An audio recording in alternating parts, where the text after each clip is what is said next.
I'm starting to see, yeah, government gave us a little, approved, increase in a municipal debt. But it would help if. Good morning, Joanne. This is Grace from Chambers. Can I get a sound check, please?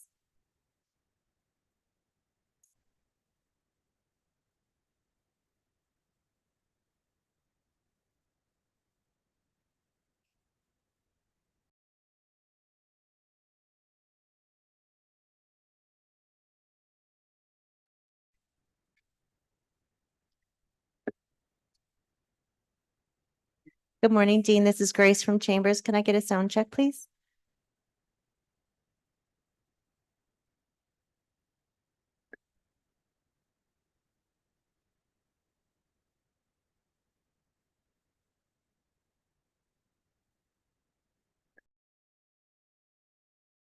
Can I get a sound check, please?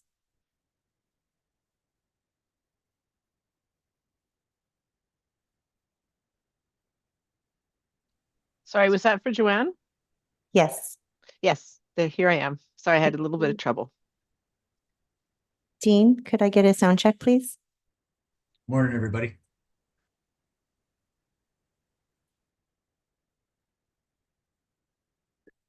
Donnie, this is Grace in Chambers. Can I get a sound check, please? Good morning, Grace.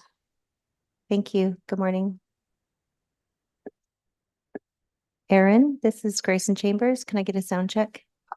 10-4, how do I sound? Thank you.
Hi, Stephen. It's Grace in Chambers. Can I get a sound check, please? Sure, Grace, I've got you.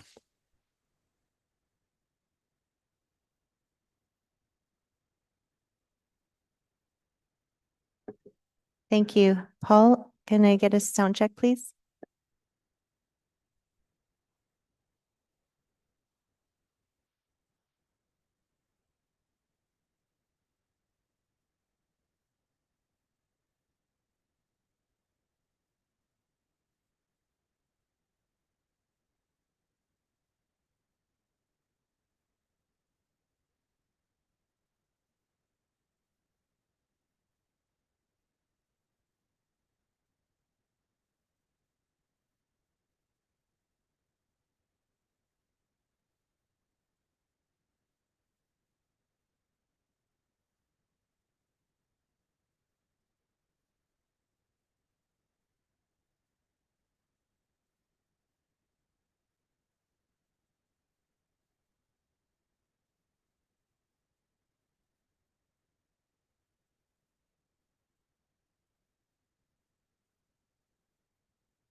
Hi, Danielle. This is Grace in Chambers. Can I get a sound check, please?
All right, wonderful. I will call order to, well, this is a continuation of the November 2025 Committee of the Whole meeting. As for attendance, we're all here in attendance 100%. And we will start this morning with public input. Before we start, I'll remind everybody that's presenting, you are given 5 minutes, at which point with 30 seconds left to hear a bell. And once you conclude, we will open it up for questions. So with that, we will start with Jennifer Belcourt from the Board of Directors with the Chamber of Commerce.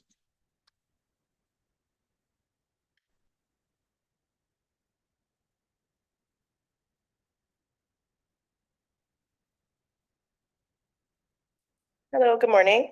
I'm Jennifer Belcourt and I have Caitlin here, our Senior Policy Analyst with the St. Albert Chamber of Commerce. I'm here to share observations on the proposed 2026 budget and offer suggestions that may support decision-making in future cycles. While staffing is not responsible for the highest rate of expenditure growth, salaries, wages, and benefits remain the single largest in the city operating budget, which is why we began the focus of our review. Our goal today is not to argue that staffing is bloated. Our goal is to support council and administration in improving the transparency and consistency of the information used to justify operating costs driven like the new FTEs, so that public, council, and administration can see how these decisions connect the service levels, outcomes, and council strategic plan. Recent work, it included the resource planning model review and the internal audit steering committee recommendations. Highlights the department's the use of tools and data to forecast staffing needs, and that it is difficult to roll out these views up to the corporate level or to see the non-permanent staffing consistency across the organization. From a chamber perspective, this reinforces the need for clear, comparable, public-facing information that explains why positions are being added and what problem they are intended to solve. Annual staff costs rose by 12.7 million between 2020 and 2025. This increase of 4 to 5 million each of the last 2 years, staff remains just over 40% of the municipal operating spending, the largest controllable variable. And while staffing is considered a controlled cost, most year-to-year increases are driven by collective agreements, benefit inflation, and step progression. Once a permanent position is added, these costs remain largely fixed. That is why council, like many municipalities, traditionally oversee staffing approvals. The decision to add a position is the key moment where long-term operating commitment are shaped.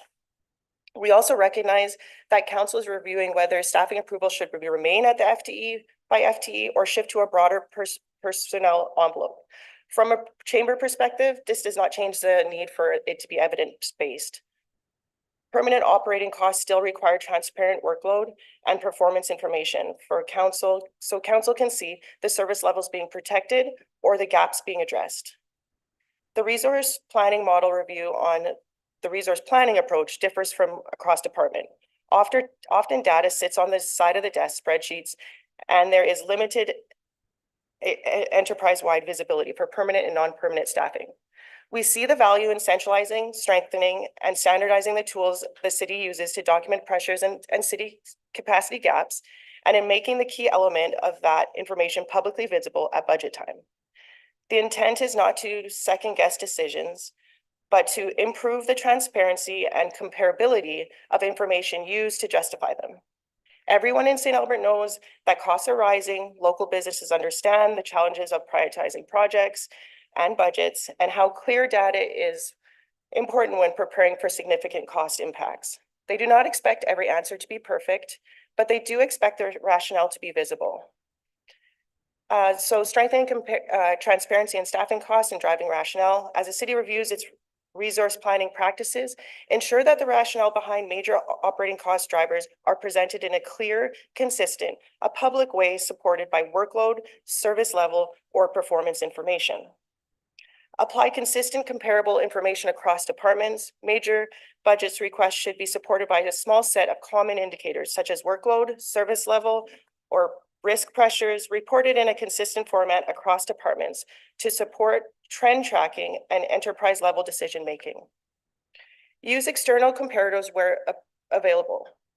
Where provincial and sector-wide tools such as those through the Alberta municipalities offered comparable, reliable comparators, we encourage the city to incorporate them if you haven't already.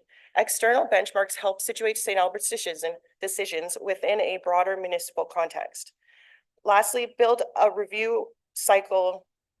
regular review cycle for major cost drivers. Establish a predictable review cycle for major cost drivers, including the city's largest cost department, to give council and the public clear periodic insight into workload, pressure, efficiency, and the service level impacts. So now I have 30. Clear, consistent information helps us show not only what is being requested but why it's needed. Like the request for the emergency management coordinator. For example, we could demonstrate its necessity by identifying overdue emergency plan updates, unmet training requests, or rising frequency in emergency events. Or the mobile growth equipment could tie to a purchase to a measurable service such as road network growth, plow cycle times, or overtime requirements. Regardless of the cycle approval model council chooses, clear evidence will continue to be essential in supporting long-term growth. We thank you for allowing us to be a part of this conversation. Thank you very much, Jennifer. At this time, I will open it up to any questions that council may have for Jennifer. Councillor McKay. Yeah, thank you, Mayor. Thank you very much for your balanced and very well-researched presentation. I know that as I was listening and jotting down notes, I know that administration, and particularly through the resource planning audit that you've identified in your background, is something that is very important to all of council and administration. And again, as you were going through there, I was going tick. So, but I really appreciate the balanced input and feedback from the chamber. So, and thank you, you did very well. Thank you. Caitlin, our senior policy analyst, is the brains behind the. Well, you read it very well. Thank you. Thank you. So that's all my questions. Thank you. Councillor Cortash. Thank you, Mr. Mayor. Thank you, Jennifer, for the presentation this morning and for the feedback. Much appreciated. One of the I guess overarching threads through your presentation was transparency and wanting to understand, I guess, maybe the rationale behind some of the FTEs, approvals, business cases. And I note that in the budget document for the business cases, it does have the rationale for the risks, the opportunities, why the business case is being proposed. So I guess, was it your perspective or take that there's not enough there, or it needs to be more detailed, or what in your opinion is missing from the rationale for the FTEs?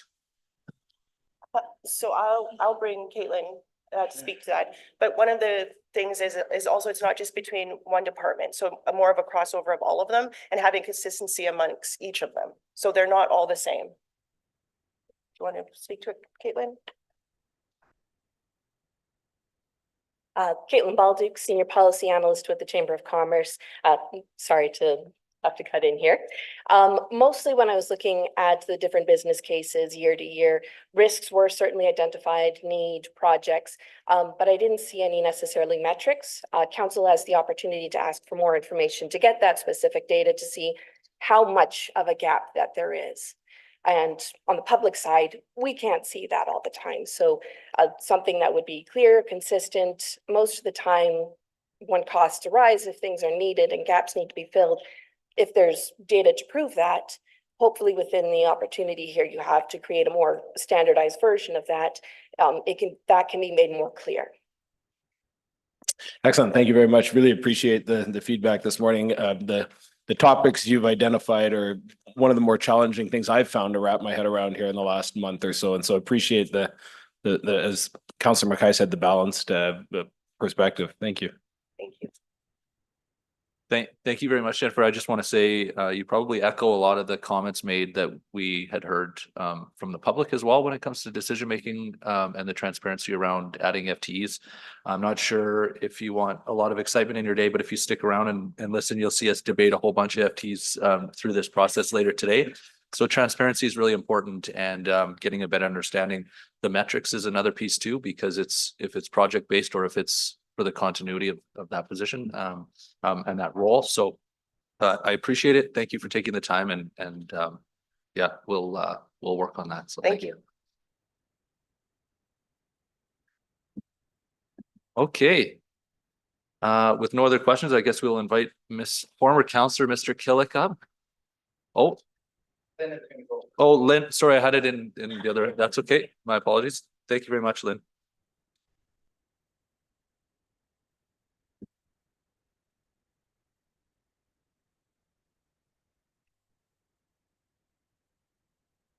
I do have a bit of a slide presentation, which I'm going to get a little help with.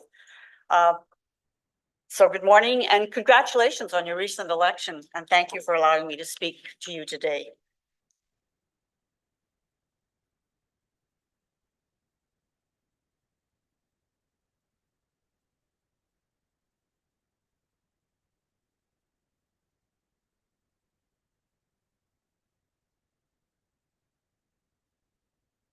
Okay. I just press this to go. He just gave me directions I don't understand, but it's okay. 35 years ago, this city council recognized the value of creating a botanic park in St. Albert and gave us land along the Sturgeon River. And in 1991, we formed a nonprofit society. 3 of our original board members are still working and volunteering at the park today. Richard Plain is with us today, and we also have Patricia Bell and Ed too. We moved into the existing farmhouse that was on the land where we met, planned, and imagined what this abandoned piece of land could become. Over the following 3.5 decades, our volunteers transformed that property into a beautiful and accessible garden. The society now manages what exceeds $1.5 million in buildings and plants through careful stewardship and thousands of volunteer hours. We raise, we raise funds with our rose garden rentals, our room rentals, plant sales, and our gift shop. The calming and relaxing feature in our city also is made possible by our hardworking volunteers and from grants from all 3 levels of government. All the grant applications are filled out by our volunteers, and we have been very fortunate to get individual donations that have helped us a great deal. Our volunteers come from a variety of experience. We have beginner gardeners, master gardeners, and published authors with that bring their knowledge. We have gardeners as young as 10 and as experienced as 92.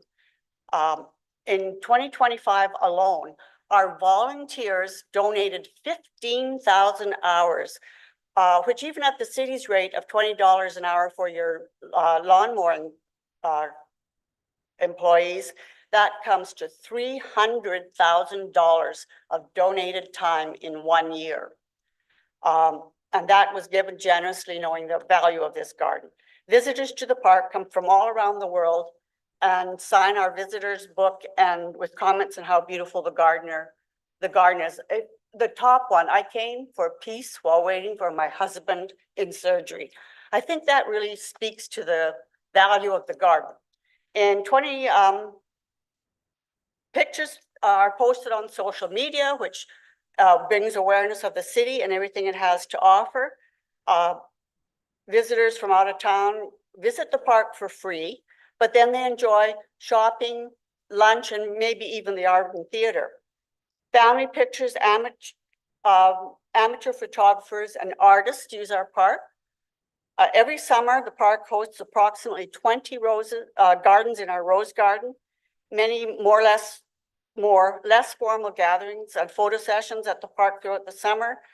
Our little parking lot, in addition to being unpaved, is ill-equipped to handle the traffic during these peak hours.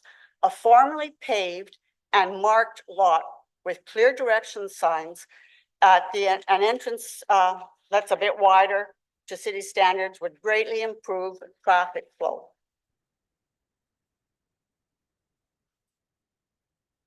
In 2024, the park Alberta Recreation and Parks Association recognized with the Parks Excellence Award. This year, 3 more of our founding members were recognized as community builders. We've been profiled twice on the CBC program, Our Edmonton. And the park is recognized as contributing to St. Albert being one of the best 50 cities to live in, according to Maclean's magazine in 2019, as being one of the top 5 attractions to see in St. Albert. One of our core values of the society is to be accessible to persons of all ages and abilities. We see young visitors with strollers. The library comes in the summer with, you can see all the strollers and wagons and toddlers that come to the park. To further our accessibility initiative, we have created a paved park walkways to all areas of the park, and this has been accomplished over many years, all with volunteer fundraising and volunteer implementation. This year, we completed our accessibility mandate with the park is a circular path on the far end. We'll skip a little bit here, Governor. And we are committed to remaining free for anybody to come to, regardless of their income. There are no gates to the park. We've got 8 or 9 gates. None of them are ever closed. There's no gates to close. Last year, the park was not safely accessible for visitors. Our parking lot is often dusty and muddy and just really not a very nice place to try and come into. The paved parking lot will enhance the visitor experience and is a major step forward towards ensuring that the park is accessible to all, regardless of their mobility concerns, whether it's young families with strollers, with persons with walkers, wheelchair, other devices, or for brides and wedding guests in their beautiful gowns and fancy shoes. Lynn, I apologize, but we're over the 5 minutes. Okay, I don't have anything else to say anyway. Okay, Thank you. Thank you very much. And I know there is a couple of questions that are going to come up. And we are going to talk about this in a little bit more detail with administration later in the meeting. But thank you very much for the presentation. We sincerely appreciate it. I'll move it over to Councillor Hughes for questions to start. Hi, thanks for coming. Actually, it's coming really early in this agenda, so it won't be a long wait. My question to you is, so if this gets approved and it gets paved, you're basically not going to have a parking lot for a while. I'll be asking administration how long they anticipate it being, but it could be the entire season that you won't have a parking lot as they upgrade it. So do you have a plan for how you'll be handling the traffic for the full season? We do have some plans in place, but until we know for sure that it's going to be paved, we haven't really delved into it. We're looking at using the ball diamond during the day. We'll have to coordinate with the ball people to find out when their tournaments are. Last year with the sidewalk and that went right past the park, we did cancel our garden day in August, and we were able to continue with the weddings. We just notified all our renters of the wedding, Rose Garden for Weddings, that there would be limited access and to please carpool, take a bus. And we also have an electric cart that we can run people back and forth from other areas of the park down towards the buildings. Okay, so the intention then is to try to use the ball diamonds when they're not being used, that parking lot? Yes, and there's also woodlands to the east of us. Okay, thank you. Thank you very much. Councillor Cortash for question. Thank you, Mr. Mayor, and thank you, Lynn, for the presentation today. The Botanic Park is a gem in our city, and to think that it's all been done by volunteers is I mean, astounding. So please don't take this question in not in the spirit that it's not intended. I know that thousands and thousands of volunteer hours and lots of grant applications and that type of thing. has the Botanic Park applied, or I don't know what grants are available, but grants or sponsorship or in kind, or explored those opportunities for the paving of the lot? When the paving lot, the parking lot is paved, there will be considerable revamping of our front entrance. We'll take out flower beds. We have money put aside to do that. And until we are guaranteed that this is going to happen, we haven't started doing other fundraising, but we have considered that in the future, we're going to have to do quite a bit of our own work in the area. And that comes from that money that we set aside is part of our budget, but it also comes from a donor who has recognized the value of the park. Sure. I guess I just meant specifically in relation to the parking lot in terms of seeking out any kind of in-kind sponsorship or donations from paving companies or grant applications to do the paving itself. Yeah, no, anything, we you know? haven't, because we don't know what the city's part will be. So to start applying for grants and donations and then find out we don't need them or such, we just, we're kind of waiting for you guys. Okay, thank you. Councilor McKay? Thanks, Lynn, for the presentation. It's nice seeing you again. For my new councilor members, Lynn was here last year. And hence some of my questions. So last year, council kind of had a split motion as we went forward on this, and we did approve $500,000 for the design. And my question is when the city was doing the design, did they have any consultation with the board of the park? Yes. Okay. They met with the board or not the entire board, but with members, volunteers that are working towards getting the parking lot paved. We probably had 4 or 5 meetings with the contractors and such. So yeah, we're well aware of the proposal is what we want, and it meets the needs that we have. great. That kind of answered my second question, because last year I asked, because there's a kind of a significant area that you use for a growth garden or kind of a, I can't remember the term, trial garden, I believe you said. And are you giving up some of that space to increase Yes, we are. Like we're losing our front entrance garden. We are cutting into the trial garden, which is the volunteers vegetable garden area. And we are cutting into a little bit closer into where the rose garden is. Okay, thank you very much. I just was really concerned that maybe some of this work had occurred outside of your input, but it's really great to hear that. Being involved right from the start. Yeah, thank you. Thank you very much, Councilor Bermansky. Thank you to the mayor. Thank you for presenting to us again today, Lynn, and I do love your park. It's absolutely beautiful. It's a place I love to go.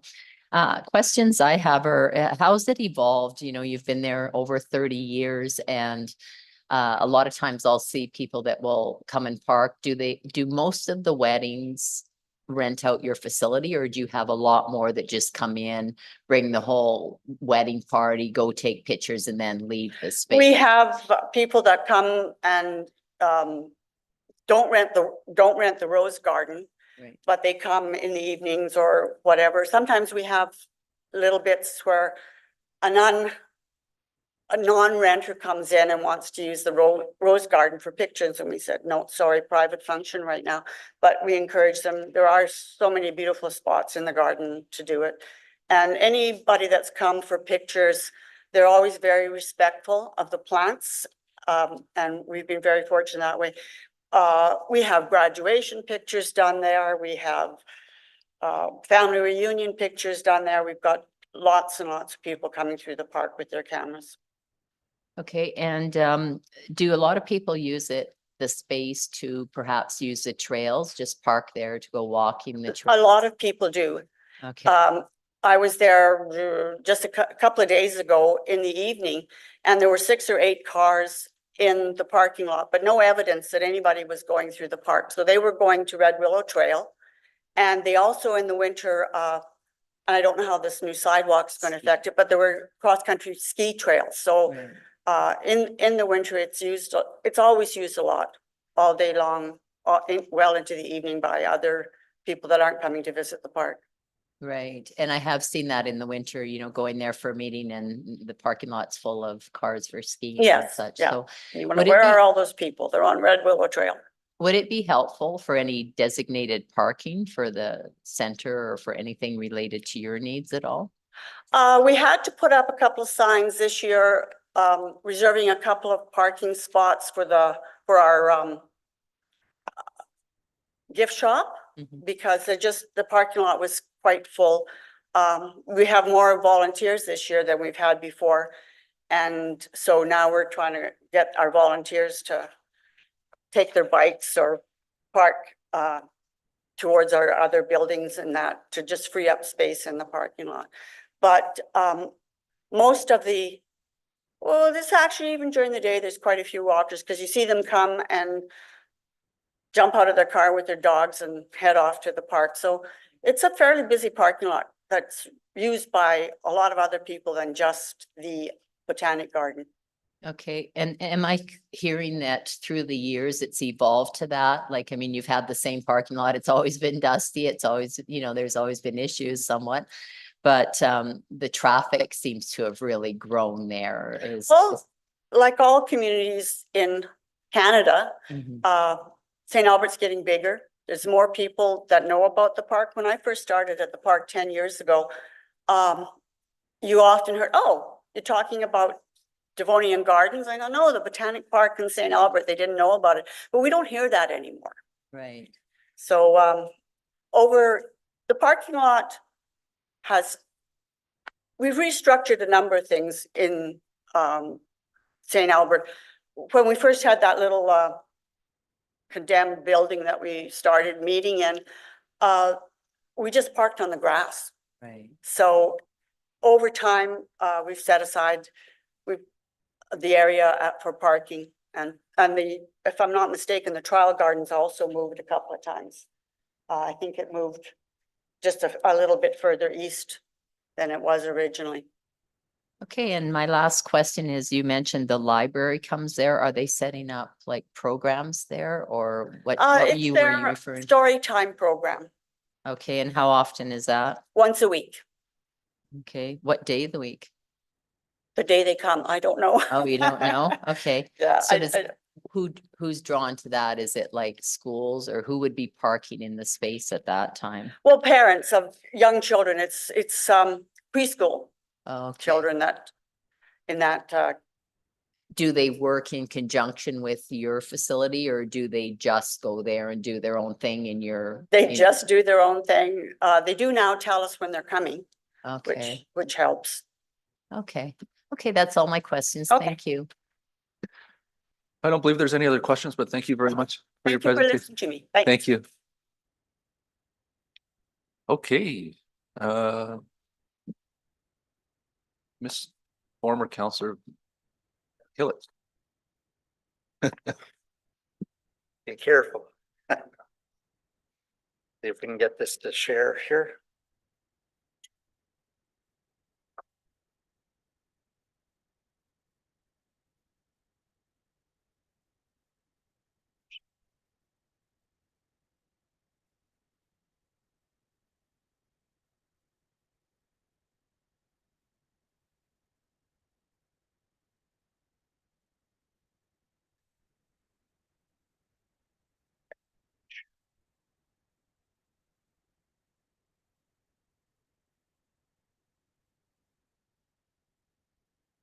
Good morning, Council. My name is Mike Killick, and I'm a volunteer at the Botanic Park, and I'm also very happily retired recently.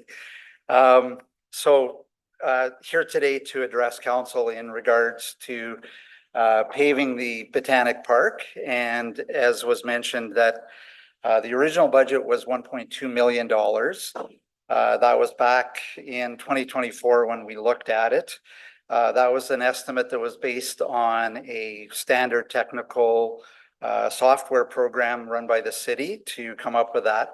And at that time, when it came to council to try and move forward with it, we had collected over 700 signatures in about a 2-month period, that all from residents who wanted to support paving of the park. Those signatures were in a document that I also shared with council for part of this presentation. So in 2025, we moved forward with $100,000 being approved for detailed planning. And as we heard from President of Botanic Park, they did the detailed planning and came up with over 4 or 5 joint sessions, and the consultant that was hired, construction company, I think it was McElhaney, came up with a detailed plan that is also shared later in the presentation. So detailed design has been done. And at the time we discussed that, the concept was don't do the design if you don't have intentions to follow through with the final project, because otherwise you're just wasting $100,000 and it goes on the shelf and nothing gets done. So we're now at a point where we have a detailed design. It's $881,000 to make the park fully accessible. As Lynn has mentioned, it's for people of all ages, moms with strollers, kids in wagons, people with walking disabilities, people with walkers, wheelchairs, etc. So the other key thing is that this parking lot aligns with the long-term city strategy of having mobility and universal accessibility. As you know, through budget discussions, the city invests significant amount of money doing curb cuts at all of our intersections, lowering sidewalk curbs to allow wheelchair access. And this paved parking lot will also incorporate those kind of mobility access. As was mentioned, back in 2019, I wish it was more recent than that, but unfortunately back in 2019, Maclean's magazine ranked St. Albert as the #1 community in St. Albert. One of the reasons highlighted in that report and is still available online, the top line mention is outdoor amenities, including the Botanic Park and its largest outdoor rose garden. Rose garden being attributed to Mr. Plain. That was his key project over the years, and it is now the largest outdoor rose garden in Alberta. So something to be very proud of. As was mentioned, that the volunteers, every volunteer is given a little booklet to register their time. So they fill that out, and at the end of the year, they submit it. And over the years, we've estimated that their volunteer hours has been $7 million to keep the Botanic Park running and build it, weed it, water it, trim it, et cetera, et cetera. So this is an asset that is significant value. As Lynn mentioned, it has a capital asset of about 1.5 million, but the volunteer hours over 35 years is close to $7 million of free labor that's been contributed to the park. I think that speaks volumes in terms of the value of what the Botanic Park really means. It's also mentioned that it's free to everyone to use and free for everybody to park there. That compares to the Moutart in Edmonton that charges $15 an adult and $20 at the Devonian Gardens. The other key thing to remember is that this is a city asset. So you're not paving the Botanic Park's parking lot, you're paving a city asset that is available for everybody to use. Not only users of the park, but users of the trail. So I'd just like to kind of move forward, I think, well, maybe not, to look down arrow, no. Oh, Mr. Killick, we're just gonna go to that picture. we are over the 5 minutes, but if it's brief, I'll allow it. Yep, I just want to say that if there's any questions, that this is the design that was finalized in conjunction with the park and administration and the consultant, McElhaney, to come up with this plan, and if there's any questions we can address. I think it's important that we have a look at the plan though. Sounds good. Thank you very much for the time and the presentation. I believe there is some questions, so we'll start with Councillor Mackay. Yeah, thanks, Mr. Kellick. Sorry for the voice. I have laryngitis. I'm not contagious. And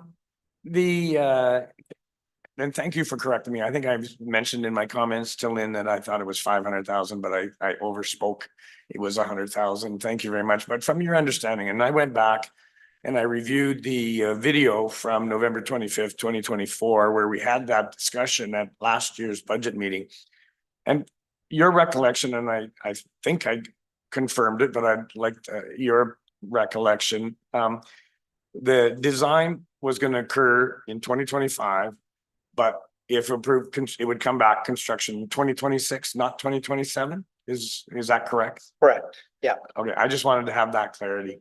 Yeah. And looking at your design, because I want to have an opportunity to look at it, because Lynn mentioned that there would be some movement of the original gate perspective. Is now from looking at it, and there was significant work done by the city in relation to landscape. We put in new curbs, we put in a bus access area, a little carve out in Sturgeon Road. And we did put all new sidewalks all down the south curb of Sturgeon Road. So is looking at that, and I'm having a hard time seeing it. Sorry, Mike, it's a little tiny. But is the entrance now going to be moved closer to the ball diamonds then? The entrance will be moved closer to the sidewalk area where I guess the little, I'll try and, it's not very clear.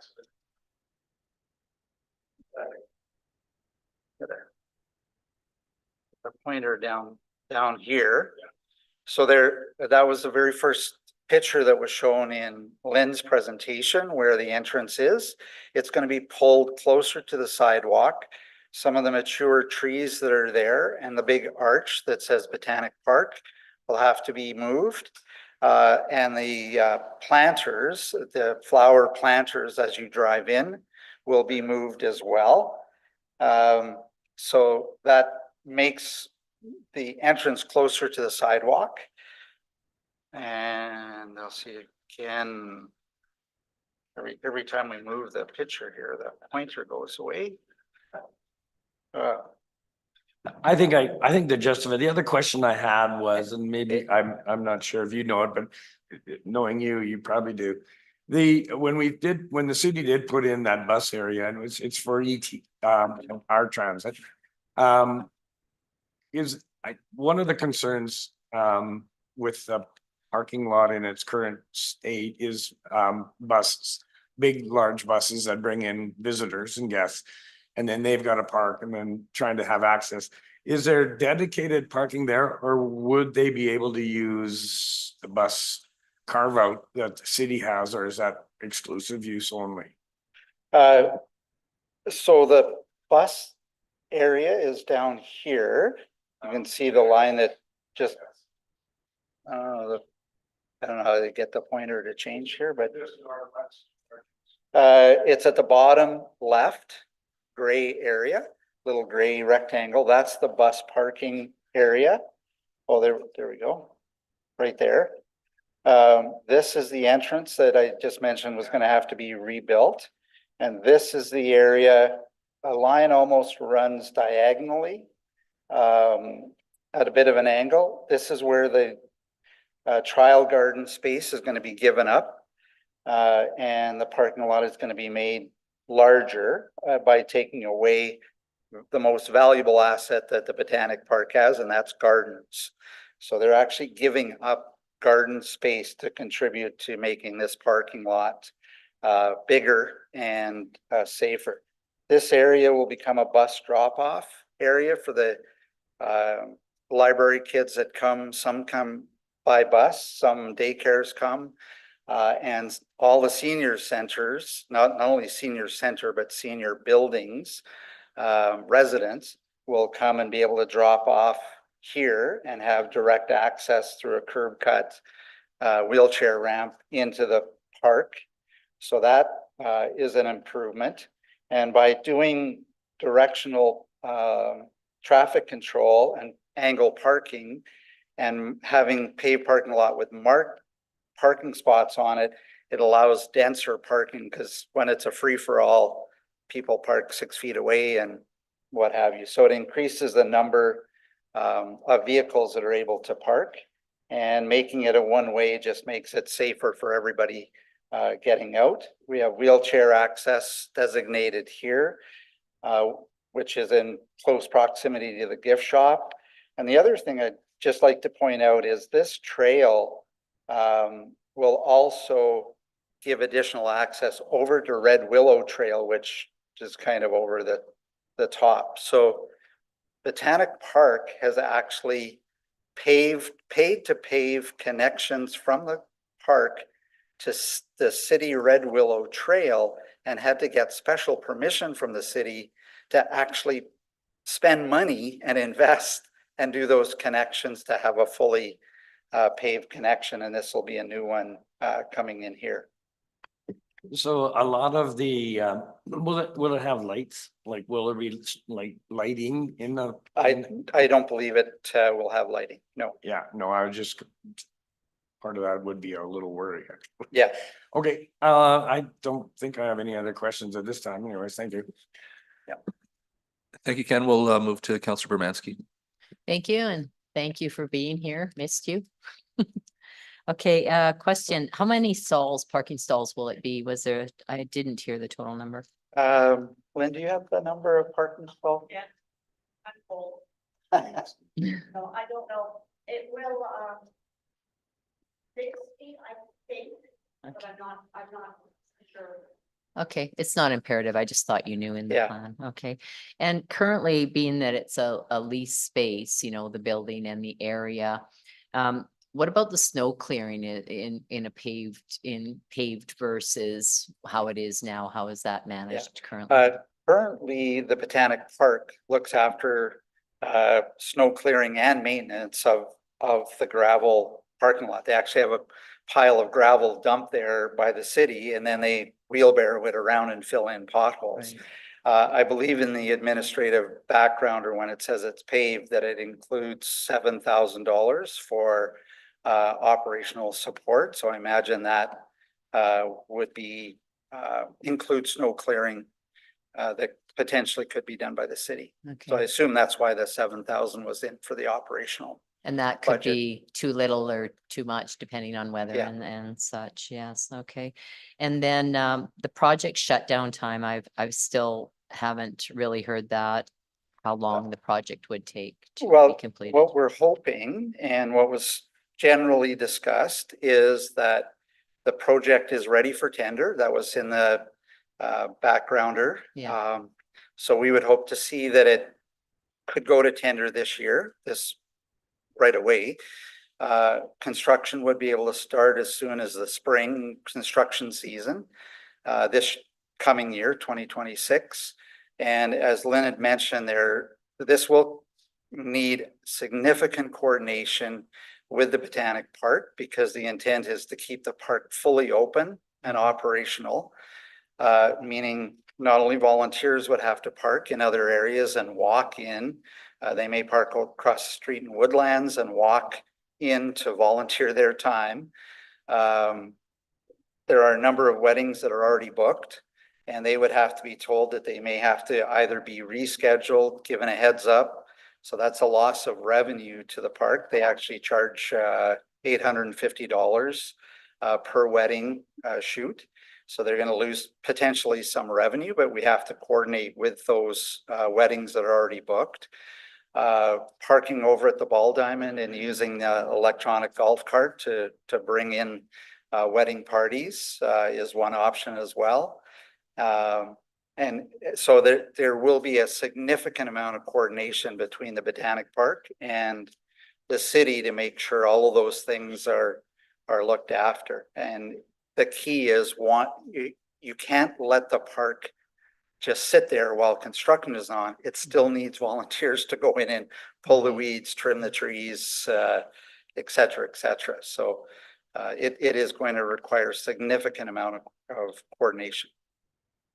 Okay, and one last question. Could you clarify on the vegetable garden that was added, if that would be removed or remain? And who actually uses the vegetables from that garden? Like it's something different, you know, Sure. than what's traditionally there? So the vegetable gardens, they're called trial gardens. They're over in this area here. I don't know if you can see, top right-hand corner is all what they call trial plots. So not every volunteer, but volunteers, by the way, that pay to be a volunteer, which is very weird. They pay to be a volunteer. They get the opportunity to put their name in and have small garden plots in that area that they can then trial any new kind of plants,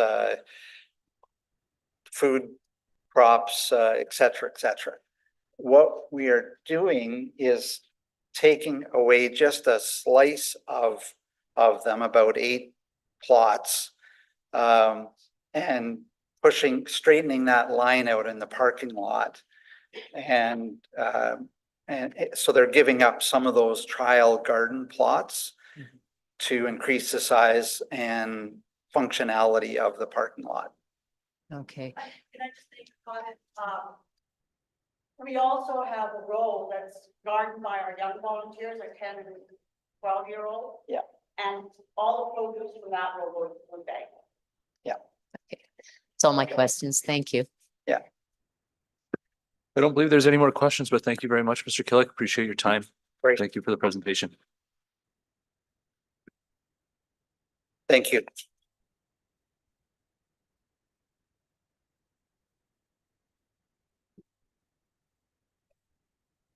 Okay, we will go to the consent agenda. I believe there's just two.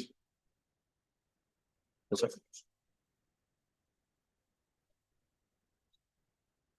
Oh, yeah, question. Well, just if there's, I'm not sure how it works. Is there an opportunity now to ask questions of admin about any of the presentations?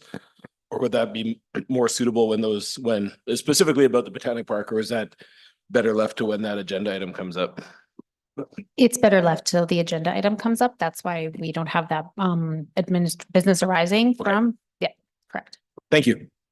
Okay, with that, I believe there's only 2 items on the consent agenda, 6.8 and 6.9. And I'd ask the councillor to make a motion that we approve those as presented. Okay, Councillor Hughes. Okay, thank you. Since they're my motions, I'm going to put it forward. That the recommendations in the following agenda reports be approved. 6.8 PM 26/015 FTEs policing front counter clerks and 6.9 PM 26/016 2026 property tax penalty revenue. Thank you. Pardon me. Thank you very much. Before I accept the motion, is there any questions for administration? I don't believe so. We can move to vote.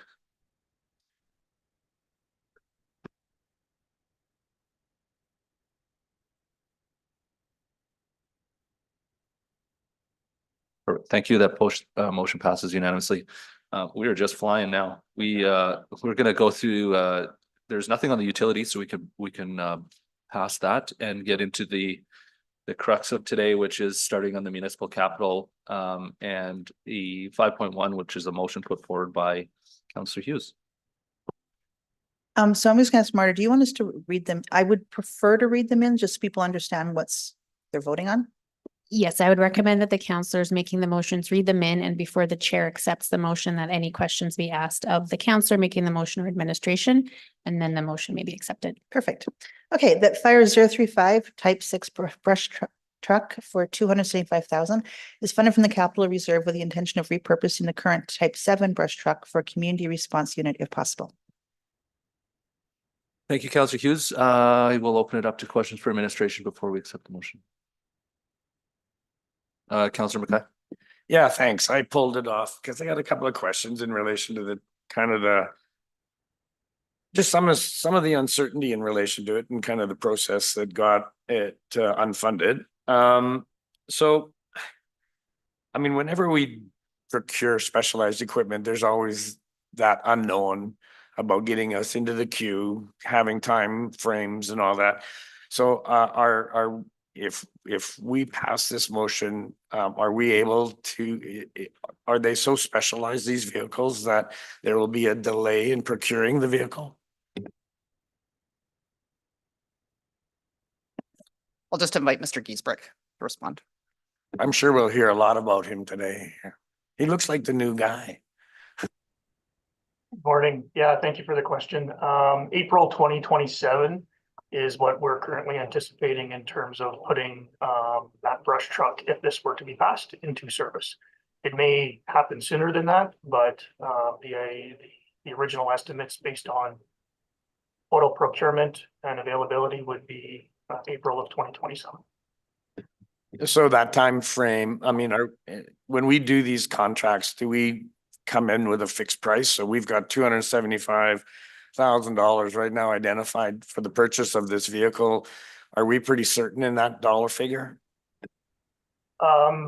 Yes, at this time. The challenge, of course, is that delay between what we put in for now versus when the RFP goes in and then what we actually get back. So the delay in this, though, would be more so around the delay of after it's ordered, how long it would take to get built and put in place. So then that pricing would then be committed, and we would be fine with pricing. And so we would be looking at building this RFP early next year and then getting that confirmation so that we don't see any increases while we're waiting for it to be built, if that makes sense. Yeah, it makes sense. I guess some of the concern is kind of the idea then that we would have the new brush truck, this Type 7. We would repurpose the Type 6 in a entirely different capacity in relation to a response unit. What is the time frame in relation to conversion of that vehicle? And then while we're converting that vehicle, it has to be out of operations and services. So how does that timeline figure in? Is it as after 2027 when we get the new vehicle? Yeah, so the concept would be, if this was approved, that we would certainly wait for the new brush truck to show up before we started to do any conversion of the current brush truck into a community response unit. There also needs to be, it provides us some time as well to make sure that it is still operationally feasible. We don't know all the operational impacts of the conversion to a community response unit, so administration does need some time to work through that, which this process would allow. So essentially, if it's approved, we order the new brush truck, go through that review from those operational impacts for the conversion, and then see what potential additional capital costs are or additional operating costs. And then we would come back to council if there were any. And this would all essentially come into play into 2027. Okay. Did you want? No, I was just going to highlight again, I think looking at the wording of the motion, right? It's if possible is the last piece. And so to Mr. Giesbrecht's point, the homework that we have to do to validate the operational concept, right, would occur concurrent to the purchasing, but it would not be enacted until after. Yeah, I mean, I understand. I mean, and I understand why council would use that language if possible. But at the same time, I mean, that leaves a lot of ambiguity in relation to this, because I mean, if not possible, then what do we do with the vehicle? We sell it, knowing that it only can be used half load. I mean, so isn't that one of the issues? I mean, currently the vehicle we have right now doesn't have the capacity to carry a full tank. So I'll just leave it. I guess. No, Mr. Giesbrecht could talk to the specifics. I believe you've characterized it sort of generally correctly. At certainly my level of expertise, he could delve in a little deeper. But I think part and parcel of that, if the operational concept for community response unit were not validated, we would also look at options then for that platform. Go ahead, Mr. Giesbrecht. Yeah, exactly. So if it wasn't able to be converted, then the use of that surplus vehicle, there's a whole entire policy on whether or not it makes sense to repurpose that for a public works vehicle, for a different vehicle, or if it just simply gets sold in accordance with the policy. if it didn't make sense to do the conversion, right? Yeah, fair enough. I mean, logistics, you won't know what you don't know now until you've gotten some of this information, but included in that information thing is, I mean, we're hypothesizing that using this vehicle will replace sending out $1 million fire truck and less wear and tear on a bigger vehicle. There's a lot of kind of little unintended consequences. Sorry for the new counselors. Mike Killick will understand what I said. Have we had full discussions in relation to what that model will look like, both within kind of the way we currently dispatch to emergency calls, interaction with the union, any number of different kind of complexities around this, or is that something that I'll have to, if this motion passes, that's another factor in the decision? Yeah, certainly that's part of the operational impacts that we have to really flesh out as to what that all is. We've had some preliminary discussions on that model, and other municipalities have used that model. But getting into the details of what that means and how it operationally gets put into place is certainly the work that would still need to be done. My last question, Mayor. So if we needed we need a type 7 brush truck to respond to the potential of a wildland fire. Do we use the current one a lot, or have we used it a lot, or is it used to supplement other service levels, or is this something that maybe our community doesn't need at this particular time? Yeah, I think what I can say on that is I don't have the specific deployments of those current vehicles that are in place. Currently there's 2, right? There's one on the south and one for the north in terms of the responding to the communities. What I can share is in the business case originally for these models is that we know environmental impacts and brush fires are increasing overall. Having said that, the current brush truck that's in place still is able to respond, with just, half of its load and capacity because of that weight. So from a safety perspective, I'm confident in saying that, services are still being provided and responses are still being provided. They're just not as efficient or as efficient as possible when you're able to respond to full load instead of a half load. I fibbed, Mayor. I have one follow-up question based on that answer. So can you, there was not, I apologize if I didn't see this in the background, but when you say type 6, type 7, is there a type 8? Well, like, what are we talking about here? What are we talking about here when we say type 6, type 7? And sorry, Mr. Giesbrecht, if you don't have that information, what's the substantial difference? Is it just a larger vehicle with more equipment on it? What is it? Yeah, so a type 6 brush truck is purposely built and it's a heavier duty vehicle for that purpose. The type 7 truck that we're using is was a half-ton truck that I think it got converted into a 3/4 ton truck with springs so that it could handle the extra load. So it wasn't purposely built for a brush truck. It was a half-ton truck that got converted for tanks and foam to be added for a brush response. Whereas an actual type 6 is really specifically designed and purposely built for that purpose. Thank you very much. I appreciate it. Good job. Thank you very much. I do have just a couple of maybe detailed questions, but will we require, or do we have adequate staff to handle this if we add this as well as the other one being converted? If the conversion is possible, do we have a rough cost on what that might be? Yeah, maybe I could start, Mayor. I'll start with the first part of your question. The staffing component is part of that operational concept that needs to be validated, and I don't have an answer for you right now. Mr. Giesbrecht, you can take perhaps the other part on the cost, please. Absolutely. $40,000 to $60,000 for the conversion of the vehicle is what's currently estimated.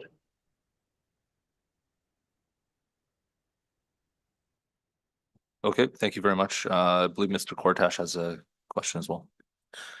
Thank you, Mr. Mayor. Yeah, I just want to make sure I understand what we're deciding on here. So it's currently shown, excuse me, in the proposed budget as unfunded. And so if it were not funded, is this something that just gets pushed to next year? At some point, are we going to need this type 6 brush truck and we're just advancing it, or is it? Well, yeah, that's the question. Are we just advancing this by if we pass this motion, and if it continues to be unfunded, are we just pushing it down the road and we'll eventually have to buy it at some point anyway? That is the $1 million question, Councillor. And so it's on the list because it's an identified need, right? Certainly considering I think that the makeup of St. Albert's territory more holistically, especially post annexation. And so the way it works, though, from a prioritization perspective, it's not like it just bumps up the queue every year. Every year, all of the requests go through reprioritization and discussion. So it could get bumped up. It could not at the end of the day, depending on the evolution of this. Okay, thank you. And so then the delivery of if we approve the funding in the 2026 capital budget for delivery of the vehicle, that's required to have delivery of the vehicle in 2027. Obviously, if we delayed that and didn't approve funding until 2027, then or 2027, then the truck would be 2028, right? I mean, it's just that's the turnaround time. Okay, thank you. That's all, Mr. Mayor. Thank you very much, Councillor Hughes.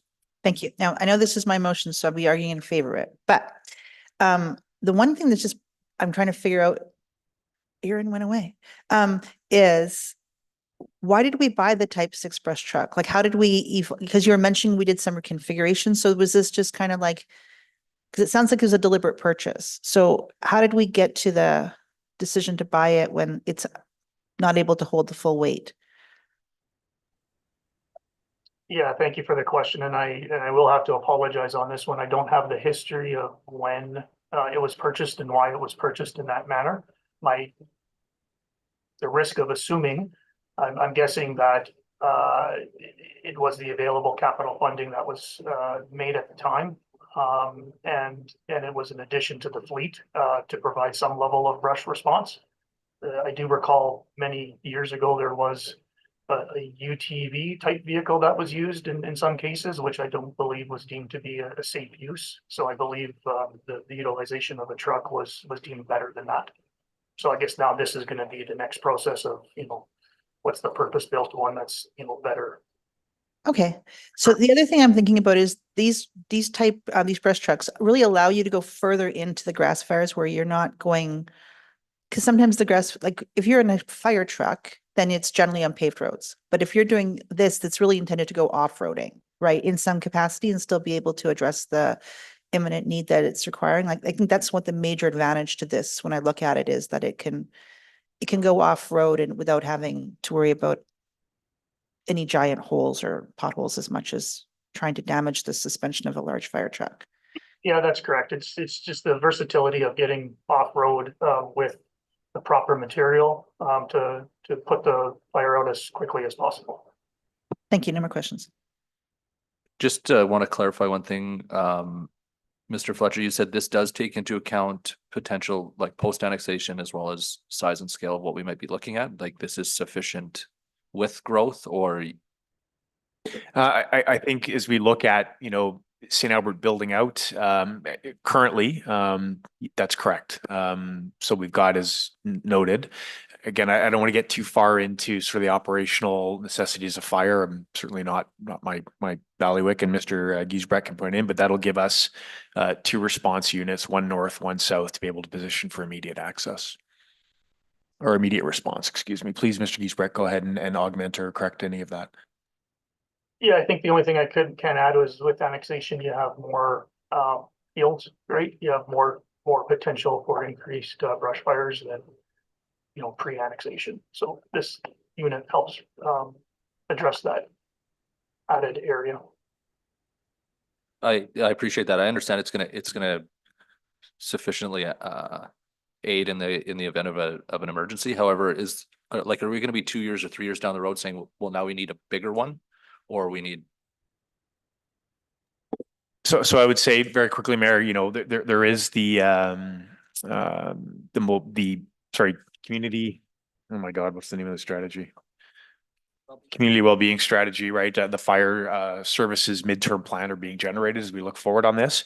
I think that the issue is 4 or 5 years down the road, there's actually gonna be less brush as well to combat, right? As the city sort of expands, right? The purpose of the off-road capacity at some point in time, you'll be more optimized with the more traditional fleet because as things build up, right? And so there's a bit of toing and froing on that as we look at the life cycle, and then at some point in time, probably well beyond our lifespans, in municipal councils and politics, we'll be doing annexation again, and then we'll have to relook at sort of that footprint. But I think for certainly the short to midterm, I think this answers the need. Thank you. I don't have any further questions. Councillor Patrick? Thank you, Mayor. I just want to make sure I'm understanding everything properly. So we will have 2 Type 6 trucks, and then the Type 7 that we currently have. What will happen with the use of that vehicle? And I have one other question after. What will happen with the use of that vehicle? So Mr. Giesbrecht can jump in on what the fleet will look like should this motion pass. But the use of that vehicle is subject to the operational analysis that we would be doing should this motion get approved over the next year. If this motion is not approved, that Type 7 truck will remain in service as in its current capacity. If not, the potential exists for a community response unit. The potential exists to repurpose it at elsewhere in the city or divest. And does the potential exist that, like, if we find we have the 2 Type 6 and we need those, maybe we're not needing the Type 7, are we able to sell that or like I just don't want to see it sitting there not needed? Well, yes, absolutely, Councillor. So that's when, we look at that again, that operational concept over the next year will define the recommended use for that Type 7 truck, right? And so it could be repurposed into something else for the city, or it could be divested and that means sold, right? Yeah. Okay, thank you. Thank you. We'll go back to Councillor Mackay. I thought he was done, but I get. Yeah, well, I'm old. And speaking of old and my old man memory, and I remember during the budget presentation, there was some hesitation about our capital reserve and use of it. By I think Anne, I think you mentioned it. What's the state of our capital reserve currently? And can you reiterate your administration's concerns about the use of capital reserve? Thanks for the question through the mayor to Councillor Mackay. So the state of the reserve, will get a balance in just a moment, but the reason that there was some caution into the use of the capital reserve funds is that we're looking at approximately $3 million deficit per year when we're looking at all the RMR and the growth capital funding. When we look at the next 4 years, we're looking at a deficit of annually $3 million. So we'd have an average of $5 million available for growth capital. And now we're looking at about, before we had 8 million. So now we're about at 5. And so we're looking at, and that's why we have the increased business case for the pay-as-you-go. And then we're looking at a $2 million deficit in, I believe, 2027. And then I'll just get to the balance here. So that was the caution, was that when we look at the balances available in future years, is that we use that capital reserve and that pay-as-you-go funding. Okay, I appreciate that. Do you have that?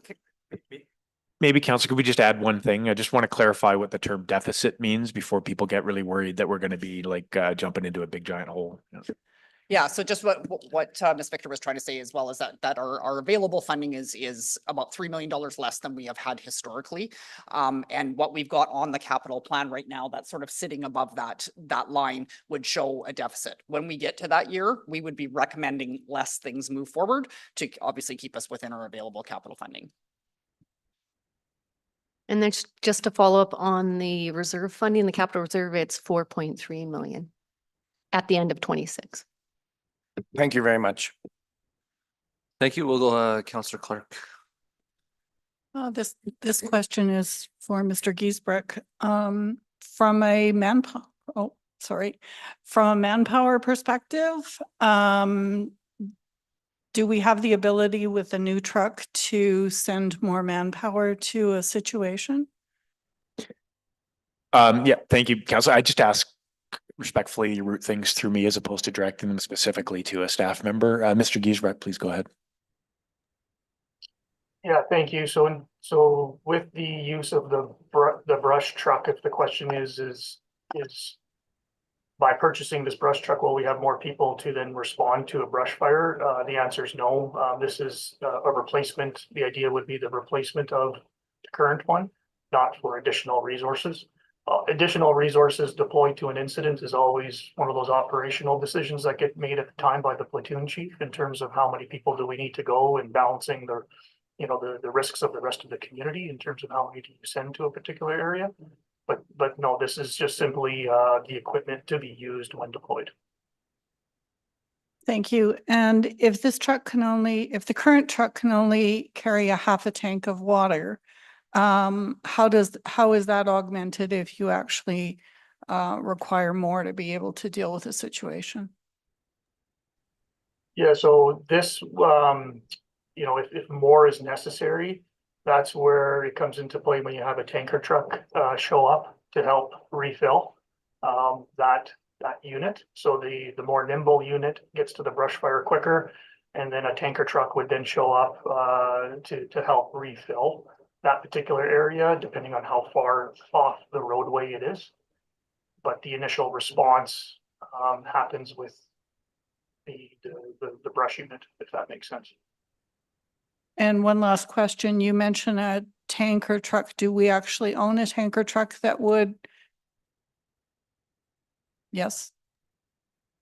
Yes, we have tanker trucks, but in terms of tanker trucks going off-road, that's a whole other situation. And I think it's, again, determined case by case as to how far and how deep they can get in. But they do have the ability through the use of hoses to help refill that situation or to refill. Thank you.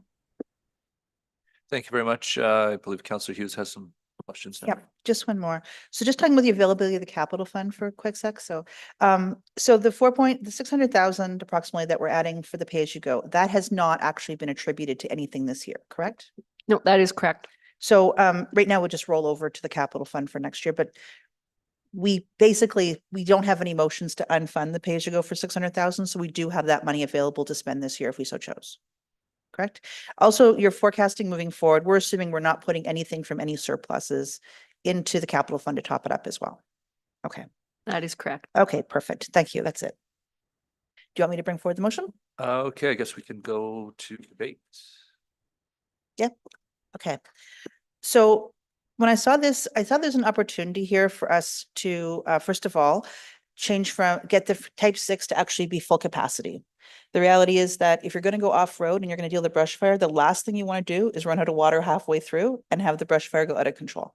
So the reality is this truck just is not capable of doing it without having serious damage done to the truck. And so putting it forward actually provides the services at the level we need to have. Then we just ensure that we have it from a safety perspective. We don't have something go to control because a small brush fire can become a big brush fire before the water gets a chance to refill. The reason why I put, if possible, is not because I don't want it to happen. It's I do want it to happen.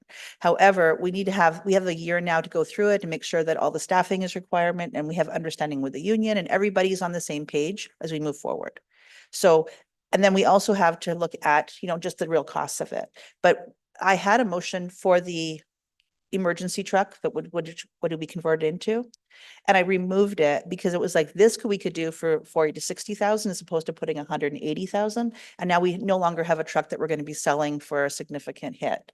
So this is just about reallocating our assets so that we can both address the immediate needs and then have time to see if we can actually make this work going forward for the other one and have two solutions for less cost.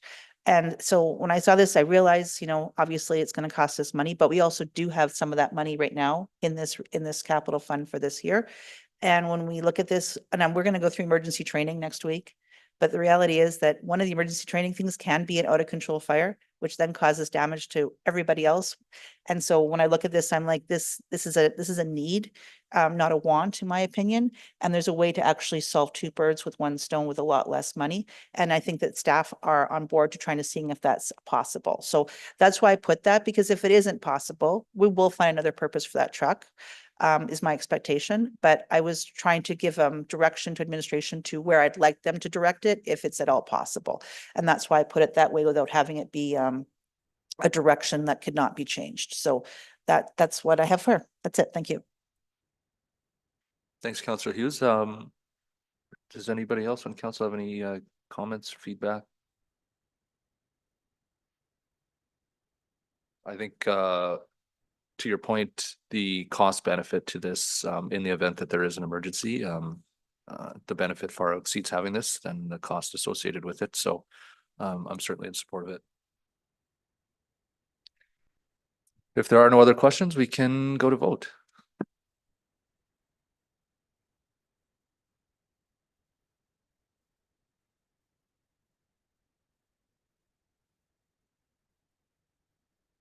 That motion passes unanimously. Thank you very much. Okay, we're just checking them off the list here. We'll go to 5.2, which is a motion put forward by Councillor Mackay. Yeah, like the last motion, I'll read it in and then we can have questions. That ENGS, sorry, -084 Botanical Parking Lot paving be moved from the unfunded project to the funded project list in order to advance construction in 2026.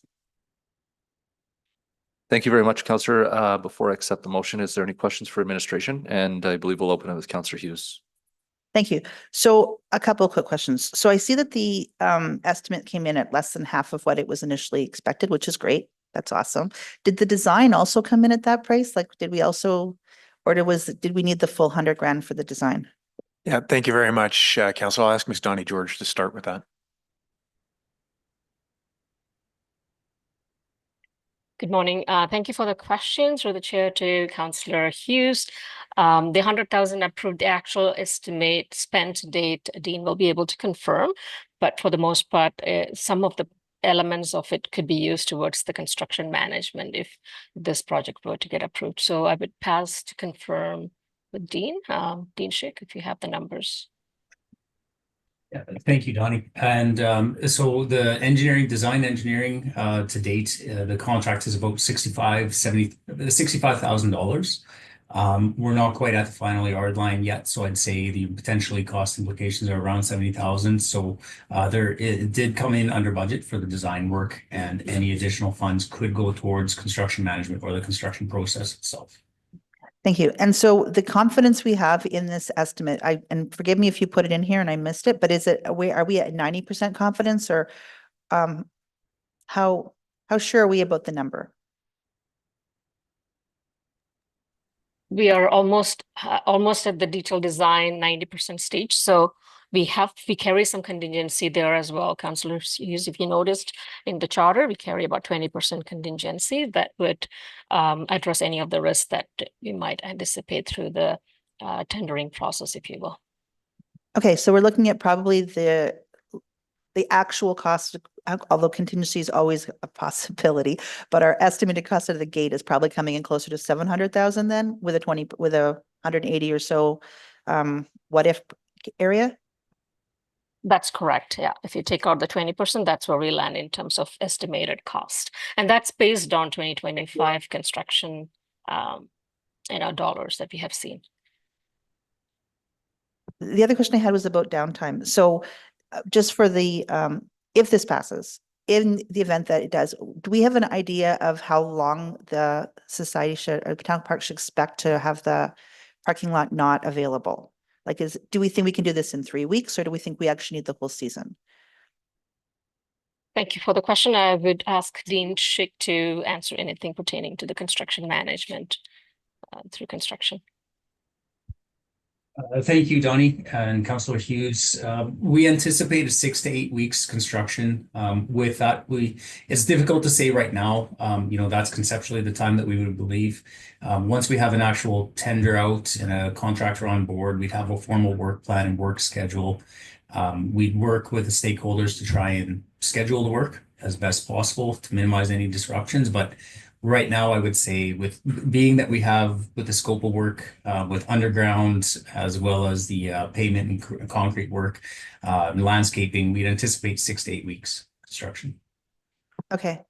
And I realize that this was passed today. There's obviously has to go RFP and stuff. So I'm just thinking it's probably not possible to even consider it in like April. I'm not asking to do it in April. I'm just asking like, because I'm thinking April, May might be less busy than doing June, July, August. So what would be like, is it possible to do it that early, or would it just not even be just as a general idea of a timeline? I don't know if you know that or not yet, but that's kind of what I'm wondering is there actually the opportunity if we did it this year to do it when it would be less in demand?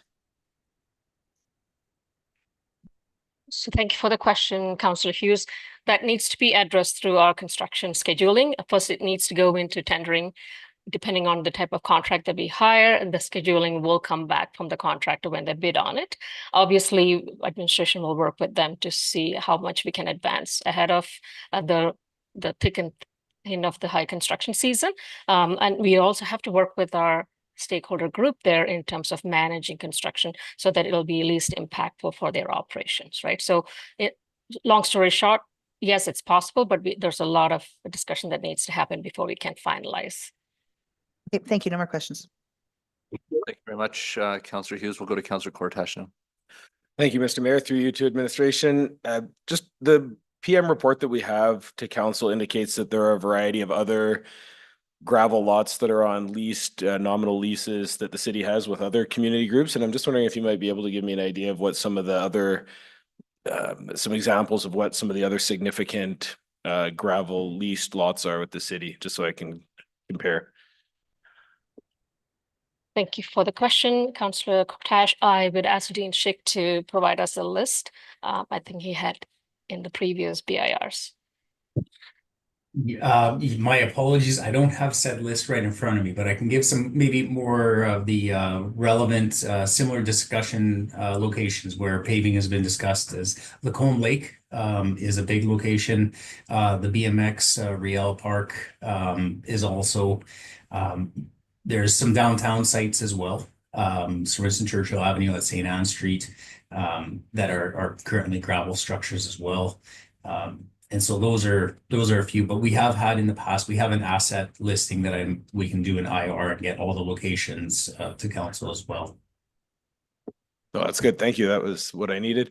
Okay, my last question is a bit of an awkward question. I don't know. Apologies in advance here, but I'm if this is approved, does this then go ahead as a city project for that price, whatever the RFP comes in at, or is there still an opportunity to work with the Botanic Park to approach sponsors in-kind contribution? The reason I'm asking the question, I know years ago when I did some work with the Kinsman Club and we were paving sites on leased land from the city, we had a significant in-kind contribution from one of the contractors that sponsored that. And so I just, that opportunity may be there and I wouldn't want to close the door on that opportunity. So apologies for the awkward question, but is that still a possibility if we approve this?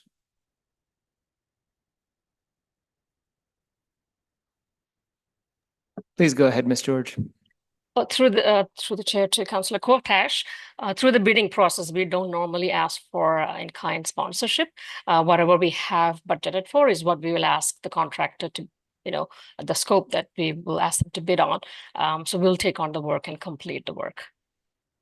Okay. So perhaps I could just, please, Ms. George, correct me here, but based on the timelines we're looking at, there's not a whole lot of time, right? When we go through the RFP and as you noted, getting the work schedule down, trying to program things to minimize impact, but achieve the best effect. There's not a lot of time. And so the city generally wouldn't be looking for a lot of that. If the Botanic Park found an opportunity, we would certainly look at how we manage that, but that's not where we would go with this motion. Yeah.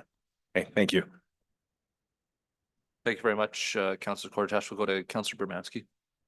Thank you. Through the mayor to administration. It was mentioned previously that a drainage could be an issue in that area with the stormwater and catch basins. And it is mentioned that that would be installed, but there's been a large amount of work done in that area in the last 2 years. It's been quite thorough.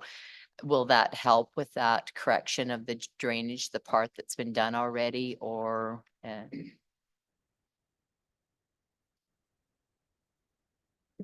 Please go ahead, Ms. George. Thank you, Mr. Slat. I would ask Dean to jump in as well, but the drainage has been a consideration as part of the design. So it's already incorporated. And Dean, if you want to add anything in particular, please go ahead. Yeah, thank you, Donnie. Yeah, nothing really added. The existing main lines down Sturgeon Road will tie with the Botanic parking lot would tie into those systems. And so seemingly our design has not identified any significant further issues, and it's anticipated to go without significant impact. Okay, and my next question is the alternate choices rather than paving. It was mentioned in the past that there were maybe other types of surfaces other than paving, such as a web surface or anything that's more accessible, but not the cost of paving. Was that ever investigated? Not to my knowledge, but Dean, if you have any insight into that, please go ahead and add. Thank you, Donnie. No, the effort around delivering on the design has applied our municipal engineering standards. And so no resources or investigation into alternative measures were applied to this project specific. Okay, has that been discussed in any other project, just as general information, or?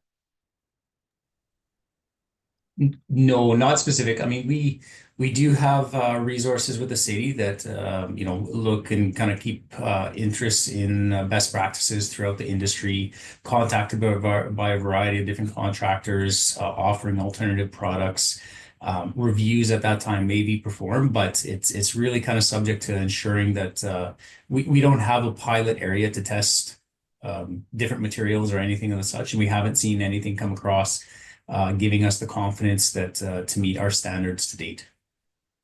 Okay, and my last question, the maintenance, the snow maintenance, or how is that actually gauged for what the range would be for how much maintenance and how often it would be needed from the city there with snow removal and such?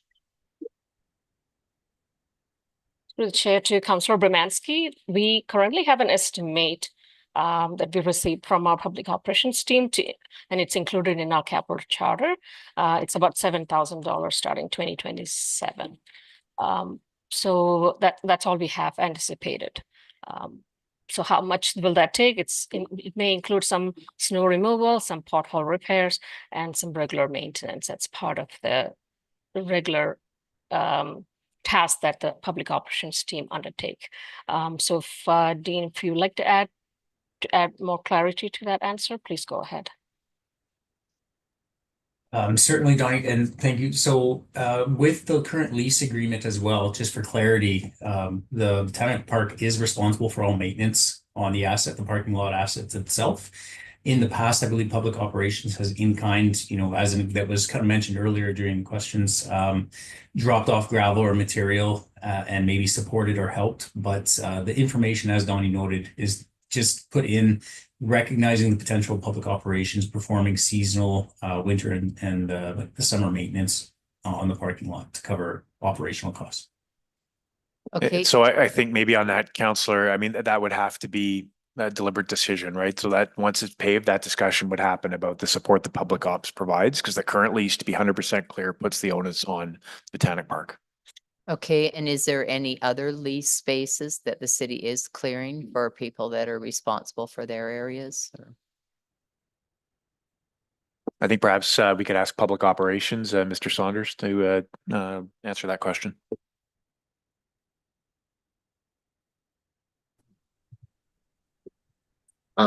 Thank you. Through the chair to Councillor Brzezinski.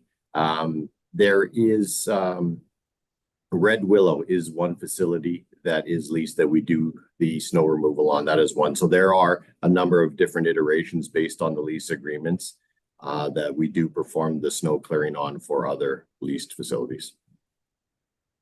Okay, and in relation to that, would the lease agreement need to be changed to include that? Perhaps Ms. Podlubny, because I think they actually manage the lease specific to the Botanic Park, would be able to provide some context. Through the chair to Councillor Bermansky. So as council makes an approval of whatever choice they do, we'll work with the lease partners and amend the leases accordingly.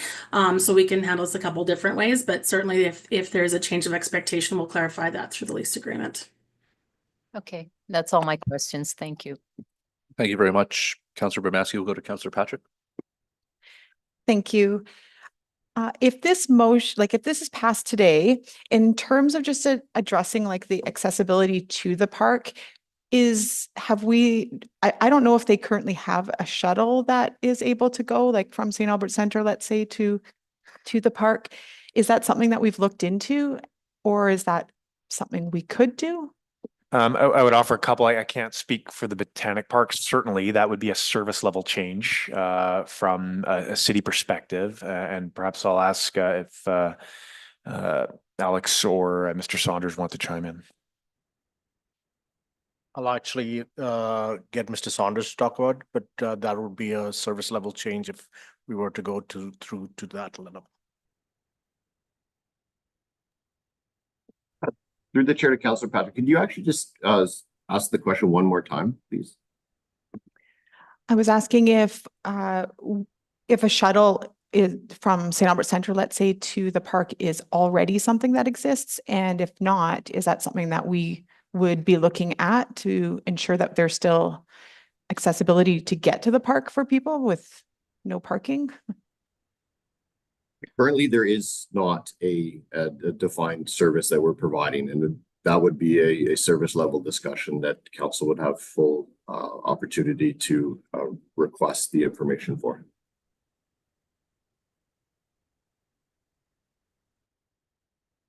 Okay, I think that's it. Thank you.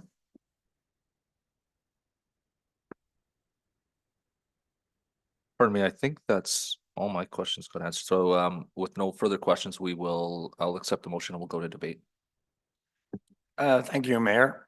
I hope my voice manages to make it out through this entire day. Don't worry, Shelley, I just have laryngitis. That's it. Yeah, she's putting up barriers right now. As the presentations has identified, I mean, this is something that has been on the books for a while and for a number of really good reasons. Last year, one of the concerns council had was that there really wasn't a design that was identified and ready to go. And so I think there was some hesitation in last term's council in relation to moving forward with a large capital budget item that really didn't have the necessary design work. I think we were at about 60%. Now you've heard that we did approve $100,000 to move forward with the design work that administration has really identified both in the backgrounder and also in the updated project charter. So now we get a lot clearer picture of what the actual costs are. But regardless of the costs, I mean, we're talking about a project that's not really just about updating a gravel lot. And I'm really cautious of that. I mean, yes, the city has 16 other gravel lots, and they are, as administration has identified, even in questioning today, they're used for multiple uses. There's different leaseholders, and to your question, Councilor Cortesh, yes, it's possible that potentially there could have been some engagement with a sponsor, but as you heard, there's a significant demand and draw on our volunteers that work at the park, and just maintaining that park to keep it in the condition that makes it such an attraction in our community really would, unless you had somebody specific that maybe came from that background, I think that asking the volunteers to take that on and look at that just maybe is just a little bit too much to ask from a leaseholder. So it's just really, I really want to emphasize, it's more about upgrading a gravel lot. It's about accessibility, safety, and supporting one of St. Albert's most treasured public spaces. The Botanic Park, as we heard, is well-used and well-loved destination. It's operated by the Society of Friends for the St. Albert Public Gardens. And over the years, the site has made significant investments in accessibility, ensuring visitors of all abilities can enjoy its gardens and connect with our larger trail network. Yet the existing gravel parking lot remains a barrier For many people with mobility challenges, particularly those using wheelchairs, walkers, or strollers, gravel surfaces are difficult, they're uneven, and often impassable with bad weather. Simply put, the current lot just doesn't meet modern engineering and accessibility standards that we hold dear in our community. The design work completed in 2025 has now advanced to the point where clear, updated information is available. This includes stormwater management upgrades, proper curbing, paving markings, signage, landscaping, and importantly, the updated design reflects reduced construction cost estimates compared to the earlier conceptual stage. We also heard that the Botanical Park Society has been actively engaged with the design team and are looking at coming in with options as to how they're going to have access to the park during construction. And I think a great deal of work is undergone, and I know that there will be some challenges. However, I think that, I mean, with any construction projects, there's always challenges. I'm sorry, that's a $2 fine. Paving the lot will enhance accessibility. It's going to improve visitor safety. It's going to elevate the overall experience of one of our city's signature cultural and natural assets. And while the investment is significant, it supports long-term community benefit and aligns with our goals of creating an inclusive, high-quality public spaces for all our residents and visitors. And for this reason, I was really proud to move it ahead with the project charter and include it in this year's budget. So thank you. Thank you very much, Councillor Mackay. I believe we have Councillor Clark with some comments. I just want to say this is a positive and a forward-thinking or forward-looking step to our community. Many residents and visitors don't realize that while the land itself is owned by the city, the gardens are operated by the society whose volunteers and staff truly embody the spirit of why we are known as the Botanical City. Their work brings beauty, education, and environmental stewardship to our community, and they depend on us to ensure that the surrounding infrastructure is safe, accessible, and welcoming. Paving the parking lot is a practical improvement that supports the tourism in our city, the accessibility for both our residents and our visitors, and the overall visitor experience. It also reflects our commitment to a strong partnership with the society, and I thank both of you here today. And please pass that on from all of us to all of your volunteers. And you manage this cherished space. For those reasons, I see this as a meaningful investment in community assets that residents value and our visitors enjoy, and I will be supporting this motion. Thank you very much, Councillor Cortesh. Thank you, Mr. Mayor. Man, this is tough. I see there's nobody speaking after me. I don't have much time to make up my decision here.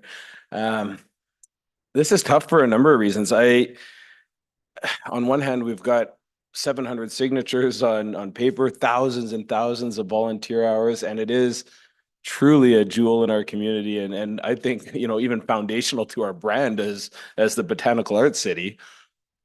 On the other hand, I feel like I'm approaching all of these capital business cases, and I feel like I don't have a really good handle on our capital budget. The previous council has had a chance to go through that in more detail. We haven't had a chance as a council to do our strategic planning yet, and so we don't know what our capital priorities are going to be as a collective moving forward.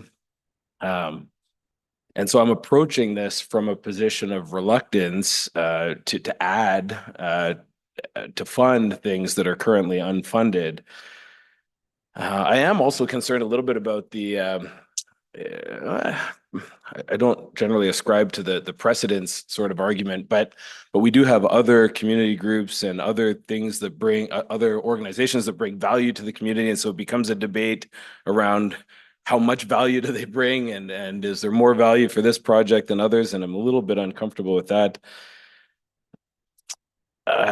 So yeah, this is a tough one for me. I'm inclined to be perfectly honest, I'd also like to see maybe, and I hate to ask the volunteers to do even more work, but I'd like to see maybe a little bit more in terms of what I alluded to earlier, contribution, maybe approaching contractors for some sort of in-kind contribution and that type of thing. But so I'm inclined to vote against this, but I'm going to wait and see what Councillor Hughes has to say, and maybe Councillor McKay on closing. It's a tough one for me, for sure. Councillor Hughes? Okay, so I understand it's, especially when you just come into this and you're like, hey, let's spend $700,000 and pave a parking lot. It does seem like a lot. And there's also just the pressure when people show up and specifically have a request. So like they're trying to weigh these two things. This is what I can tell you what happened in the past. We agreed to, initially it was coming in at 1.9 million to pave it, and it was a bit of a sticker shock. And so we said, we'd like you to go back and do the detailed design, and then we'll come back and reconsider our next steps. Did it guarantee that we're going to move forward today? No. But it did say that we'll come back with the design and then we'll reconsider the next steps. Okay, so that's kind of where we came to. And then Councillor McKay put forward the motions. Now we're in debate. The reality is about the grants is that there's no obligation if we approve this for the society to move forward and ask for, try to get grants on our behalf. But we have had other organizations where we have put something forward and then they have found opportunities for grants. And then they've come back and said, hey, good news, we got $200,000. And then it comes off our total capital budget and rolls back into the capital reserve after the fact. So it doesn't prevent the society from taking action and saying, you know, we're going to see if we can find some grants as a not-for-profit and try to alleviate some of our costs. There is a bit of a challenge saying get the grant without having the approval in some cases, because they're going to be asking for something. And then when they come back and say, well, do you know you're going to have the rest of the money? Their answer will be no. So in some ways we have to kind of go on blind faith that they will attempt to try to get grants. Even if they attempt it, doesn't mean they're going to be successful, but it's kind of going to be like a bit of a collaboration. And hopefully if they are successful, it will reduce our end costs. But like I said, unless they actually have that certainty, it's difficult for them to actually achieve it on a what if. So the other thing we have here is just like one of their prime revenue sources are weddings. So if you've got a muddy parking lot and you're trying to get a wedding dress through there, it's a huge disadvantage. It's just as a location to be considering. And it's not cheap to do it. $850. Like, I don't know if I'm going to do that for my next wedding. So because of that, so with that, there's an expectation that you're going to be able to do the pictures and not get muddy. And you can't really control the weather. So I can see definitely how that would be of asset. There's a lot of seniors that really do enjoy walking through there. And the irony is that once they get to the park, they can walk safely, but they can't actually get to the actual area to do it. So from a practicality standpoint, they've tried to make it as accessible as possible, but obviously a $700,000 price tag is just beyond what the society would be able to do. So they haven't asked us for any other money for any type of operating. They managed to do everything self-sufficiently. It's just about this one major project. And yes, it is a major project, but I can see that there is actual advantages to be able to move this forward. The reality is that the total pricing has come in at like 40% of our initial budget. And we do have, I know we used up 275,000 just a few minutes ago, but we still do have another 300,000 plus that we can put towards this without actually even going into the current reserve. So with all of that, I'm looking at it and thinking like, yes, this would make sense and it's not going to cost less in the future. When former Councillor McKellick brought this forward, he brought this also with the Lacombe Park Lake Dog Park and talked about the issues with dogs getting in and out and having muddy feet again, trying to go there. And actually I can see the value of this, especially if these costs do come in less, to reconsider that one as well. But there hasn't been a lot of other requests for other areas for this. This is just two that have come in. And so there is a precedent setting for sure, but at the same time, we can also make decisions as we move forward. It has allowed us to actually have the discussion about what are our standards for gravel parking lots and should we be considering this at all in the long-term plans? And what are our standards if we actually decide to move it forward? But those are all discussions that the council will have at a later date and we can set the kind of policies. So is this a one-off? Yep. But is there justification for it? I feel that there is. And is the cost a lot less than we initially thought? Yes. So with all of that, and do we have actually additional money to help offset that? Yeah. And I do believe that the society will try to get grants if possible, which will again reduce it even further. But again, it's in blind faith moving forward. That's it. Thank you. Thank you very much for the comments, Councillor Bermansky. Thank you. Through the mayor to administration, I will be supporting this as well. I'm happy to support a tangible asset, and it's my hope that going forward through budget, we can offset this cost in a meaningful way. One other thing I'd like to mention is with this tangible asset, sometimes it's beneficial in getting grants because those deciding grants see that someone else is investing in the project and keeping the value there. So I'm definitely happy the price went down. That's always a plus and a rare occurrence as well. And I look forward to this. The only thing I would mention is for the volunteers for this project and those who run the facility, I would probably suggest that you'll have a lot more parking there, because if it's a nice paved parking lot, you'll probably find more people wanting to use your parking lot for other things. So that's why I suggested prior, maybe a dedicated parking area or whatever, but and that's all. Thank you. Thank you very much, Councillor Patrick, for comments. Thank you, Mayor. While I do understand that this will be like a substantial cost, I do believe that it aligns with our botanical arts theme in our city that we're all so proud of. And I do just wanted to say that it does differ from other parking lots where the dog park, for example. When I visit the dog park and I let my dog out, I let him run in the water, he runs through the mud. I know that he's going to get into my car muddy, and I'm prepared for that when I go in. But if I am wearing a $5,000 wedding dress and getting pictures in a beautiful rose garden, I'm hoping that I'm not having to have my, wedding party lift my dress up to get through. And I'm hoping that my elderly grandparents are able to be accessible and get to the pictures without rolling their ankle or not being able to get their wheelchair there. So, and they host, seniors, weddings, events, programming, family strollers. And so with that, I will be supporting this. And I think it aligns a lot with, ensuring that our entire city is accessible, and they bring a lot to our city, and I enjoy visiting there every year. So thank you for your presentation today. Thank you very much. Just before we go to closing, if Councillor McKay, I'd just like to say that, the question was, are we setting a precedent? I think that this is separate to the other lots that we're looking at. And I believe that for the asset that we have at the Botanical Gardens, this is the one piece that's the shortfall there. So to have the volunteers and the maintenance and the work that's put into that on a daily basis to then have this sit there unaddressed, to me is a deficiency. So I think it was a great presentation. I think it's certainly a value add for the city, and I would also be supporting this motion. So Just in closing then, and thank you for everybody's comments. And I do understand, Councillor Cortesh. I mean, the cost was certainly a barrier in previous administration and in council.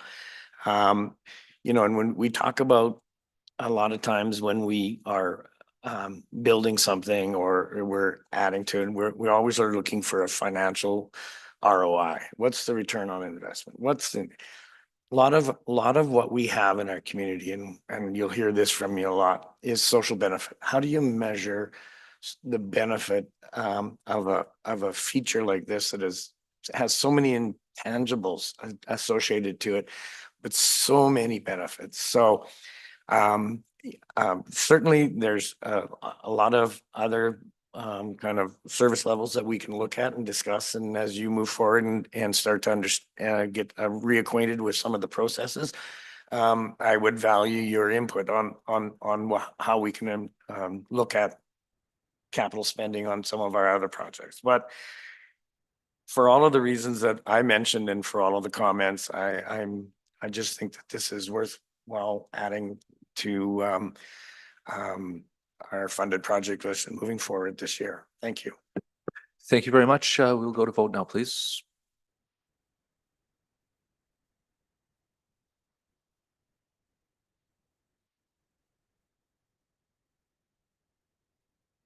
Thank you very much. That vote passed unanimously.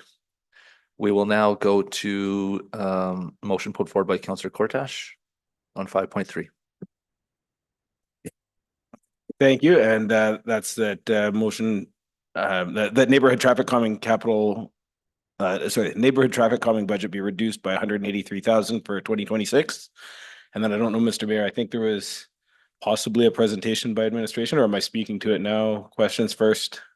Because it came in after the deadline, we do not have an AR. We do not have a presentation. We'll just answer questions as they come up.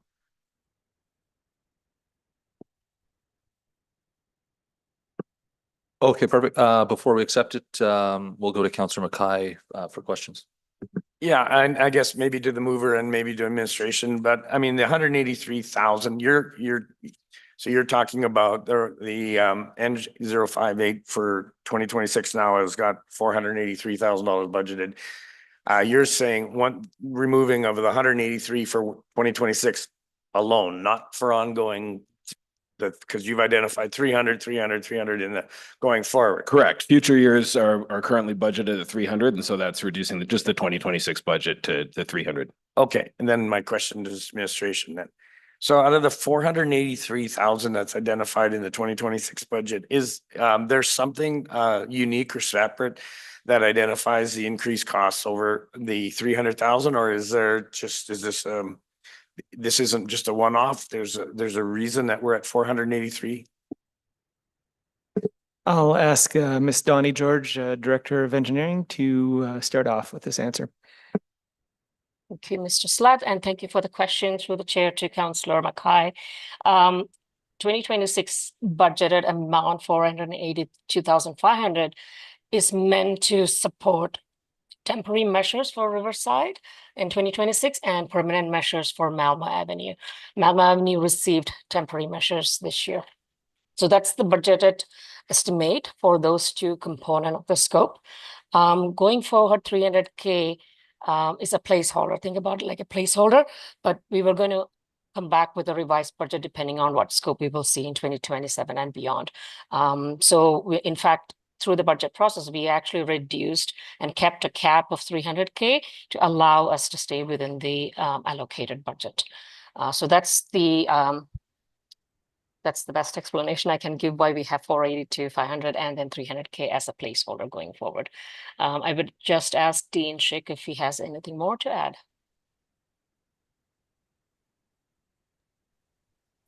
Thank you, Don. Nope, that was well explained, and it's just a case that, again, for clarity, it's just that the 2026 scope is more defined than the future projects. We have actual traffic calming plans with temporary considerations as well as transition to permanent structures as well. So if this motion passes, you're potentially stuck $183,000 short in relation to either completing work on Malmo to make it permanent or completing some planned work in Riverside. Is that my understanding? That's correct. Unless Councillor Kotash can explain what specific scope he was thinking when he put forward the reduction in the budget. But I'll just jump in on that and say that the motion, actually, we would have to do the estimate. And so it would take a further motion. I would offer outside budget if we were talking about specifics. That is not defined. Yeah, and I'm sure Council Cortash will identify why he specifically identified $183,000 as that number. And I think, so can I have administration explain, maybe for the benefit of the new councillors, why we have placeholders in subsequent years? So that there might be a better understanding. So going forward, that maybe there'd be some discussion as to why a placeholder is now put in 27, 28, 29 and onward. Thank you for the question. When we have a program such as this, which is a multi-year impact to our scope, for example, in the neighborhood traffic calming scenario as a program, we address a particular location through a 3-step process. The first year we look at public consultation. Once the request comes in, we look at it from a public consultation perspective, what kind of improvements that we need to get into. There's a certain percentage threshold that we expect people to vote for it or give survey results. Will direct that action forward. The second year would likely look at a temporary replacement, and a third year we'll look at a permanent. So it's a rolling budget. So future years is less specific. We will know for sure what we are expected to do in terms of scope for the year, the immediate year after the budget. So that's essentially what we are considering when it comes to a bigger multi-year program such as this. So it's basically in the sense as you get more certainty around what are the actual specific needs identified in that three-step process, you actually confirm up a budget then. Is that correct? That's correct, yeah. So, I mean, can you, and Mr. Fletcher, you might have to go to Mr. Schick on this one, but how many do we have? How many kind of are in the queue? I mean, how many of our applications are in the queue right now? And are we seeing a bigger trend, or is this starting to kind of calm down a little bit? Sorry to use the word, but that's kind of the only one that came to my head.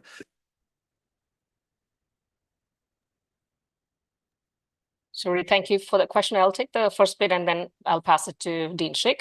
I think we have about 60 applications pending in the backlog. So Dean, if you want to give more information around it, please go ahead. Yeah, thank you, Donnie. That's correct. So right now we have about, in and around, as Donnie mentioned, 60 applications. So the applications themselves, there are some repetitive sites, meaning roadways. Multiple residents of a single area have made a request for traffic calming.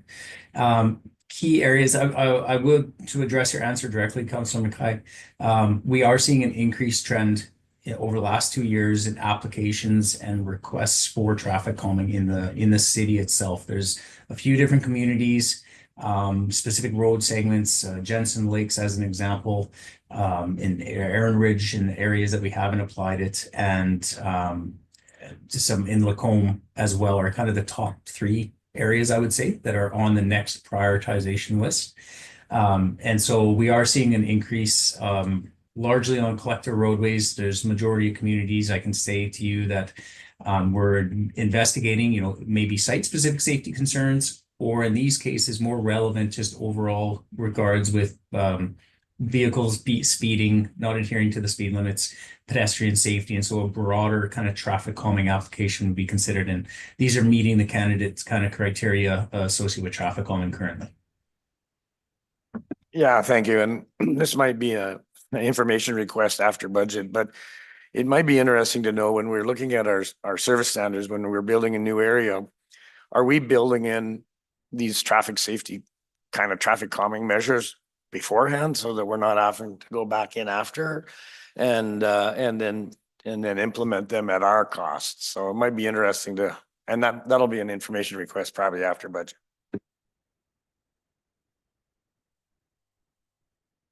And maybe could I just offer just a little bit of expansion on your previous question, Councillor, on the 300,000 holdings. So in fact, they were 500,000. You'll see after that, I think it's, forgive me, the 2020 timeframe, 2030, where I lost 2 years apparently. 5 years. Anyway, it'll go back up to 500,000. That was done explicitly internally in order to address the deficit in the capital funding that Ms. Victor spoke to earlier. And so that was an internal decision to make it 300,000 for that 3-year time period. The demand was forecasted in around the 500,000 timeframe, subject obviously to what you heard Ms. George and Mr. Schick say about the vagaries of forecasting in the out years. Yeah. No, I appreciate the clarification. I was just trying to get some history for new councillors. And when you say you missed 5 years, you didn't live through the 60s. I did. So I've lost more than 5 years. Thank you very much, Councillor McKay. We'll go to Councillor Hughes for comments, questions. Thank you. So I think that one of the challenges from this motion was just the concern about the speed bumps and the new standards that were coming in. So are we now considering speed bumps as a new standard for traffic calming? Because that was a new one to me. I'll ask Ms. George to speak to that. Thank you, Mr. Slett. Through the chair to Councillor Hughes. The measures that we put in for permanency depends on what is required for the area. So the speed bumps, like you have observed, is coming as one of the measures for the 2026 plan. And I would add ask Dean Schick if there's any specifics around, is that going to be the standard going forward or not? Thank you, Donnie, and through Councillor Hughes, we have, so 2025 was the first time that we applied actual vertical measures, speed cushions, if you will, or speed bumps on Melmo Avenue. It's the first site that we've applied those, and it's largely, I should say, subject to the issues reported by residents, whether speed or if it's pedestrian crossings, as an example. Each traffic calming measure has higher aptitude of impacting a certain issue in regards to the negative impacts of traffic. And so vertical deflection, the bumps or whatnot, tend to influence speed at a higher rate and a better rate to I guess, improve driver behavior relevant to speeding. We have confirmed that through our experience on Melmo Avenue. We saw an 85th percentile speed, which is just a measure saying that 85% of the vehicles drive at this speed or higher, change from 50 kilometers per hour to 30 kilometers per hour with the speed cushions applied. We've also seen that in the community of Erin Ridge, where we have raised crosswalks, which represent, again, vertical, kind of the bumps and whatnot. So where we're seeing a longer life of speed adherence and maintaining the lower speeds relevant to the posted 40 kilometers per hour, or in this area on Melmo, 30 kilometers per hour with the school zone. So we are expecting to see a larger number of vertical measures applied. I can say that anecdotally through the community of Riverside, residents have identified a preference as well. Not all, I'll preface this to say not everyone has the same opinion when it comes to traffic calming measures or the desire for traffic calming, but we're seeing that speed as an issue is increasing from residents' perspectives, and desired outcomes or measures to influence that speed is requests are being made to address it. Okay, so are the speed bumps that are being planned for Melmo similar to the raised crosswalks in Erin Ridge, or are they much smaller and more noticeable, I guess? Or through you, Councillor Hughes, they're going to be similar. So they're not so much a speed bump. So a bump is very short, very narrow, what you would see in a parking lot. So it's very much like just a lot narrower, where we look at more like the speed, more tables or cushions, if you will, where it's like a little bit of a more of an incline in a tabletop type of measure. So it's not quite as abrupt. And it accommodates the design speed. As you can imagine, a design speed on a roadway may be 40 kilometers per hour. That's what we want people traveling to and be comfortable with.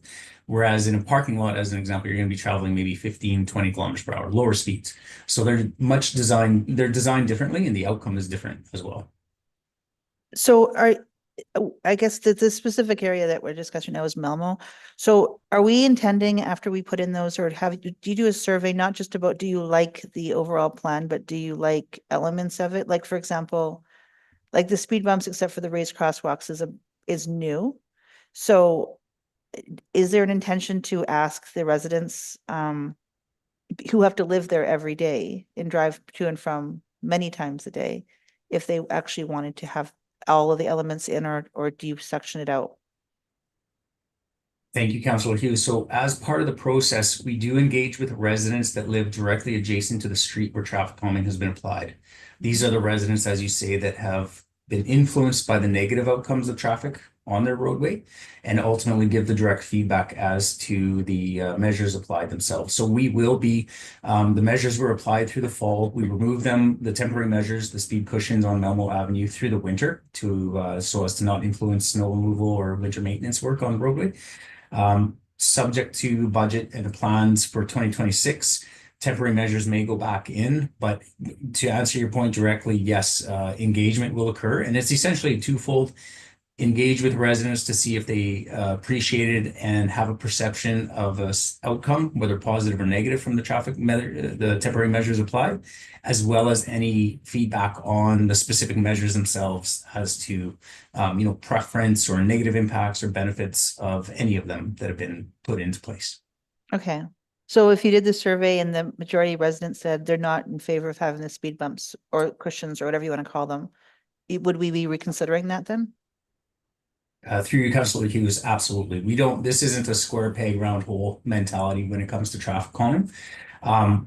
In that being said, though, areas where we may see resident feedback come back saying they don't desire specific types of measures, it just potentially then puts greater emphasis on other resources or impacts or may change expectations of changes to driver behavior in the area. And so, but this isn't a case to suggest that in locations where it's, recorded higher speeds and perception and requests from residents to apply measures, we want to ensure that we're falling in line with expectations of the residents as well and not negatively impacting quality of life, which if we put in measures that they don't necessarily agree with or prefer, that would be the end result.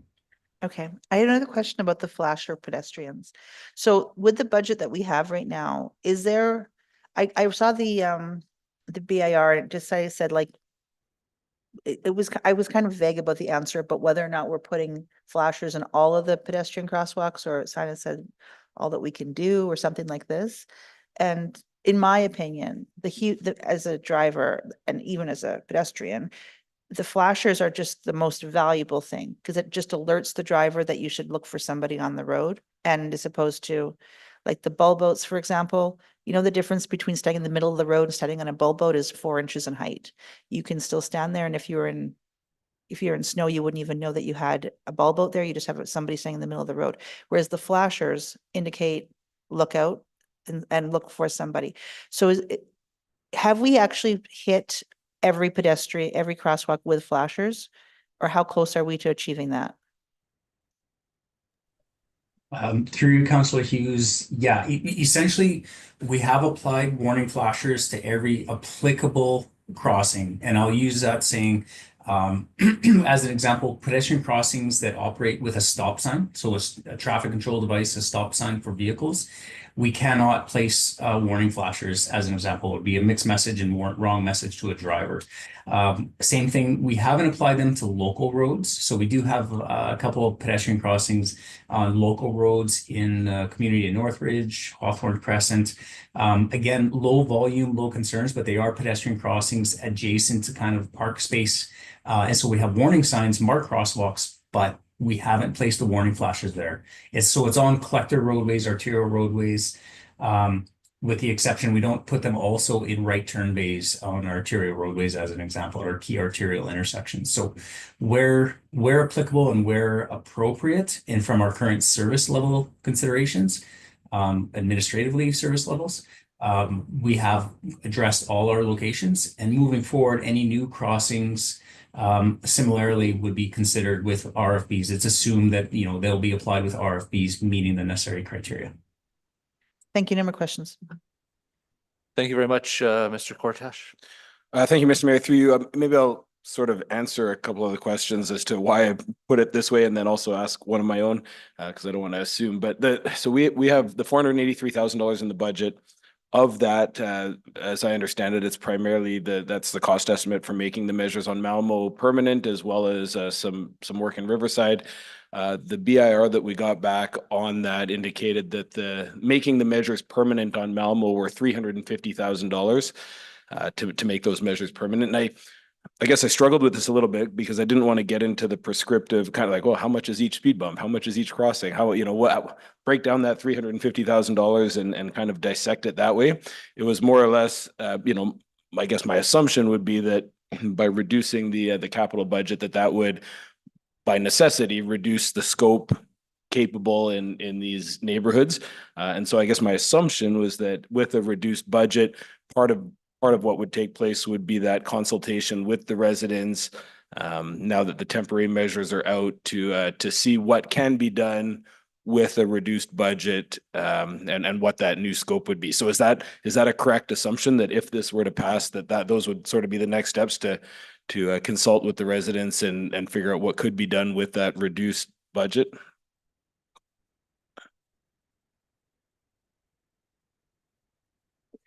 Yeah, Ms. George can certainly jump in. I think, again, there's two elements to this, right? And I think based on some of the previous questions, there's the quality of life of the residents is important, but the whole reason we're doing this is from a public safety perspective, right? And so I think it's not just a simple matter of going to the residents and say, what do you want? It's about what could we deliver that achieves effect. And then I think that that feedback, regardless of the temporary measures and the impacts, would occur. Ms. George, with that as sort of an opening statement, please go ahead. Thank you, Mr. Fletcher. Yes, I would probably ask Dean to jump in to be specific on the scope, but if you reduce the budget, the Malmo Avenue estimates are in already, and also the temporary measures. What could fall off the plate with that reduced budget is the consultation piece that may come forward for the subsequent identified areas. Also, there's a piece of consultation that needs to go back to the Riverside community in terms of making sure what we have as a temporary measure will be good for carrying forward into a permanency. So those are the two components that I could think of from the scopes side of things, but I would ask Mr. Schick to add or correct me if I've been in the wrong direction. Thank you, Donnie. No correction needed. I just maybe wanted to make a point for clarity, is to say the measures that have been applied, any traffic calming plan that is applied in its temporary fashion and ultimately kind of conceptually put together for a permanent potential next stage, has gone through pretty extensive public engagement. And so the measures that existed in the temporary measures on Malmo Avenue were all requested and specifically, I'll use the term, supported, if not approved, by residents. And through the duration of the temporary measures through the fall, we never heard any negative impact or negative responses from residents stating, kind of imminent issues, operational concerns, desiring removal of the temporary measures. In fact, anecdotally, with the removal of the temporary measures for the winter season, we heard the opposite, where people were kind of upset that they weren't going to be maintained on site through the winter. So I just want to add that for clarity to say that the plans have been developed through engagement with residents. And so at the end of the day, if budget is reduced, we would have to look at it administratively to say, okay, what's the priority in terms of the traffic calming program itself? And to Donnie's point, the program consists of implementing, adjusting temporary measures to permanent where applicable, applying temporary measures stages. As an example, Riverside is at that stage of the maturity of the program itself, and then next level of engagement for next priority location. So likely the first off the list would be engagement with the next priority sites in terms of budget reduction, and then potential reduction of temporary measures or limitations to temporary measures, recognizing that our priority would be is essentially to deliver the process of traffic calming to the community that we are most invested in to date. Our resources have been applied to develop traffic calming plans. It's been supported by the community, and it's a council policy for us to follow to deliver on said process and improvements. So that's the only thing I would add to that statement.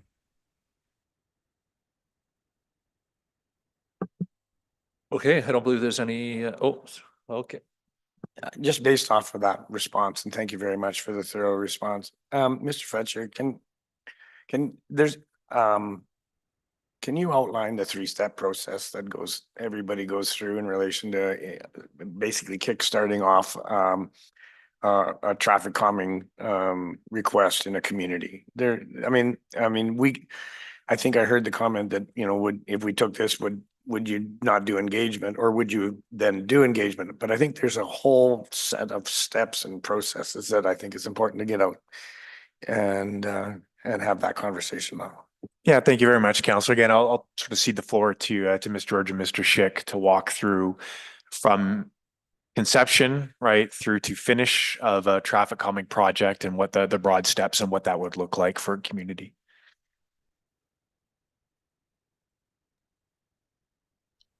Sorry, thank you for the question, Councillor Mackay. I would probably ask Mr. Schick to jump in because he's done this multiple years, so he's going to do it elegantly, more elegantly than I can. Thank you, Donnie. I'll try and be concise versus long-winded. And so essentially the start of the process is that residents may apply for residential traffic calming, neighborhood traffic calming through our online website. And we then, administration goes through and collects data vehicle volumes, collision history, and then just essentially applies criteria to say, is it a warranted site? Because we do face some opinions or perception of safety issues, operational issues, versus validated through actual information and evidence base. So if it's validated, then essentially one of the first steps is to engage, it's public engagement that starts with residents. Largely we focus on the residents impacted by the specific roadway, if it's roadway specific, or we may look at and say if there's multiple applications considering a neighborhood, or there's impacts overall that multiple residents are influenced, then we may go out to a broader kind of neighborhood level. And so with that being said, there's a bit of an administrative process there to validate which level of engagement is going to occur. Both follow the same process, though, as a first step saying this administration, the city has received traffic concerns, requesting traffic calming be applied. We give background information. A lot of information is on the website around traffic calming and the process itself and the policy. We share that, and then we ask residents to say, do they believe that, they desire traffic calming, that they would like administration to follow the process and apply it to their community or their roadway. There's minimum responses required in regards to the overall households that must reply, as well as a minimum percentage of support that must be shown for the traffic calming program to then proceed in that area or roadway. Once that starts, engagement goes then to say residents are asked what issues exist and where. So kind of an issues location engagement. And from that information, then conceptual traffic calming plans are developed. And we then go back to the residents, say, this is what we heard, and these are the recommendations or what could be applied in concept for traffic calming measures. They give a bit of feedback on what they prefer, if they like or they don't like, and what they believe may be impactful or beneficial for the community. And then ultimately a plan is developed from that feedback on temporary measures, as well as consideration of staging to permanent construction. And then we go out and apply the temporary measures, and following the temporary measures, we'll do feedback again. And it may result in a modified plan. It may result in residents stating that, they change their mind. They don't desire any traffic calming or whatever the sorts. But at the end of the day, we take that information and ultimately deliver a final plan for traffic calming. And then through the process, and once it's constructed, we'll do necessary administrative kind of assessments, collect some data on the vehicle volumes and the speeds, and collision information, and just monitor the area for any further feedback. And you do that in one day. I'm joking. I'm teasing. I appreciate that. So, I mean, it's important that this is really, we identify certain areas where we think administration needs to implement safety measures, but really this is a resident-led process. Am I correct? Yes, Councillor. Yeah, I appreciate that. And I think that, it's resident-led, and there's, by the sounds of it, I think I counted, you said public engagement eight times. So there's an incredible amount of public engagement and feedback. So thank you very much. That's great. I also like when he refers to them as speed cushions, because that implies that they're soft. But with that, we'll move it to debate. Thank you, Mr. Mayor. Yeah, this is again a tough one. I realize it's centered around public safety. It is a resident-driven initiative where they come forward and identify problem areas, and it's an excellent process. I also recognize that we have capital budget restraints, and we have priorities that we need to allocate. I mean, we could increase the traffic calming budget, I'm sure, exponentially to provide traffic calming in all the neighborhoods. So it's really a question of what can we afford, what kind of scope does the community expect and want, and so this motion is based on, I guess, a few different pieces of feedback and community engagement that council's already heard me talk about in other forums, but certainly door knocking throughout the campaign. This was controversial. The bulb outs, the speed bumps, the traffic calming measures are controversial because a lot of people really like them and a lot of people don't. But by and large, the feedback that I heard throughout that process was that it was too much, that we could maybe not be spending as much money on traffic calming. To Malmo specifically, I live in the neighborhood. I thought I'd take it upon myself to go visit my neighbors here last week, after having had the temporary measures in place.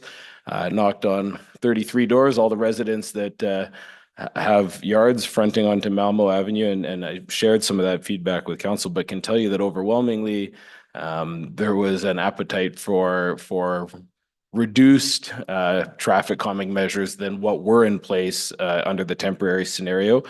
And again, I didn't really want to get prescriptive in the motion, more or less just there was an appetite after seeing what the temporary measures looked like to have a reduced scope in that one particular neighborhood. And I think that mirrors the feedback that I was hearing in other neighborhoods throughout the campaign. Also, in the feedback that we received to the budget, unfortunately, we only had 51 people respond to on the public on the website for our budget feedback. We have 150, 60-page report, and overwhelmingly, the number one issue that came forward through those 51 responses, when the question was asked, what could we delay or what service would you reduce? By far, the most common answer was traffic calming. We could reduce traffic calming, and that showed up over and over again. So the feedback from the community, what the community is telling us is it's tricky because yes, we want safety.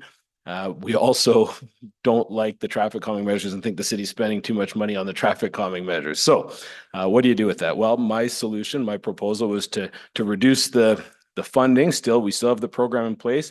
My hope is that it would result in reduced scope. If that needs to be a separate motion and be prescriptive in terms of no speed bumps or whatever the case might be, I suppose we could do that. But I thought that reducing the capital budget would in effect reduce the scope and reduce the amount that the city's spending on traffic calming, which is what we're hearing from residents.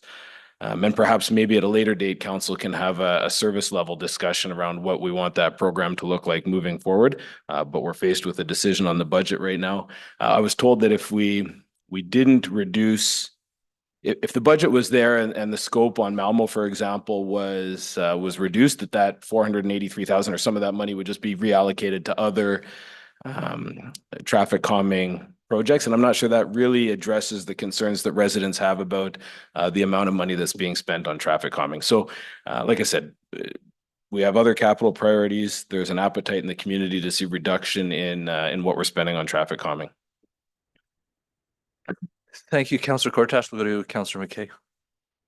Yeah, I'm not going to support the motion because whether or not the motion meant to be prescriptive or not, I mean, I think it will be prescriptive. The other, I mean, to address some of the comments in opening, certainly one of the things I heard consistently and one of the things I see in my own neighborhood is speed and traffic concerns. And my neighborhood is one of the many neighborhoods that is on the list to be evaluated and has had some traffic engineering, traffic calming measures in place already. And certainly, so I mean, when we always have to be cautious of some of the feedback we do need, because there are unintended consequences in relation to only listening to a few small. And I recognize that you did go out and target a specific community that you're well known in, and it's well known in relation to some of the challenges. But we always have to be very, very careful when we talk about traffic safety, because I mean, I lived this life for 33 years. I was in charge of traffic safety for 5 years within the Edmonton Police Service. And 4 of those years, I also investigated fatal collisions. So I probably am one of the only individuals that sit on this bench that has actually had to knock on a door at 3 a.m. in the morning and let somebody know that they've lost a loved one. And I would never wish that on anybody on this bench or any other person. If it was in my power to do, it would never happen. And that's kind of the basis behind Vision Zero. That's a significant initiative that's started in Australia, has migrated into Europe and into North America. And even though I don't believe we'll ever accomplish that, and you can see some of the challenges Edmonton is currently having with their rise in fatalities and what are some of the issues that are around that. And you know, when we look at it, you talk about enforcement, sure. And we've heard great deal of discussion around the engagement piece. And so what really the foundation I'm talking about is kind of the 5 E's of traffic safety. And what we've just spoke about with traffic calming is the the engineering piece. But there's the education piece. And there's also the enforcement piece, and we're never going to have enough police officers or peace officers, and we've already lost photo radar also as a tool. Whether you want to argue that or not, we can do that another day. But you've also heard a lot about the engagement, and one of the things about our program, I think it's gold star in relation to the amount of engagement. This is resident led. So I mean, when we hear residents say, well, we have to reduce it, yet on the other side of that coin, we have residents says that we have to reduce it, but everywhere, but like keep it in my neighborhood.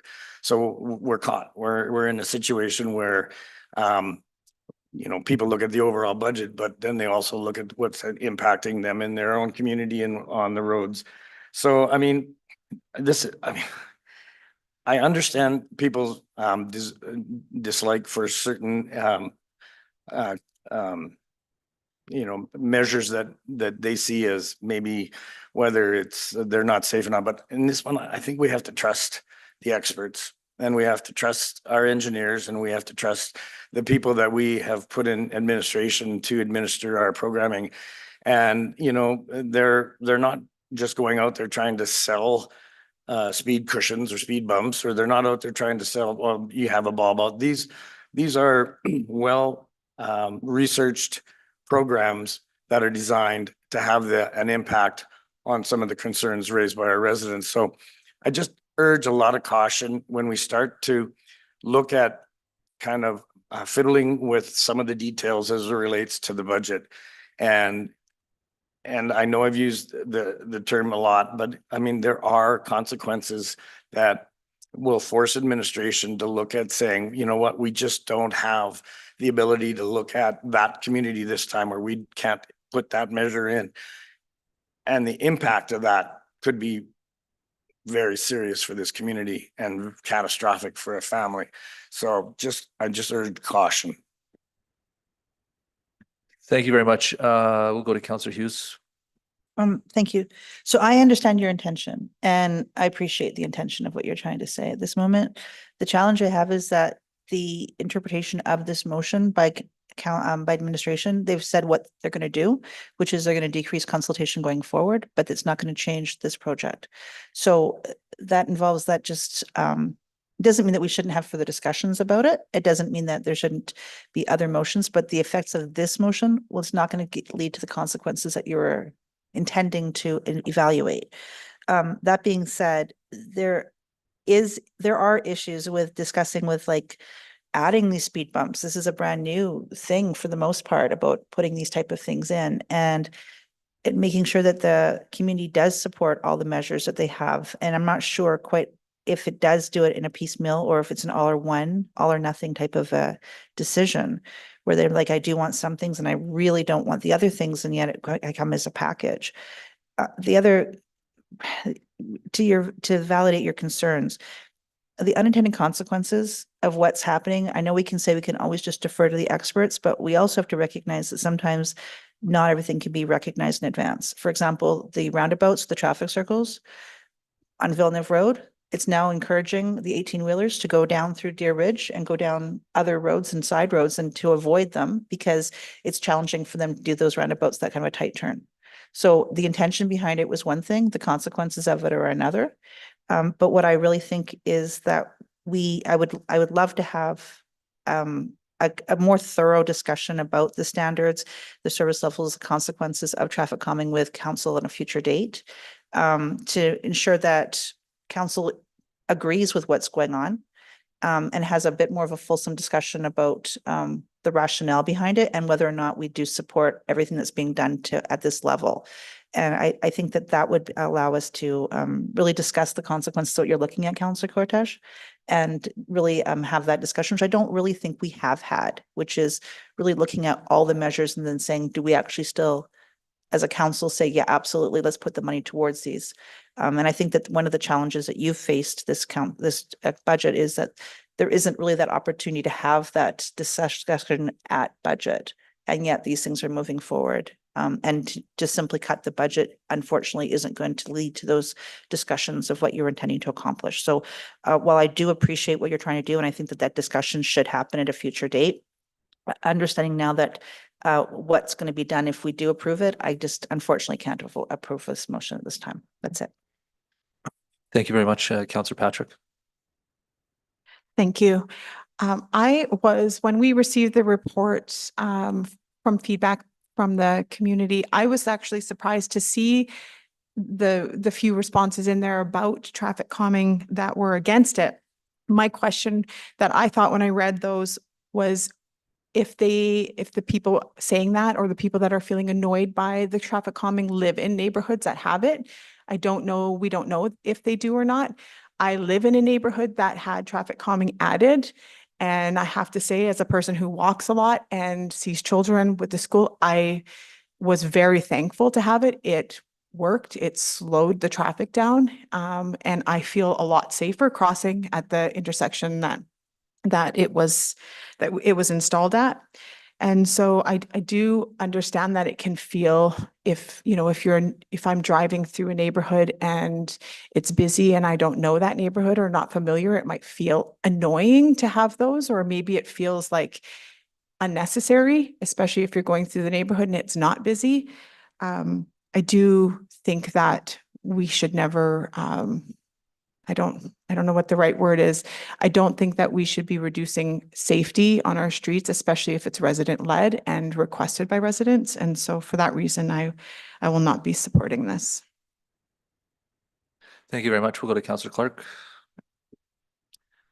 The traffic calming was initiated and is encompassed in a bylaw that's been council driven. And we've had consultation with residents who are directly impacted. And obviously it's been very clear that there's been considerable consultation, and there will continue to be at this level with at least these two communities.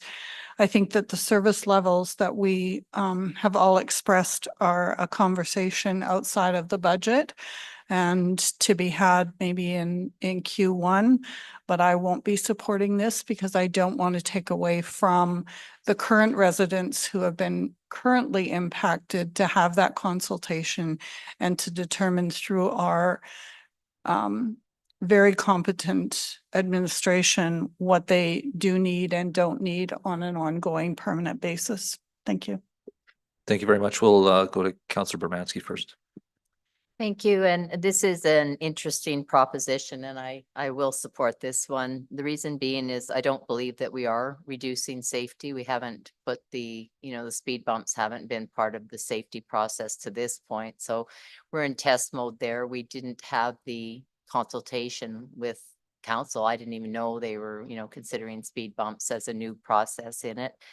And to say that reducing the budget will automatically mean we won't consult, it could mean many things. There's many factors to the process of the traffic calming that those funds could be saved on that may be found not necessary. So again, I find it puzzling that it would just be specific to consulting when it's such a big project that would be the only thing that would be removed. And I would like to see more research because again, we do have both sides to this project, but again, council is not always advised on all those items. And we certainly do need correction, but I don't believe that we're risking any safety, being that we have many projects with a lot of safety out there right now. And I'll support this one. Thank you. Thank you very much.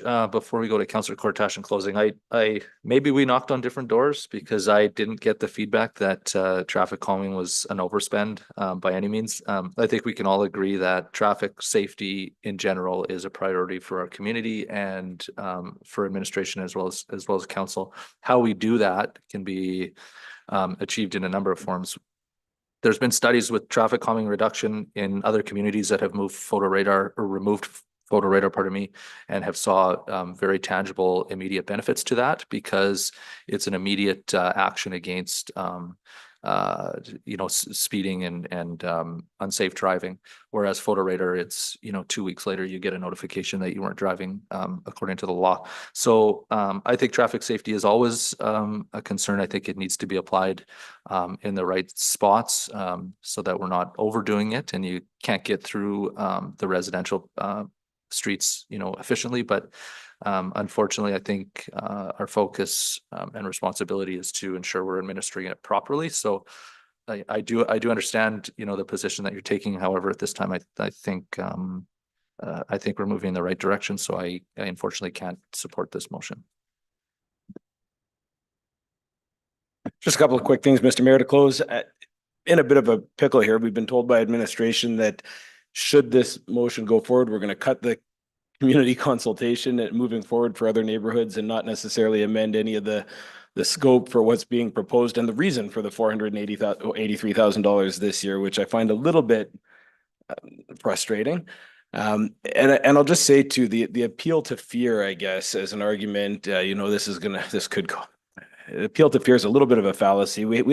Council has to make decisions all the time with respect to public safety. We could be adding more police officers. We'd be adding more firefighters. We could be increasing the budget to traffic calming and doing all of those things to increase safety. But at a certain stage, council does have to make decisions on how we allocate those priorities. And simply, I'll save the story about I've got a story for another time, but I think just that appeal that, if we don't do this, it's going to be less safe. I'm certainly don't want to be misinterpreted saying, hey, I don't think we should have traffic calming. I 100% understand the need for traffic safety in our community. I guess my intent was just that the scope of what we're doing for traffic calming probably exceeds what is required or what residents are asking for. To Councillor Hughes's point about needing to have this discussion around service levels, around speed bumps, around what we're doing. I hope we do have that conversation at some stage and we can either proceed with the budget as is and then have that discussion, or proceed with a lower budget and then have that discussion and sort it out at that point. That was my point, was that let's reduce the budget for now, then have that discussion. And if it's required in the future, then we can add to it. Thank you. Thank you very much. We'll go to vote now, please.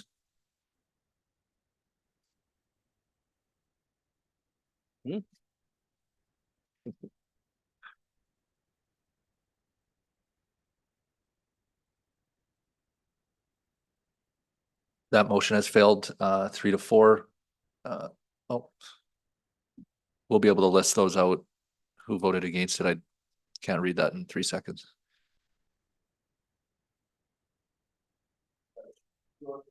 It was Councillor Bermansky, myself, and Councillor Kartash.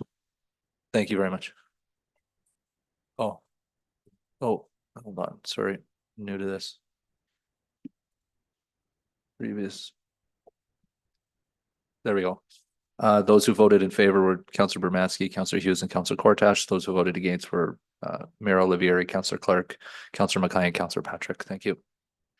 I'd like to call for a recess at this time, and lunch is here, and we'll reconvene after lunch. Can you give a time just so that they know? Yeah, let's break for 35, 40. 30. I'm good, Councillor. Yeah, it's a half an hour is probably sufficient. 30 minutes. From our perspective. Yeah. Thank you.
Okay, wonderful. Back at it. We will endeavor to move through as efficiently as possible here our municipal operating postponed motions. We will start with 6.1, which is brought forward by Councillor Bermansky. Thank you. Thank you.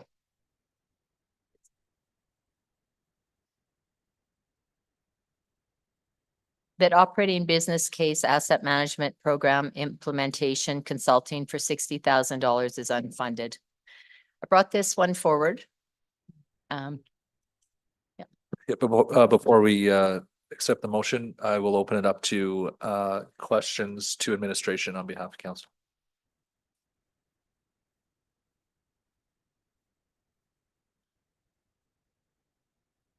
Just let everybody get settled in here. Okay, we will start with Councillor Hughes. Okay, so I guess the one question I have is that it appears this asset management program seems to be like an ongoing program, but it seems to come back for regular funding.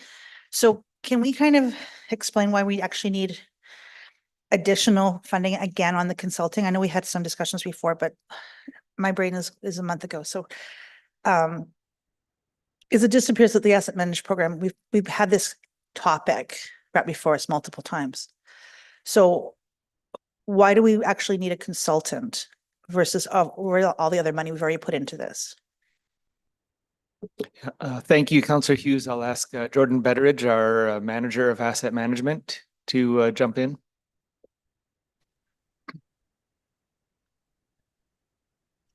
Through the chair. So what we're trying to achieve with this project is the asset management strategy and the strategic asset management plan. It forms part of our overall asset management framework. So that's our information pillar that are tools that all the asset stewards around the organization can use to be aligned with the overall asset management program itself. The reason that we're actually asking for consultant dollars for this document that we're hoping to prepare is that they actually provide an outside perspective that I think we can provide a lot of value with this organization. Asset management is a journey. It's going to take years upon years for us to get to the end. So it's built on continual improvement. But what a consultant brings is that experience that they have with a lot of other municipalities, and they could take those lessons learned to make sure that we don't repeat some common mistakes and can provide that, I think, higher level perspective. I'll just perhaps toss it back to Donnie, see if she has anything else to add. Thanks, Jordan. Thanks for, that's a great answer. To answer your question, Councillor Hughes, we have approved other consulting dollars. That's the past council has approved consulting dollars for completing the EMAM program, which is the software pillar. As you can see in the background, provided we try to get the mature asset management program, which is one of council's priorities, under 4 different or 5 different pillars: people, inventory, condition, software, and information. So this particular one comes under the information pillar. The past consulting dollars approved was under the software pillar, which is progressing. So this will be a couple of these items, and along with the council policy, will be a foundational document to move forward. I was trying to think how this relates to council down the road, is how we yearly come up with an RMR program down the road. Council will see that.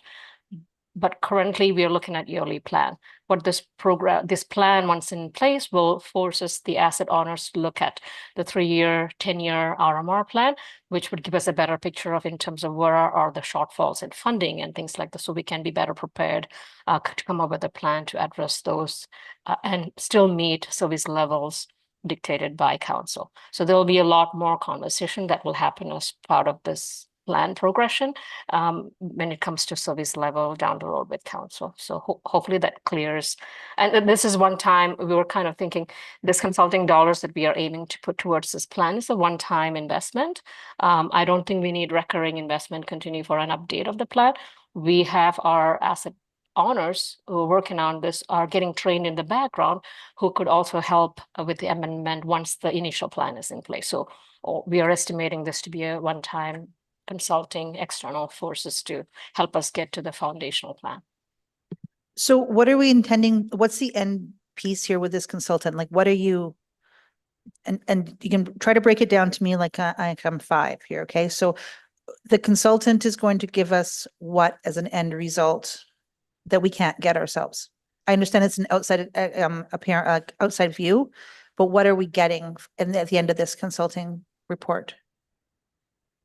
So we have about 33, maybe growing to 34 asset groups. So each asset group will have their own asset management plan, a strategic asset management plan. So these are strategic level documents, the how and the what, how they will manage each of those assets. So there's multiple documents that you will see at the end of this particular program. So 33 times the 2 documents, right, that we get. What is the content of the document? I'll let Jordan explain that a little bit. He went through that whole process himself as part of another assignment.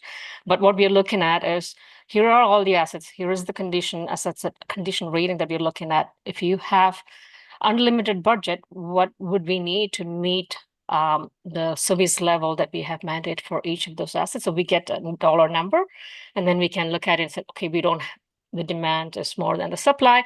Where is the shortfall? How can we make this work with a particular program focused on each of those assets, right? So that's what we're looking at. And then it's not one time done document. This will be a progressed in the subsequent years with an update as well, once the baseline is set.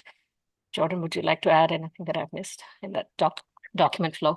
Yeah, no, that was good. I think the asset management strategy, so it's 2 documents that we're going to be asking from this project.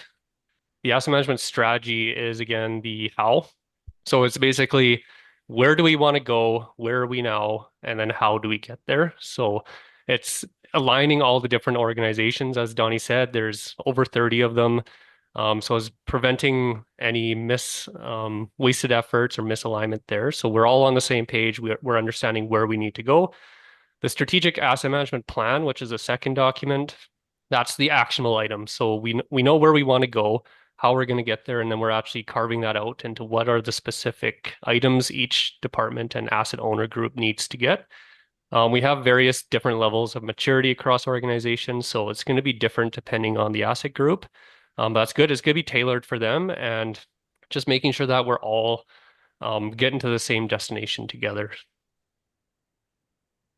Okay, so, and we don't have the capability to do this in-house, because we've gotten this far, right? So I know you're saying you want an outside lens. I don't quite understand why the outside lens is necessary, or what we're lacking that we need to get somebody from outside to look at it. I would just start and then I'll have Jordan to add. So currently, what we don't have a plan per se laid out in a return format. Like Jordan mentioned, there are certain asset groups that are advanced, for example, transportation. I'll take that as an example.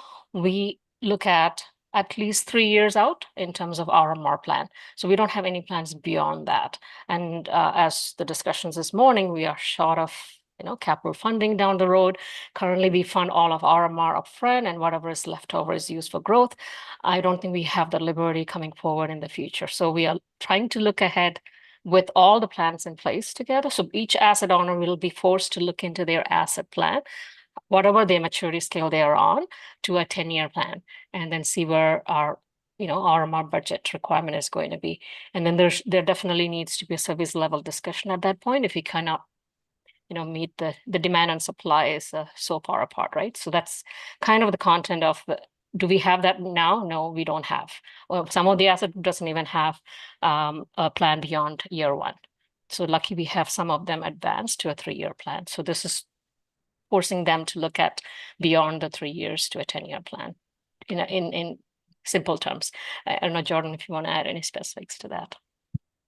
Yeah, I think the only thing I'd like to add is, like, our asset owners and our asset steward group, they're consisting of a lot of doers. The planners, they do reside in the asset hub groups under engineering, but it's a small team. And when you look at just the sheer complexity and scale of the assets that the city owns, our planning group doesn't have all of the expertise, ranging from basically buildings to fleet to IT assets to infrastructure itself. So with a consultant, they actually have access to a wider range of experts across all these different fields that could provide that perspective. So I think that's the only other thing I'd like to add to that. Maybe I could just jump in very quickly and certainly maybe just sort of tie this together a little bit, right? And so to your specific point, could we produce it? Yes, over an extended time period, which would then further delay the actual implementation of the entire project, right? And so this is sort of the upfront investment that they will then take, own, and make evergreen. You know, and so if you're willing to accept significant delay in terms of the overall implementation of our asset management program, which I would submit to you is not something I would recommend. This is an investment upfront. The lens, the external lens is useful, but it's not the primary driver behind this. It's about getting it in a timely fashion, leveraging the expertise that is currently we're developing in the city, but don't have. Okay, so this is really just to accelerate it. That's what you're basically saying, was we're gonna get this done. I wouldn't even say, yes, accelerated if we left out to our own devices, yes. Okay, thank you. Just a question to elaborate on that a little further. When you say accelerated, does that mean keep pace with where the expectation is on timeline? And when you say significant delay, what does significant delay mean? Yes, it means keep pace with our current plan, right? And so I mean, accelerating is relative to if we didn't have this, it would take us a lot longer. But our current plan is actually predicated on being able to produce this in the timely fashion we've seen. In terms of the overall delay of not being able to do this, I would turn it over to Ms. George and Mr. Betteridge if they have anything they could add to that. I don't know. I can't quantify that right now. I can't either, but what I would leave with the thought is that we will be less mature than where we want to be in terms of the program advancement. Which means we are already embarked on this journey of updating the software implementation plan across the across the departments, which is a transformational project. And we would have loved to have this done last year.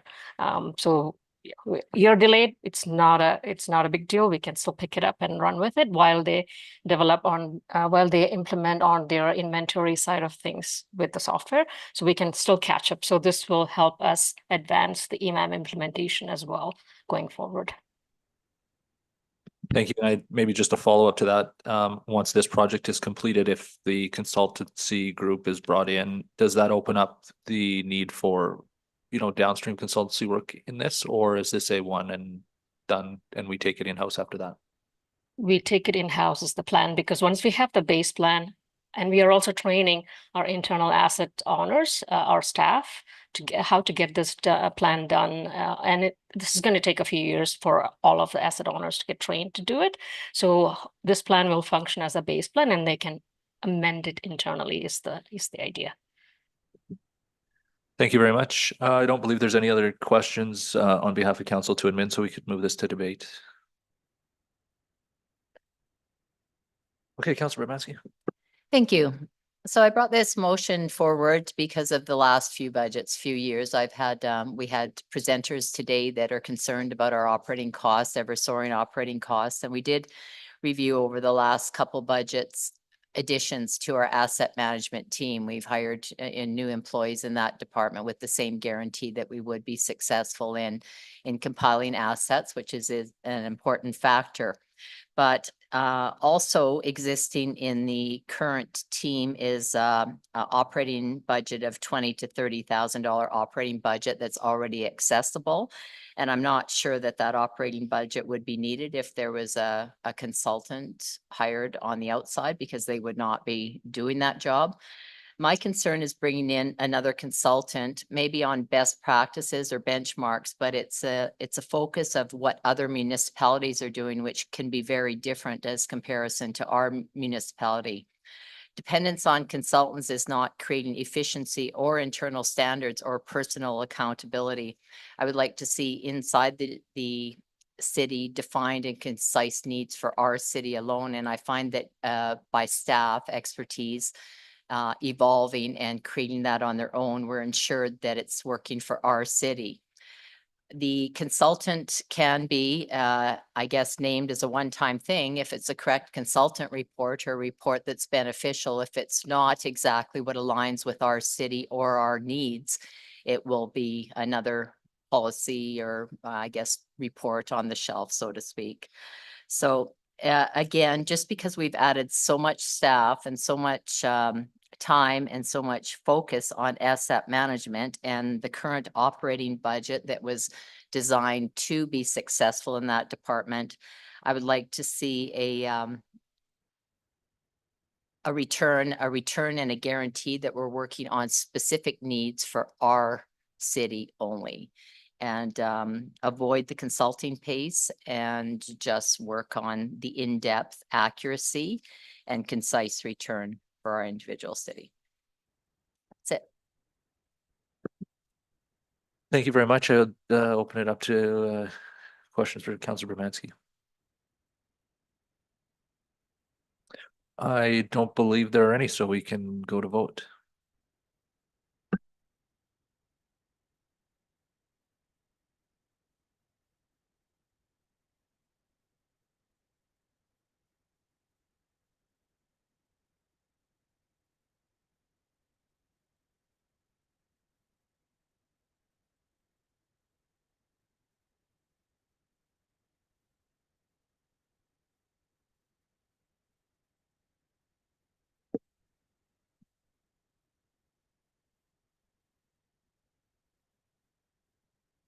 That motion has failed with Councillor Bermansky in favor and all other councillors against.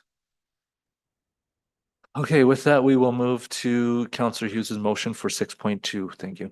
Yep, that the operating business case asset management program implementation consulting for 60,000 is funded from, and I'm going to change to the stabilization reserve.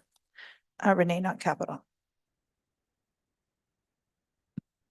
Thank you very much. We'll go to questions for admin before we accept the motion. Councillor Mackay. Yeah, hi, I have one. I mean, I know the, looking at the background or the reason that admin's not recommending it is that this is a operating budget item inside of capital reserve. Have we ever done that before? Have we ever gone outside of policy, particularly this one? And I'm really trying to keep my voice. Thanks for the question, Councillor through to the chair. I believe that we have. It's, of course, council can make recommendations outside the policy. We always just, in the recommendations, just provide feedback of what is within policy. We did in the response say if the intent is to fund from a source other than assessment and growth as an alternative, that the recommendation would be stabilization reserve. Yeah. Okay. Sorry, I'll probably listen to the debate as to understanding some of the rationale behind moving it and the linkages between, I think I see the linkages, but I will wait for the argument. Okay, I don't believe there's any other questions for administration, so we can go to debate, please. Sure. So this is a one-time expenditure. And so putting it under operating is typically done for ongoing expenditures. So I understand that in council's or not administration's interpretation is, well, this they're considering it operating, but in my interpretation, it's actually not. There's many opportunities where you spend money, it's one time, and in my opinion, that should go into capital. And if it doesn't, we can put it into stabilization. But ongoing for this means we're taking $60,000 off when it really on an ongoing basis, which then causes all these other budget adjustments, as opposed to simply saying this is a one time, we're not going to take it out of the ongoing funding pool. And that will give us the opportunity. I realize it will roll over to next year, but at some point, there's going to be $60,000 more that we can now offset to taxes clearly, with as opposed to saying, okay, we're going to do this now and then have to worry about adjusting that budget later. The other thing is that, quite frankly, the reason why I said okay to stabilization is that in the past, many times when there has been one-time expenditures, it'll just come off of the surplus in February, and the majority of the surplus will go into the stabilization. So we can do this now, or we can do it later. But the reality, and if we do it now, we don't forget to do it later, to just simply recognize that we have a one-time expenditure. There's an opportunity to not take it off of the taxes directly and affect the tax rate going forward. And there's literally no harm in doing this at all. If this doesn't pass, I'll just bring it forward again in February, but it would be helpful if I don't try to remember. That's all there is to it, because we'll be taking out of the stabilization and then topping up the stabilization. So that's how we can do it without having it affect the ongoing taxes. That's it. Thank you. Thank you very much, Councillor Mackay. Yeah, I apologize. I'm looking at the old version, and so I had it under capital reserve instead of stabilization. So I apologize for the question. I didn't read it until right now. Sorry. Thank you very much. I guess I'll give you the opportunity to close if you'd like. No, we can go to vote, please.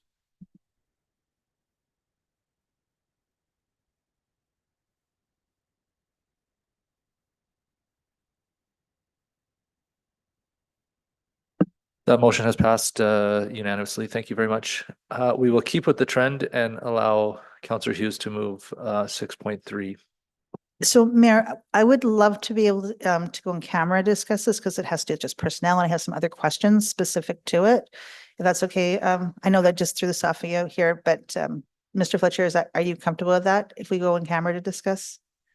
Because I'm not sure if I'm going to have. this- Certain elements, I think if you want to, absolutely. And if there's some that are public, we should rehash them when we Yeah. go, but yeah. I think my questions should probably not be public at this question, because I'm not sure I'm going to bring forward this exact wording. Does that make sense? Yes, it does. Okay, so can we go in camera, Marta? I think it's like section 24, right? 24C. No, I have to just look up the right section. Okay. I will just need a couple minutes to just get a motion up, but yes, I think it's okay to go in camera for certain aspects of this discussion. Sure.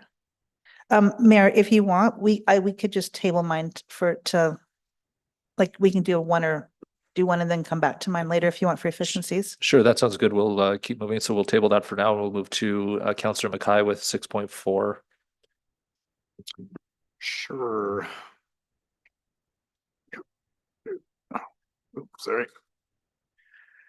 That the unfunded operating business case to conduct a review of policing services in St. Albert be moved from the unfunding operating business case to be funded with the funding source to be the stabilization reserve, I believe. That's what I think. That's what administration's recommendation is. Thank you very much. We'll open it to, before we accept it, we'll open up to questions for administration. Just bear with me. I think I have.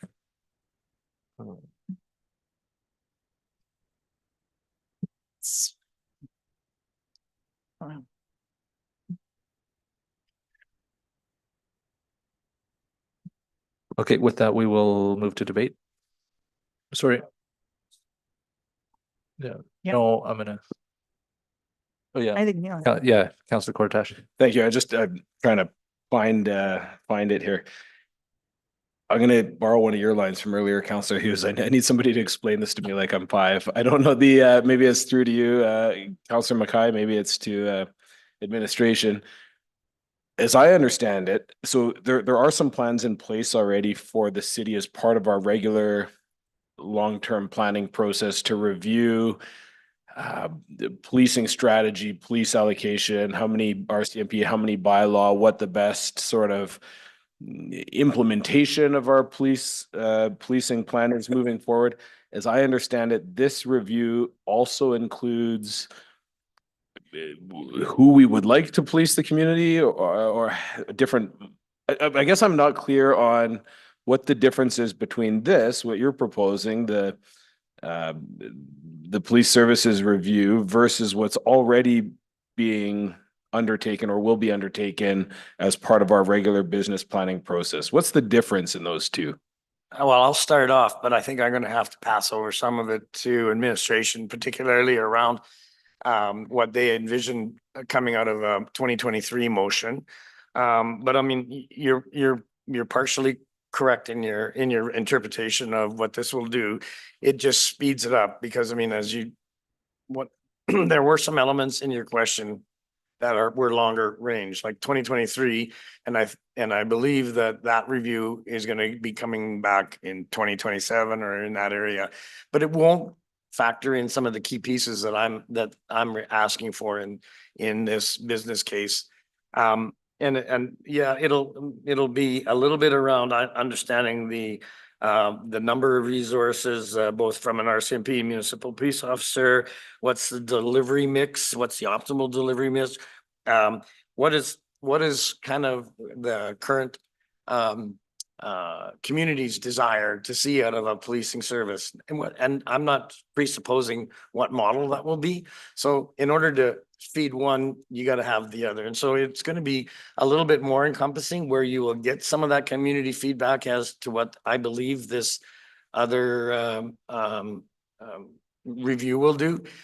But it'll do it quicker and it'll also feed into maybe the timelines that we're being forced to look at now. And so I'll turn it over to administration and see if they can add anything specific to the 2023 motion and what they're looking for in that. But mine's a little bit more expanded because it's also going to look at what's the best model going forward for the or what could be the best model going forward for the community.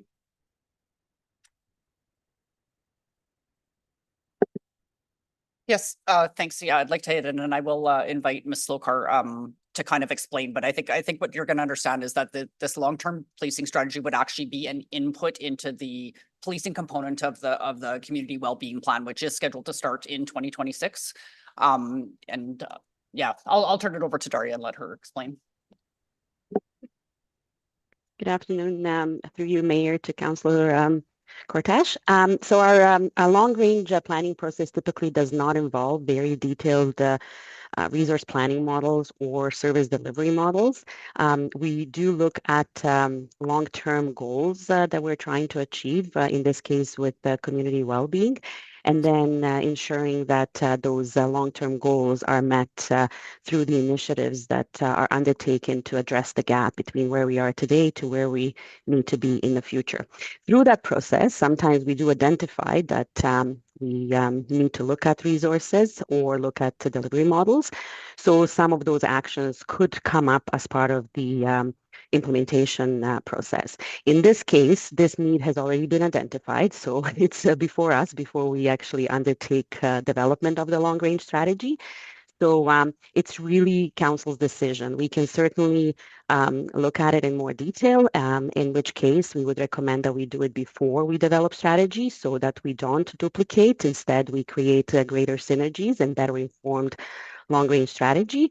Or we could go through the process of developing long-range strategies as we usually would, and through that process, focus more on what the actual scope of review needs to be once we have better understanding of community needs and long-term goals. But really, they complement, and it's just a matter of level of detail. So of course, for the review of policing, we have some information on the scope, but we haven't really finalized it. So depending on the decision that council makes, we would definitely take more time to scope review, should that proceed, and align it with development of a strategy. But they are, they complement one another, but we would have to we would need to ensure that we're not duplicating for sure. Thank you. I'm still not sure I've got it. So are you able to give me a tangible, so let me try. The new long-term policing strategy that's going to be part of the community well-being strategy, as I understand it, that will help determine the mix of RCMP bylaw. I think it said somewhere in a BIR that described that.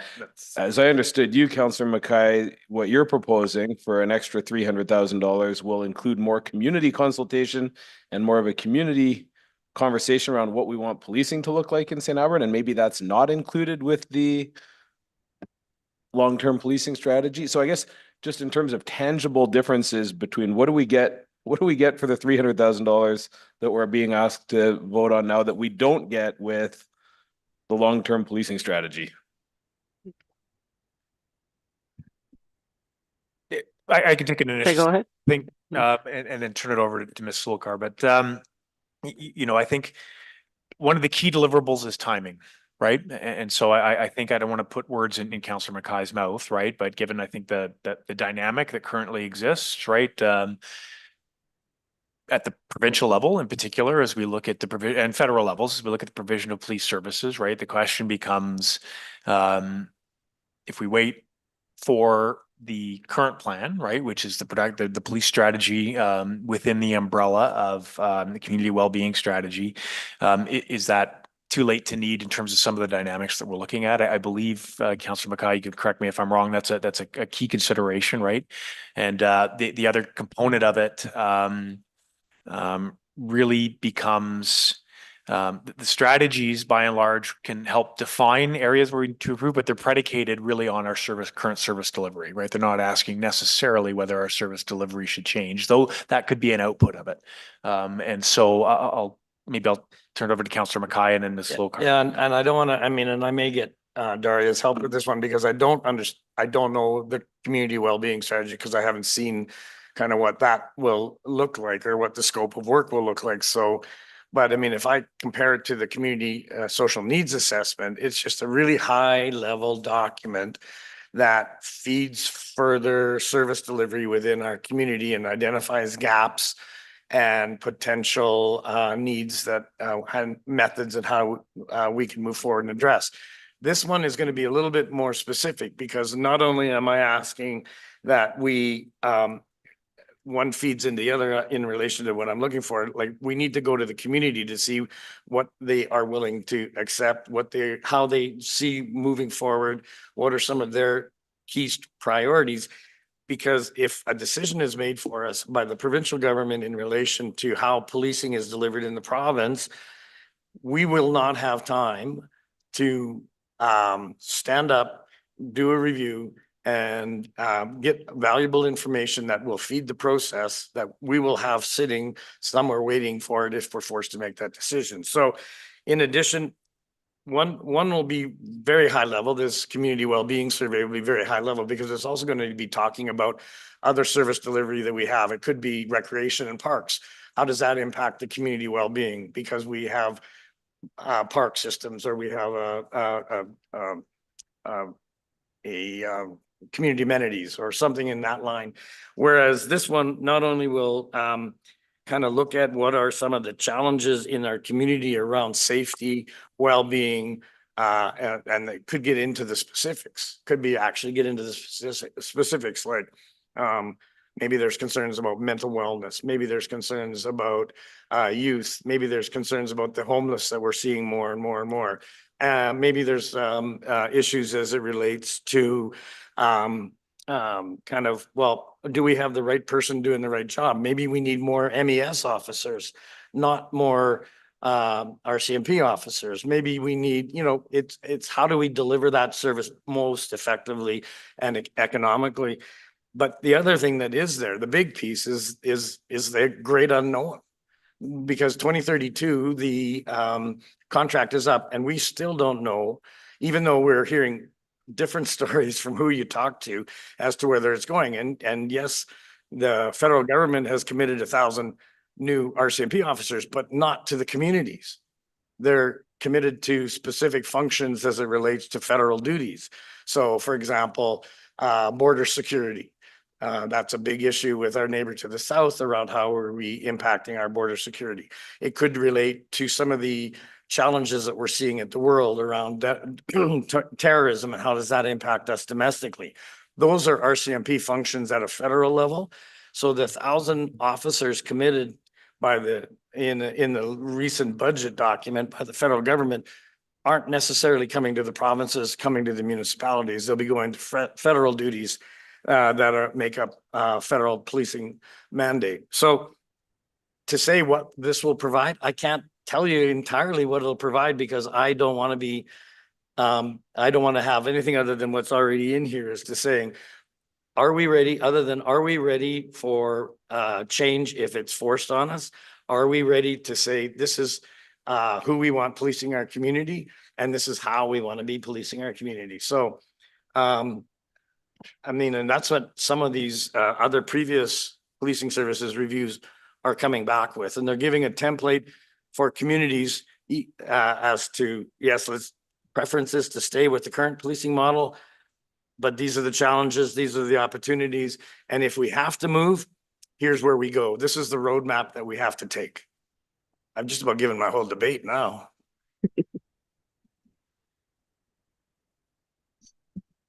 Thank you, Councillor. We'll go to Councillor Patrick. Thank you. I was wondering, do we foresee that there could be, and I mean, maybe there's absolutely no way to predict this, but do we think that in the future, like if we take this initiative now and we're like kind of ahead of the game, and then the province says, hey, we're going to give you money to do this type of consultation. Like, do we foresee that they'll do something like that we could potentially get this funds back, if that makes sense? Yeah, thank you, Councillor. I mean, there was a small $30,000 grant that has since sunset 2 years ago. I think it came into being. We have not had any indication from the province of a willingness to fund anything moving forward.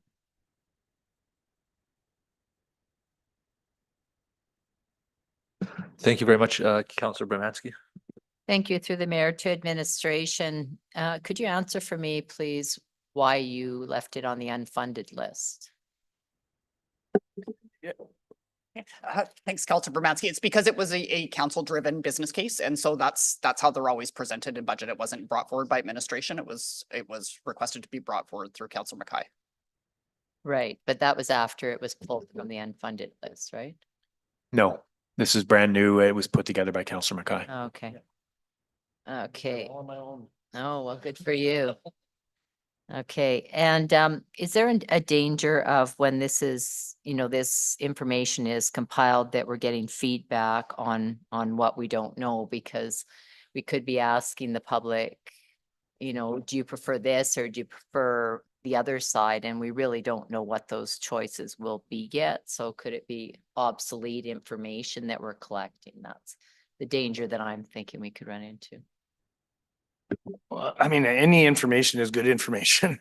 And I mean, you're right. We may not be able to, I think though, that the consultant that we hire will be able to frame the survey or the questions in such that, because I've seen it done in other municipalities, that will be able to pull out the necessary information as to what a resident would do. A lot of it would be very open-ended. And I'm anticipating that it would be open-ended and that, we would hear from the community in that way. These people that I'm hoping that we would hire are very skilled at trying to pull that information out. Like I said, this has been going on now for 6 years, 7 years. And so there's a wealth of information, both online and also in other previous documents. So I don't think that any information that we receive would be wrong or incorrect. I don't know if administration has anything else.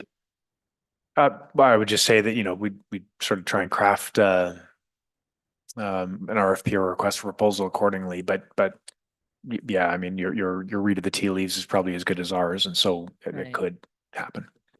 So it could be a $300,000 error in some respects. Yeah. I think we would certainly get some insights, right, in terms of the look on the way forward that would be useful for it. I mean, there are some things that could be overtaken by events and there would be some things that would be useful. But again, right, in terms of the lay of the land over the next 3 to 5 years, right, there's some levers we just can't control. Yeah. Yeah, we could throw $300,000 in it and then the federal government says, or the province says we're getting out of contract policing and you guys figure it out or we'll give you like they did with Grand Prairie, we'll give you X number of dollars. I mean, they gave Grand Prairie millions of dollars to help implement their turnover. I don't foresee that, but anything is possible. Okay, that's all the questions. Thank you. Just a quick question for admin. Have we looked at or are we able to extrapolate any of the information out of some of the other reports from municipalities like Grand Prairie, Rocky Mountain House, or Red Deer that would be applicable here? To avoid, could we get what we need out of these and apply it here without having to spend the $300,000? Yeah, I don't know if that would get us to the end state. I think part and parcel of the effort would actually be a detailed look at all of those three things, right, as we do that. So we could get some useful takeouts, certainly. It would be a reprioritization of effort to do so, right, across our strategic planners. Thank you very much. I don't believe there's any other questions for admin, so we can go to debate, and I will let Councillor Mackay tell us everything that he hasn't told us yet. Yeah, but I could answer that last question. I think every municipality is going to be unique, and particularly a city, a community with our own unique needs, such as St. Albert. I mean, we are significantly different than the impacts of Surrey, BC, and Grand Prairie. Grand Prairie has a completely different demographic than St. Albert has, and they were also frustrated by the fact that a lot of their RCMP members would come in and transfer out within 2 years and not get to know the community. And that really led one of their biggest concerns. So, I mean, do we see that? No, I don't see that. I think we're a municipality of choice, a destination by the RCMP. But the challenge is going to be what the province determines is the next policing model.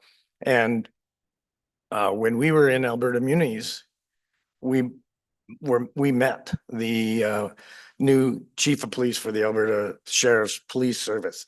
And the information he provided to us, this is public information. I mean, he didn't withhold it. He basically said that this is coming in January, that they're going to start moving forward on that model. Now, he didn't say that they're going to get rid of the RCMP in January, but he's saying that their model is moving ahead.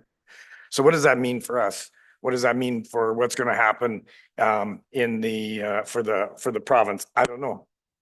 I have no idea of reading that, but what I'm hoping is this police service review will give us the necessary information that will be ready no matter what happens. And I'm still hoping that we maintain the RCMP, and I'm confident that the end result will be a recommendation to keep the existing model.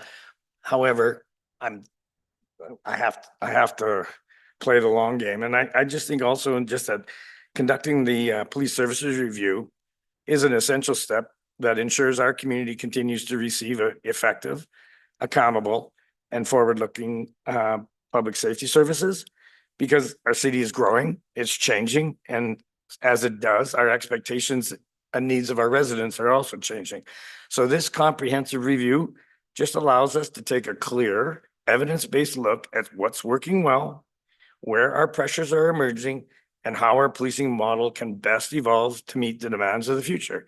And it's not about criticizing the work of the RCMP and the officers who are serving every day with dedication and expertise, but rather it's just making sure that they have the right tools, the resources, and the organizational structure that we think is necessary for our community.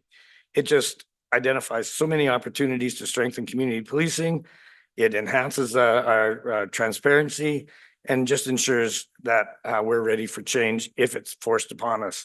So, I mean, that's it that's kind of where I've been looking at going. It's just about preparing us for the great unknown and also improving the existing services and enhancing them so that that we're actually delivering a really good policing model for our residents. Thank you very much, Councillor Kortash. Thanks, Mr. Mayor. I don't know, Councillor Mackay, who am I to disagree with our resident policing expert here? But I guess where I'm at is I'm not sure you've passed the threshold of like where I need to be to support this. I don't fully understand exactly what this is providing. And a lot of your argument seems predicated on what may be coming down the pike from the provincial government. And so there's a part of this that seems a little bit premature, and I understand, well, we need to be ready, but we also don't know what's coming. And I feel like it just seems a little bit premature. We know that the residents in the community are happy with the RCMP. We know that we have some internal capacity to be working on our long-term policing strategy as part of the community well-being strategy. And so I think the argument that I've heard you make in terms of what might be coming down from the province, and it just seems a little premature, and I think we can wait till we have a little bit more clarity on that front before we undertake this kind of comprehensive review, so that we can respond at that time. So to me, it feels a little bit premature. That's it. Thank you, Mr. Mayor. Thank you, Councillor Kortash. Councillor Clark. I'll be supporting this motion. I think it is incumbent upon us for the safety and security of our residents to be out in front of our policing services to understand that notwithstanding our RCMP and municipal enforcement are awesome, but to to give us an understanding of what we may need to provide them in the future, and certainly to get us out in front of any changes that may be coming down the pipe if that's actually what happens. So I will be supporting this. Thank you very much. I guess if there's no other questions or comments on council, I'll start with this. To your point, Councillor Mackay, we were there at Alberta Immunities and talking to the individual leading the provincial framework. It doesn't sound like an if, but when, according to that group. I think right now, maybe to agree with Councillor Cortash, this seems a little premature. I'd like to see a plan around policing in our community if there is a necessary change coming, and what that implementation plan would look like.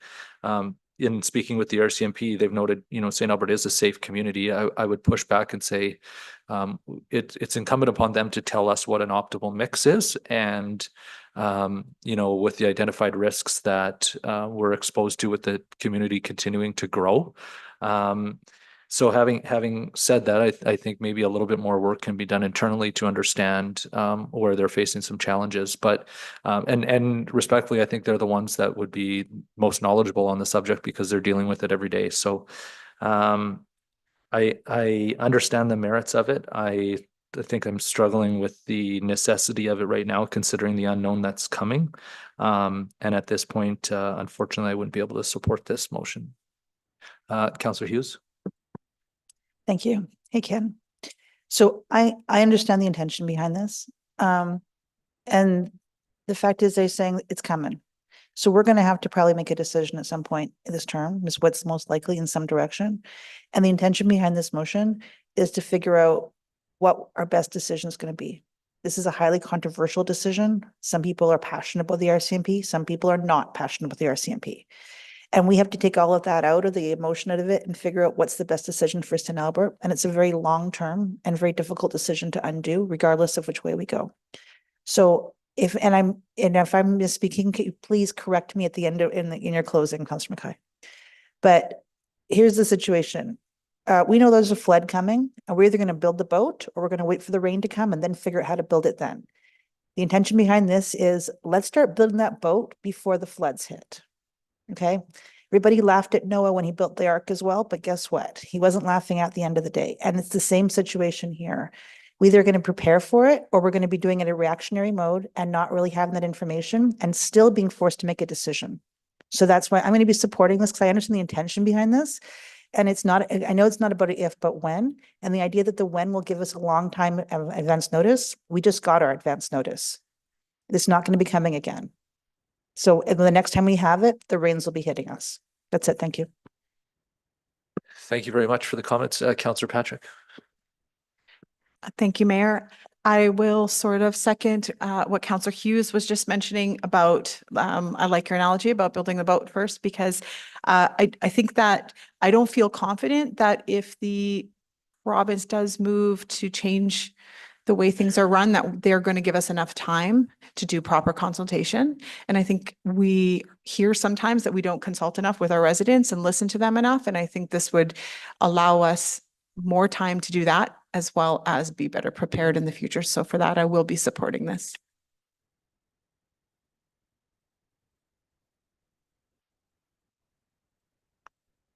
Can we can just make, I have another comment to make as a result of what, yeah, okay. So I think it's very valid what Councillor Hughes said in terms of being prepared. And I have taken a strong position that preparation rather than reaction is obviously the best strategy. I totally understand that. My question is that then what if we don't get forced a provincial police force? What if, like, there's a lot of unknowns, and I'm not saying that this isn't a necessity. I'm saying that, or maybe there are other avenues that we could look at if we want community engagement that is not necessarily building a plan around a provincial police force or an integration of that.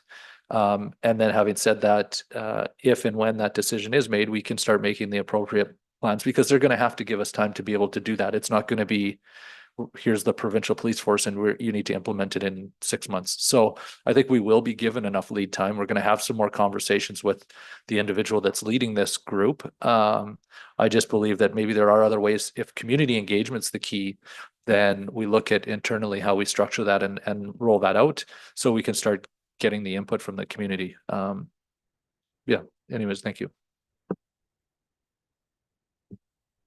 If there's no other comments, I'll let Mr. Councillor McKay close.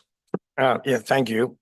I'll try and address all of them. First of all, I know I'm old, but I've never been an analogy with Noah hurt. But anyways, Wise man. but I appreciate, I know exactly what the thing is. And honestly, if just addressing the last comment, Mr. Mayor, we won't be given a lot of time. I know. I mean, if you look at the decision that Grand Prairie made, they did it in 2022. There's by the time they're getting ramped up and ready to be the police of jurisdiction, it'll be 2027, 2028. That's 5 years. Right now it's 2025, 2026. The contract ends with the RCMP in 2032. They have a 2-year timeframe to let us know if they're gonna engage or not engage and what it looks like. They're in negotiations right now with the provincial government and other kind of community representatives. Alberta Munis is at that table. Right now, the contract is fairly friendly to the province as it relates to how much the federal government is willing to supplement policing in smaller communities and become our provincial police agency. Municipally, we already pay 90% of the work of the load. The 10%, you can argue that it's a little bit magic how they work those numbers. However, we will not have the time that I think we will need unless we start preparing today. And so this is nothing more than a proactive approach that yes, it costs us some money, but the up to $300,000 that we put in it today, I'm confident will save us hundreds and hundreds of thousands of dollars going forward. Even if they come back and say the RCMP will come in, but they'll come in at 100% and they're not going to be able to do this, and this, that you're going to need to engage another police agency for specialized police agencies or services or what. And I'm just blue skying right now because I don't know what that'll be. But I mean, at worst, all this will give us is a really good roadmap that will actually feed policing strategies moving forward, but it'll also feed other strategic documents within the city that we've already heard about around community well-being. So yes, I realize $300,000 and we end up with a report, but it will be a template. I know other agents or other municipalities are using their templates is what if, almost like a rainy day situation. So we will get great information from it and we will be able to utilize that in only in policing documents, but also in community. And honestly, if we don't start now, we could really be in a challenging position if the decision is taken out of our hands and made, and we're forced to catch up. Thank you very much. We'll move it to vote now, please.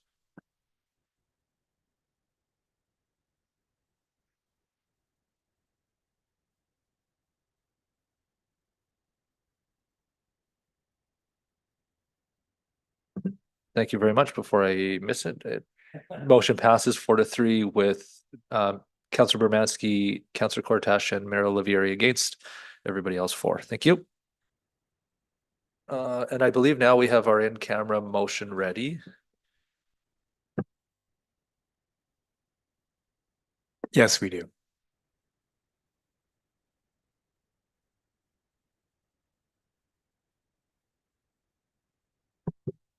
I can do it if you want, Mayor. The committee moving camera pursuant to sections 29(1)(a). Oh, they moved the numbers around in 29(1)(c) of the Access Information Act.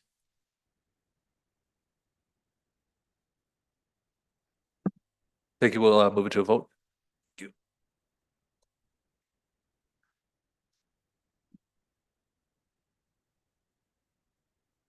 And that motion passed unanimously. Thank you.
We need a motion to come out of in camera as well, right?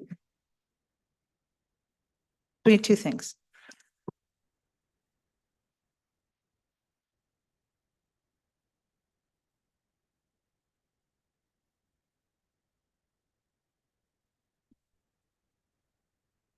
Okay, thank you very much. I'd look for Counselor to make a motion to reconvene in public, please. Counselor Mackay. Yeah, that council reconvene in public. Oh, wait, did you start the machine? Thank you very much. We could go to. Thank you.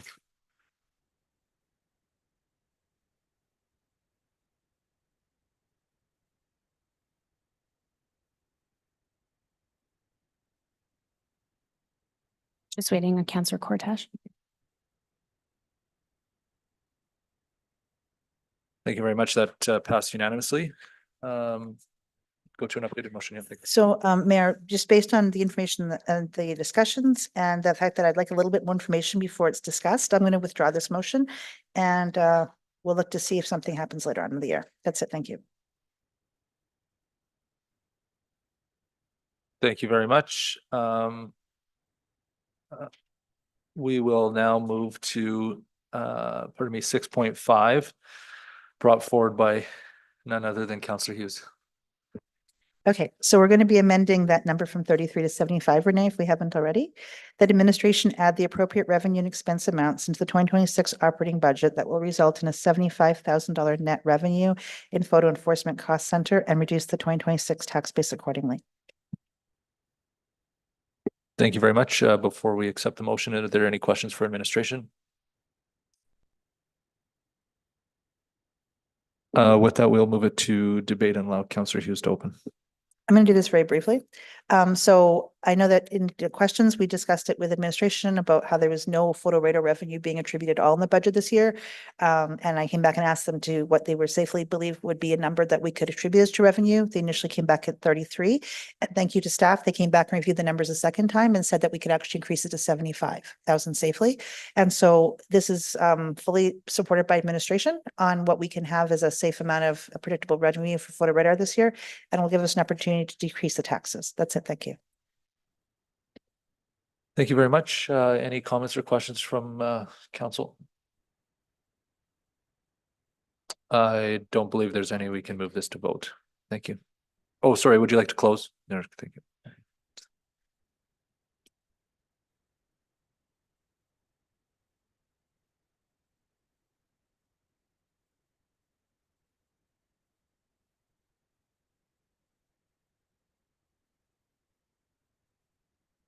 Thank you. That motion passed unanimously.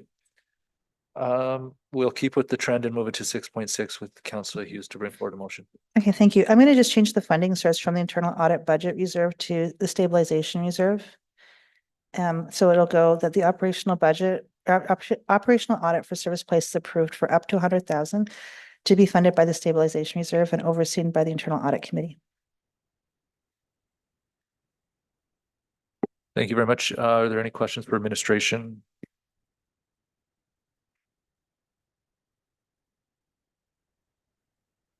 I do have one question, Mr. Fletcher. The audit, is it just to enhance the operational efficiency and financial stability, or would it incorporate renovation improvements that would also contribute to that? I would perhaps also defer to Councillor Hughes in terms of her intent, but we are already looking at an ongoing work to both optimize our current footprint and look at the potential for expansion in service place that's already existing. So I think the focus of this would be principally on operations. That's correct. The capital side is capital. This is strictly on operational review, is what I'm proposing. Yeah, and I understand, I guess, like, but they work concurrently in that sense, like a capital or infrastructure structure changes to it would enhance operational efficiency there potentially. I mean, I guess it really depends on how the scope of the RFP was written, but the intention is the operational. If they came back and said that there was capital projects that would improve the operational, I mean, obviously that would be something they could bring forward. But like, I'm not trying to limit it, but we already do have a discussion about what's going to be happening for Service Place and operational. There's $75,000 that was put, they're going to be paying for it through the carry forwards to discuss potential changes to capital. But this is really about like, how are we doing it? So if there was capital items that might be relevant to help improve the operations side of it, I think that's where it would come into play. Make sense? Yeah, I would say from an administrative perspective, right, decisions on a footprint change or like a significant structural change would be dealt with specifically. That would not be part and parcel of this, right, which would be to look at optimizing our current operations and our current sort of footprint is the other piece that's going on. I will ask Ms. Podlubny, Director of Rec and Parks with Service Place, if she's got anything she wants to add on the scope of our current efforts and that interpretation of this component. Through the chair to Councillor Hughes, our intention, if we were, if this motion was funded, we would do the operational audit of the facility. To Mr. Fletcher's point, I think that the capital we would keep as aligned to that project. And if some opportunities were to be provided when we return to council to discuss that project, we would then bring those opportunities forward for consideration at that time.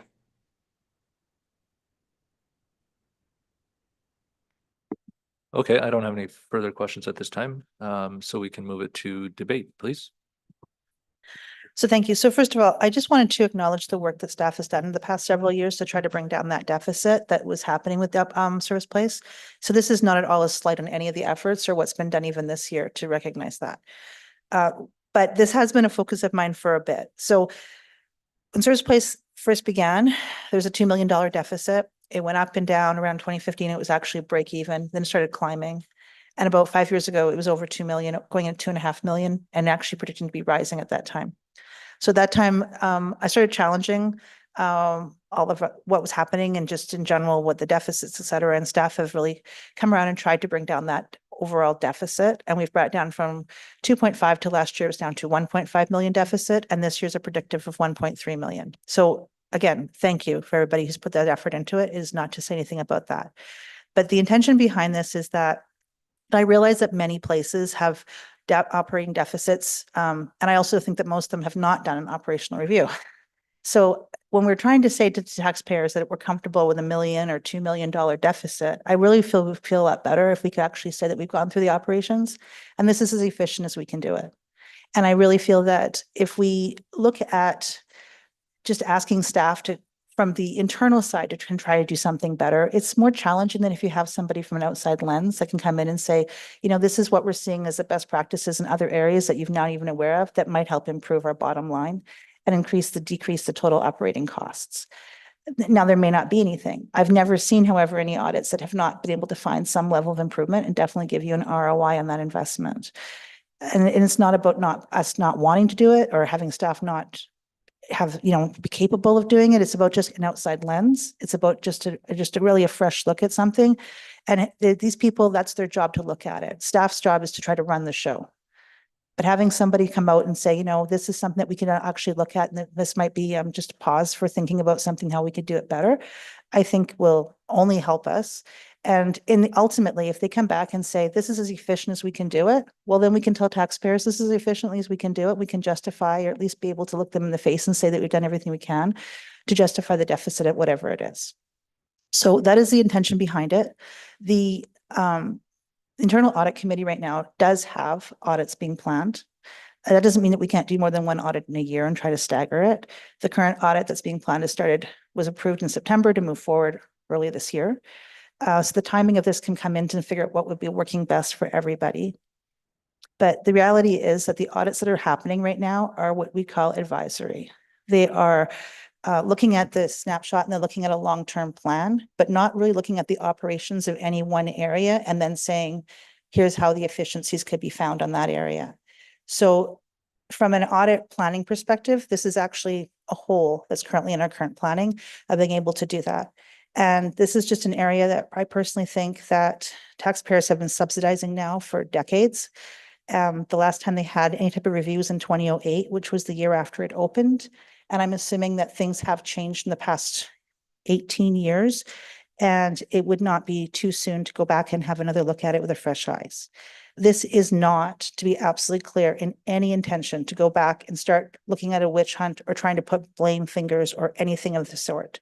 This is about just getting a health check and then saying, is there something that we're not looking at that we could do better? And then have that discussion. All the other audits that we have done, regardless of good, bad, or ugly for any of the results, again, has not been about finger pointing. It's about doing it and then saying, okay, now how can we do better moving forward? That way we just become a stronger organization. So that is the intention behind this as well, is to come back, look at the organizational review of it. How are we doing it? Is there a way that we could actually bring that deficit down easier for staff? And if there's a way that we can somehow just do a better job. And that's the intention behind all of it. Thank you. Thank you, Councillor. Councillor Cortash. Thank you, Mr. Mayor. I'm going to sneak a question in here to Councillor Hughes that she may want to address in closing, because again, this is a tough one for me, but I am curious why just Service Place and not recreation facilities, Fountain Park, arenas? Is there a particular reason why you're why it's just Service Place? Because does it operate as a separate business unit from all of those other facilities? They manage separately. Anyway, so that's will help me in making my decision if you want to address that in closing.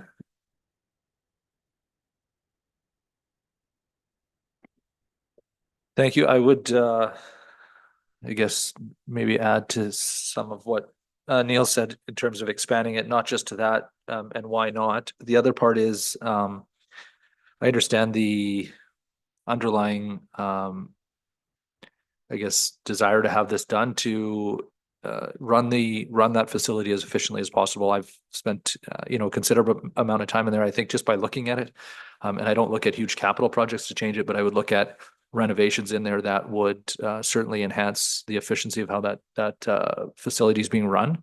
The other challenge I have is I find we, by default, just go to external consultation on stuff like this. I mean, at some point, we could consult everything and every project for every motion that we want to put forward, so that we have some way to use an external party as either the recommendation or the scapegoat if we get it wrong. And I believe that, we have hired experts to manage departments in this city, that before we go to external consultation, I'd like to see something put forward from them that would say, here are some operational or small capital, maybe large capital projects that would be required to help us enhance efficiency and operational efficiency inside of that facility. So I feel like this just gets us to the end.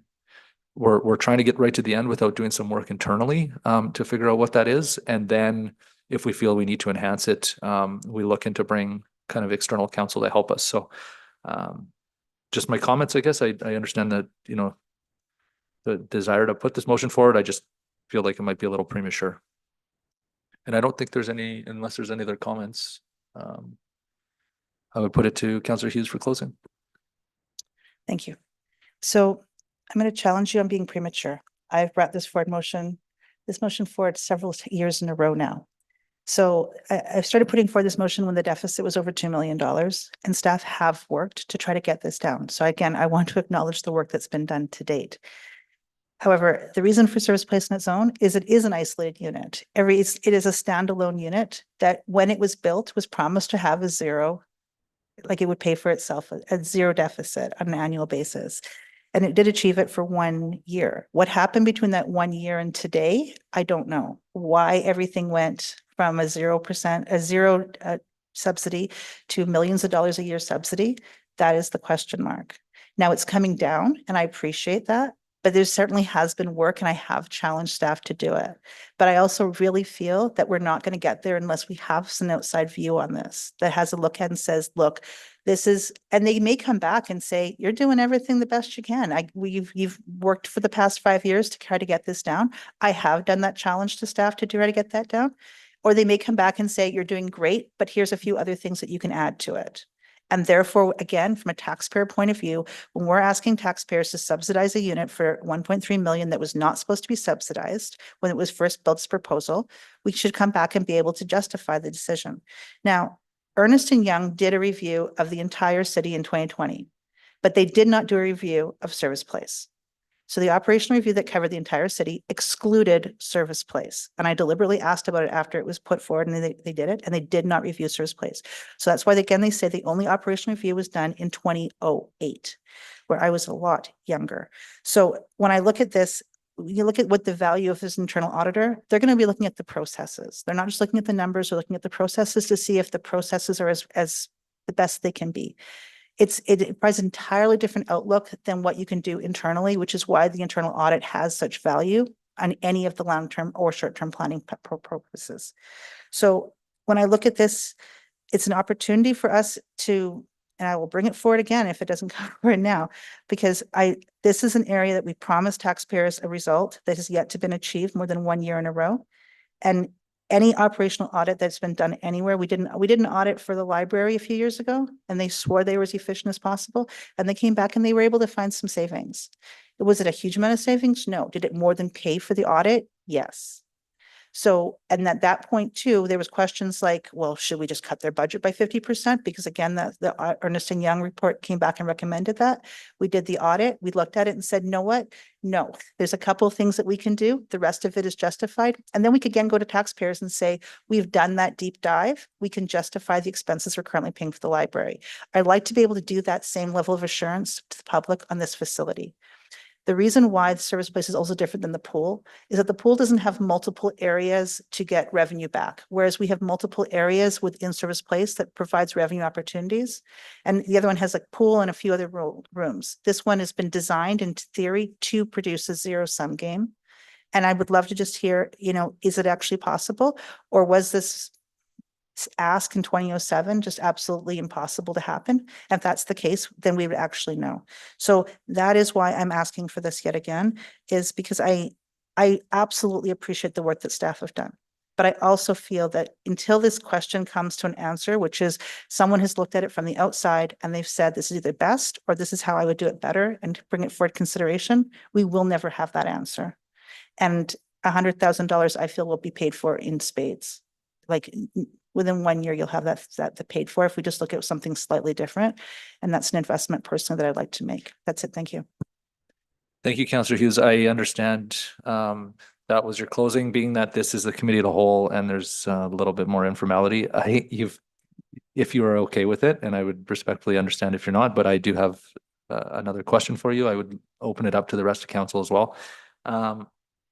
The community well-being component is obviously very important. And I think it contributes to why we see a deficit on the Service Place on an annual basis, because if you were to look at the numbers and try to charge based on what a break even or our operating costs are, or the total cost of running that facility in a year, I don't think you would get the engagement out of it on a daily basis, because I could be fairly confident that what we charge at $7 or $9 per person a day is not going to be sufficient to cover the cost of running that facility. So there is that component, I think, from a community or from a city standpoint, that we offer that for the community engagement and well-being component. Can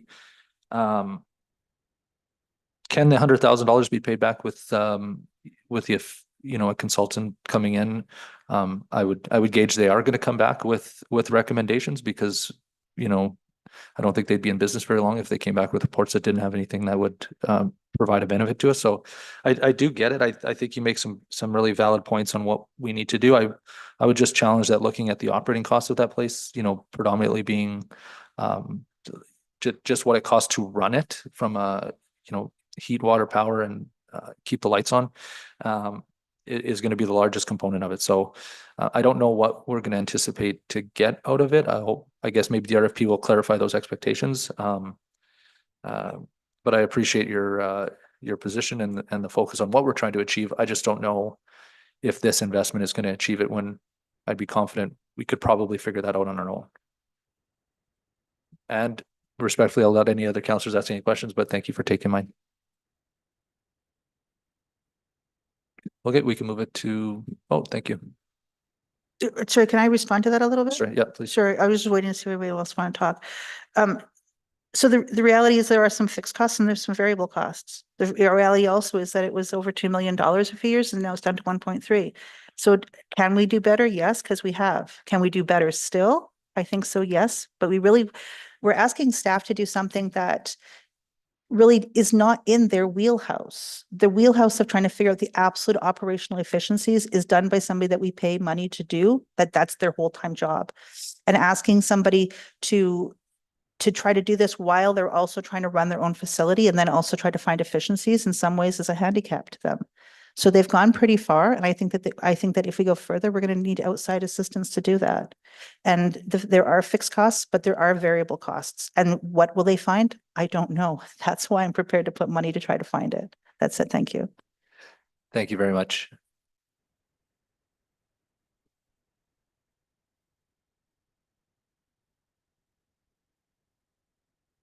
Yeah, ask for a vote. Thank you.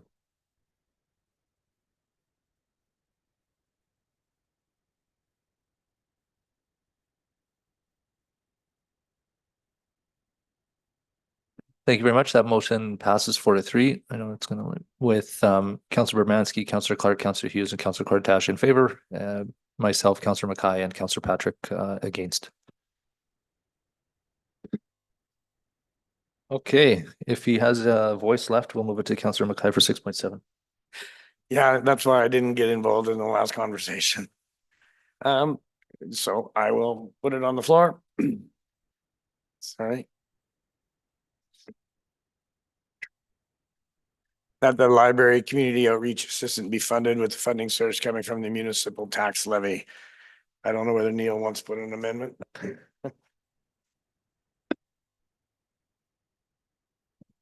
Please go ahead, Neil. Thank you, Mr. Mayor. I'd just like to move an amendment that, I'm not sure the right wording, but just that it be reduced to 0.5. So the 40, whatever it is, 47,000. I gotta find my notes here. Yeah,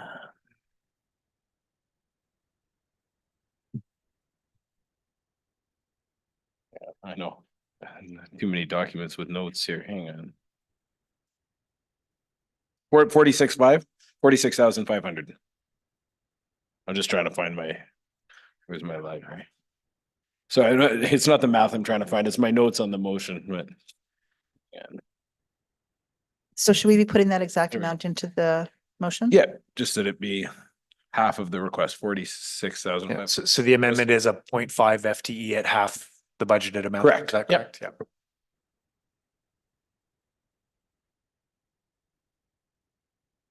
And so Mayor, while that's coming up, we do have two representatives from St. Albert Public Library online who can answer questions related to the need. And then obviously if there's any sort of financial questions, that would be tag team between the two. Thank you. Would we go to questions once the amended is up? We'll go to questions for admin regarding the questions for, yeah, correct, for Councillor Cortash and administration on the amendment. Yeah. Go ahead if there's any questions. Please go ahead, Marta, if you've got anything to add on the procedure. So procedurally, we will need to first put the main motion on the floor, so it need to be accepted by the chair first, and then we can make the motion to amend the main motion.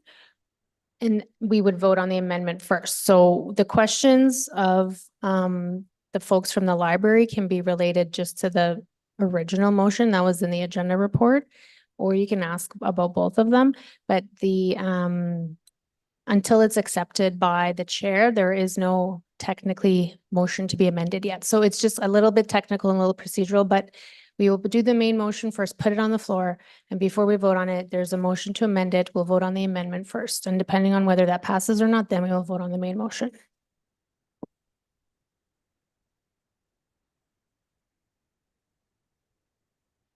Okay, Kelly, we'll go to Councillor Hughes. Yeah, so it says it was reduced by 0.5 in 2022 due to fiscal restraint. I thought that was actually a result of the audit, ironically enough, that we just finished discussing audit. So was that the impetus behind it, or was there something else?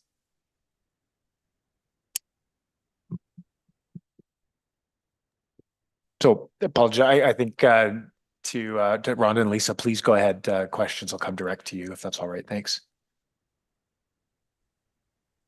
Hello, thank you for that question. Actually, historically, I don't have that information. Rhonda, do you know? Yes, I'm sorry, I don't know the order, the wording through chair to Councillor Hughes. That was part of the organizational reduction in 2022 was to start reducing some of those positions. That was part of the law review that we had. Margaret Law, who came in and did our organizational audit. So that was the start of the reduction, and then towards the end of the year, we also reduced our digital librarian and a full-time library assistant. Okay, so through you had the review, they were recommending a 0.5 reduction, is that correct? Honestly, Councillor Hughes, I don't have the details of that audit from then in front of me. I just know the fallout of the staffing reductions that we had to make that year. And how many hours are they out? The outreach position, how many hours are they out of the library a week right now? Well, our librarian, it's a full-time, I'll defer this back to Lisa, the acting CEO. But just while I'm in mid-sentence, the current, the outreach librarian is a full-time, she's out. She's either in the library planning programming for when she's out in the community doing the programming. Okay, so how? They're 36 hours of full-time. Right, but is the argument that we wanted to have the person out of the library more, or I'm just trying to understand the situation. Okay, Lisa? Yes, the argument is, I guess, that we have one full-time librarian who does all the planning, who does all the execution of the programs. And if she is ill, if she has vacation, any of those things, then we can no longer provide programming for our community. So that is a big part of it. And sorry, I just lost my train of thought. Okay, I actually feel like you finished your thought. That's okay from my point of view. So I'm just wondering, how many hours does she go out of the library then on average? Not like just, I understand she's doing part of it inside and part of it outside the library, but how much is she actually like on the road, so to speak? I'm going to take a stab at this. This isn't exactly the hours, but I'd say at least 2/3 of her time would be spent on the road. And so you're looking for a second person to go with her, or a second person to do? How are we planning to divide the workload up, I guess?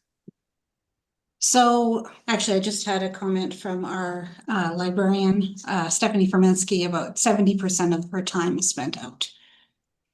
Okay, that's perfect. So what would the second person be doing then? Would they be accompanying them, or would they? They would be accompanying them as well as going out to additional programs, while the other librarian would be in planning.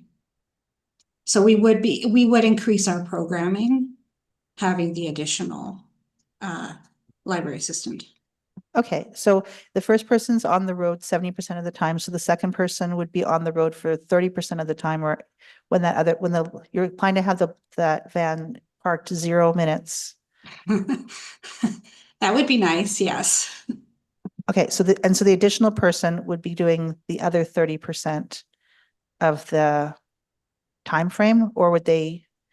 I guess there's multiple hours, but there's also only so many during daytime that you're doing, unless you're planning to do evening outreach as well. Yes, we could definitely expand to evening, and we're also planning on expanding to new sites. Okay, and so if this wasn't approved, then it would just continue as is. We'd have that one person out, and they would do that 70%, 0.7 an FTE on the road, and the 0.3 in-house with planning. Is that correct? Yes, that would be correct. Okay, thank you. Thank you. We'll move to Councillor Patrick for questions. Thank you. I just have a question about, so the motion, I just want to understand this properly. We have 2 motions on the floor right now. So one is. No, so the main motion is currently on the floor only. The amendment has not been proposed, and it has not been accepted yet. So you're still asking questions about the main motion. Okay, so it's not actually on the floor. It's just been read. It has not been accepted. Can I ask a question? Okay, so I can ask a question though, if the amendment were to pass. that would be, okay, so if it were to pass is it am I understanding it correctly that we would get an additional outreach assistant at a 0.5? Correct. Okay, and the current the current employee right now is full-time? Correct. Okay. Okay, I think that was it. Thank you. Thank you. We'll go to Councillor Bermansky. Thank you, and thank you for being here to help us out today with these questions. It's been commented to me by the community that this is, becoming essentially a third library. And so what about the insurance for the vehicle? Like traditionally, you have to spend more insurance insuring 2 different drivers on a vehicle, and fuel costs and stuff when you're having that person out. So where's that being budgeted into the addition of another person in this role? I will let Rhonda to speak to that one. Thank you for your question. We are insured through AUMA, and I don't believe that there's a significant insurance cost on additional drivers. Furthermore, it's mandatory that all staff who drive the van have their own insurance as well to support any, liability in that regard. But that is not a significant cost to this extra position. Okay, and what has driven the plan to go out more? And are you staying within the St. Albert community?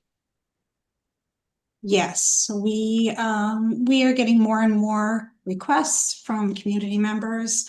Attendance is extremely high. Like, for example, the Kingswood story time, there is 100 people. Just more and more requests, I think it is, that we're seeing. And we are not leaving outside of St. Albert. Okay, and for the Kingsway story time, for example, is that taking away from a story time that would have been previously, at a library location, or no? No, that's meeting us where we are at, basically, or where the people are at. So it's not taking away from people coming into the library. Sorry, I'm making a lot of noise here. And no, it's not taking away from sorry, I've got lots of distractions. Sorry, what was your question? Again? If people would attend the story time at the library rather than you going out into the community somewhere, because traditionally you would have had story time gatherings at one of your library locations. Right. We go out into the community because, again, meeting people where they're at, it's an accessibility piece as well. Going to places like like a dementia place where people cannot come to us. So there's a lot of that as well. And we can't take a lot of the numbers, like I said, the Botanic Gardens, for example, we have an average of 90 people coming to those story times, which they would not come to the library for the story time. Okay, and is this done on a registration process? No, a lot of times it is drop in. Drop in, so you just go where there's crowds gathering kind of thing? We have designated areas where we do the programming and people know we're there and they come to us. Okay, is there a fee or they just drop in, like say they're in the park having a picnic and you show up with the van, then you're just providing a reading session or something? Yeah, there's no fee. Everything is free. Okay, and are you out predominantly in the summer months? Outside, yes, predominantly in the summer months, we're outside. But throughout the year, we're also in different community organizations. We go to the Enjoy Center as well during the winter time, so everybody can get their nature fix in, even in the winter, and get story time. Okay, and what summer months is it like May till September? Or do you have a specific time range? Are you more out in July, August? Usually it's from the end of May to the end of August. May to August. Okay. And then I think it's almost the last question I have. In the audit that was done a few years ago, and you said that one job was reduced to a half-time, but that, you're shaking your head, no? Sorry, yeah, it was, we had the full-time librarian and we had a 0.5 library assistant. So we got rid of we had to let go of the 0.5 library assistant. Okay, so a couple of years ago, you let go of the 0.5 library assistant. Correct, yeah. And now you want to bring that job back full-time. Correct, yes. The demand is so much higher. I'll add on to Lisa's comments there that there has, because of our visibility in the community, there's been much more demand to show up. I mean, of course, the St. Albert's growing, and so there are much more greater areas that people are asking to come to, perhaps their church, where they'll have their community members there. It's become the intergenerational story time has become extremely popular. So where we may have had programming, once a week or once every 2 weeks, then if we have the opportunity and more staffing to do more programming, we could offer those programs more frequently. Okay, and how are you recouping costs on the programming if you're not charging anything for them? We don't charge for library programs. That's a mandate and part of our strategic plan. Okay, how are you recouping the costs then? Just from funding from the taxpayers, that's it? Yeah, that's all of our library programming is run in that structure. Okay, and you want to grow that cost then? Absolutely. In the future, is your plan to grow that cost? By 1 FTE, correct. Okay. Okay, that's all my questions. Thank you. Councillor Mackay? Yeah, thanks very much for appearing today. I really appreciate it, just for clarity. So the 0.5, and I think you touched on this in the last, second last response. So the 0.5 position would kind of restore that library outreach that you lost in the audit. And then you're asking an additional 0.5 because you've seen such an increased demand and growth for the community outreach that by just doing 0.5 just puts us back a little bit, but doesn't meet the needs that we're seeing now, correct? Correct. Exactly. Okay, so if we gave you 0.5, you'd be grateful, but at the same time, you wouldn't be able to meet the needs that you're seeing right now. Absolutely. So the additional position wouldn't really be doing anything, like the 0.5 wouldn't be going back to being the digital librarian anymore. That would just be one person helping out with the current outreach librarian, doing additional background preparation, plus also getting out and being able to expand the program further, just to meet the needs that we're not meeting now. That's correct. Exactly. Thank you for the clarification. Thank you for the question. Councillor Clark?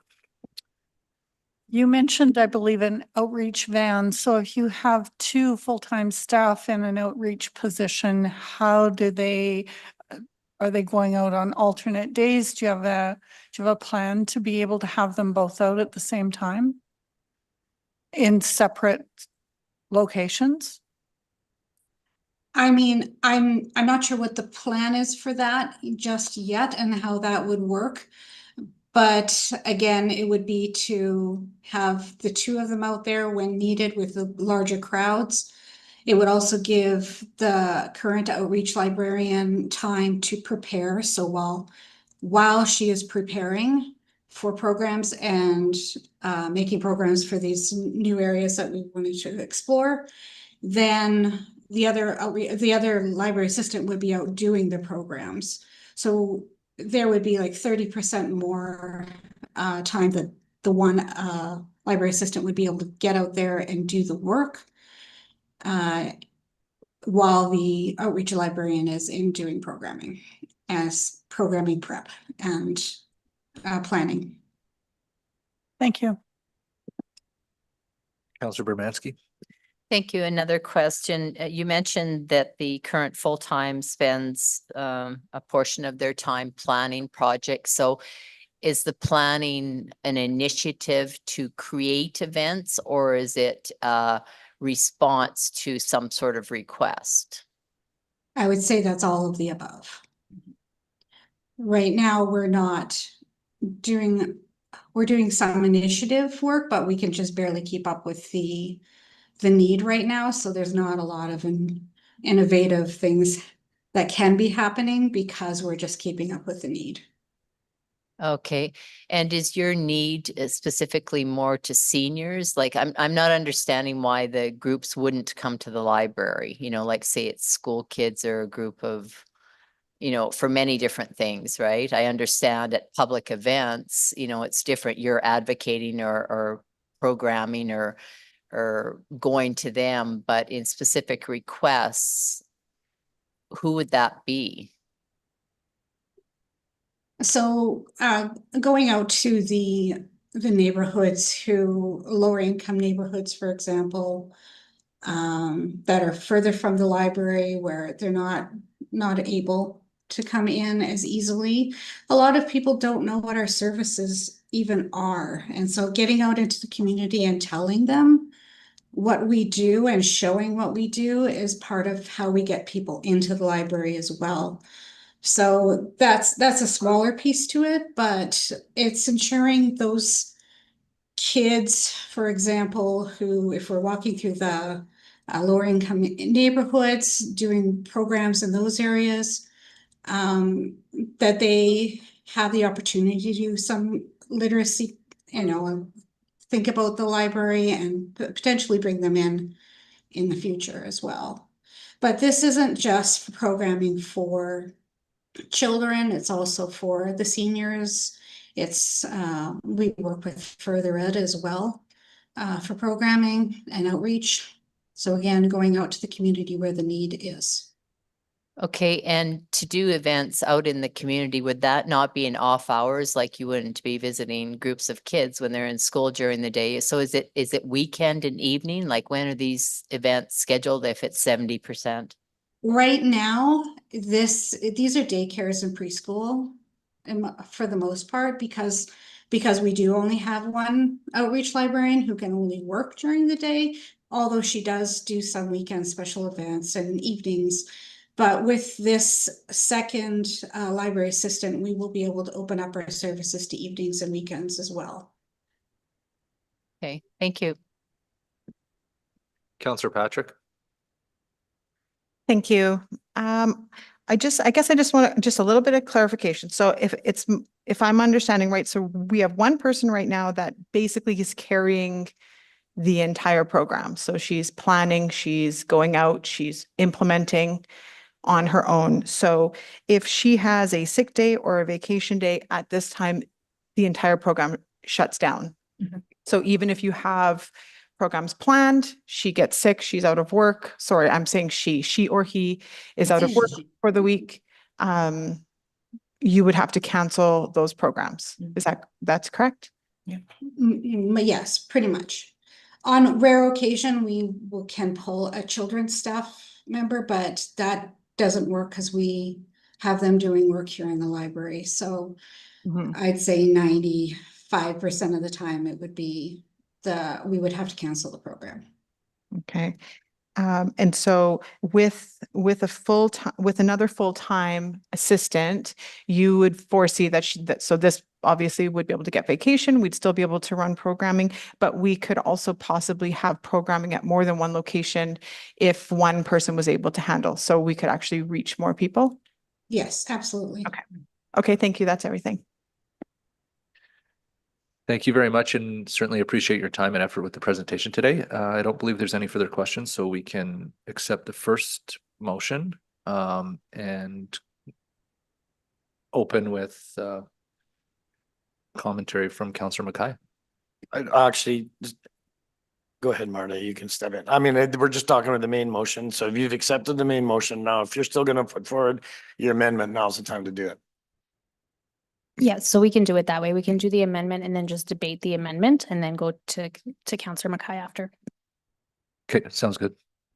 Thank you, Mr. Mayor. Yeah, so my amendment would be to adjust the amount from 93,000 to 46,500.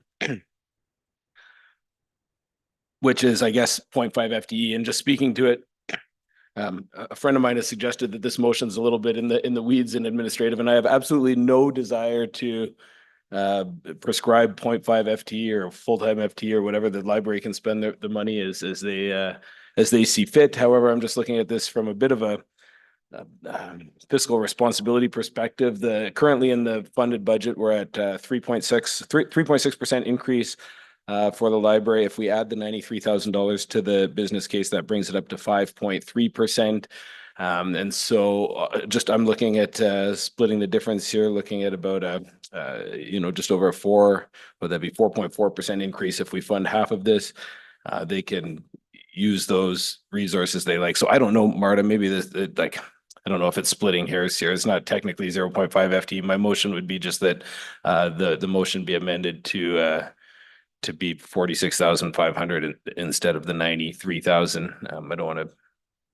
Anyway, so as if that's acceptable. But anyway, yeah, it's more just from a perspective of trying to bring it, I guess, a little bit closer in line with what we're seeing as an increase for the rest of the city's budget. And I mean, if my amendment fails, I'm going to support the main motion. I mean, I believe that this is a very important role, and that's a very important service that the library is providing our community. But I just think that half of that money would be more appropriate given some of the financial restraints that we have. Thank you very much. We'll go to questions starting with Councillor Mackay. And who thought you'd be the fiscal hawk? I'm not going to support this only because of just from the responses that I received to my really brief questions, but also from the presentation that we were given during our budget presentations. And I recognize there's a financial impact of $93,000, and I recognize that Arts and Heritage Foundation and the library were tasked with kind of keeping it within the same areas that the rest of administration were. But again, I'm just urging council not to look at the financial ROI, because you've got such a small scale program that has such a massive impact. And if you look at what the outreach does, I mean, and you've got to have an understanding of the outreach. I think from some of the questions, there's not a really good understanding what this outreach program does and the people they deal with. I mean, the outreach librarian, story time, scavenger hunts, trail tales, which are just books that are available to kids. They go out with pop-up libraries that can show up either. I've seen them in the mall. You've heard about them in seniors' residences where they can't get to the downtown library or to Jensen Lake Library. They've got access to kind of wherever the need may be. So they do go to kindergartens. They do go to children's daycares. So I mean, how do you put a financial dollar figure on the impact that has to our community? So I just think that if we only go halfway on this, yeah, will they benefit? Absolutely. But they've clearly identified that there's a bigger need because the community is demanding it. And so I'm not going to support this one, hoping that it fails and that we can go back to the main motion. Thank you, Councillor. We'll go to Councillor Clark. I'm going to support the amendment. I don't hear a thoughtful perspective as to how this is going to actually be implemented when we don't have the capacity to get the second person to all of the additional requests that we're getting. I hear sickness and vacation and that, but that's a small window out of a year. I think given 30% time in the library preparing, certainly the second half time could provide those services, but I don't know that they've actually thought through how they would increase a very beneficial service. I'm not sure that they'd be able to implement it. I personally have a family member who benefits from the outreach program, so I know the benefits of it, and I'd love to see it full-time. I'm just not convinced that they have the ability to implement full-time at this point. Thank you. We'll go to Councillor Patrick. Thank you. I think that this, the community, we need a second full-time position, because when you look at it as like, if you can bring services to somebody, they will get used more. And that's what they're already seeing. They're more visible in the community. The more visibility they've had, the more demand that they've received. And I really do believe that we can reach more residents. We can build more community by being out in the neighborhood and meeting residents where they're at. And I heard them say those words earlier, meeting residents where they're at. And it's really important to do that in my belief. And I think that if we have a full-time position, not only is that going to relieve the one person who's carrying the entire program right now, but it's also going to allow for the program to run in different areas at different times. So I'm going to not support the amendment to go part-time, and I will support the full-time position. Thank you. Thank you. I'll just say, I appreciate Neil's perspective. I think taking this in step is actually a good idea. I think 0.5 would allow us to slowly step our way there. The other side is, I think we're simply delaying the fact that we're going to get a request again to up it to a full-time person. My other concern is that I think this may open up a box of, if utilization is as high as it is, that they're going to require other transportation means to execute this program in the community. So I'm anticipating that would be something that's going to come as a result of putting this position to a full-time. Is it more fiscally responsible? I think so. Does it delay and become less efficient if we have to redebate this again in a period of time? And in the long run, what's the significant impact? So unfortunately, despite I appreciate the sentiment behind it, I would say that I'll look to just fund this full-time position on itself. And I'll leave it to Councillor Cortash for closing. No closing. We can just move to a vote on that.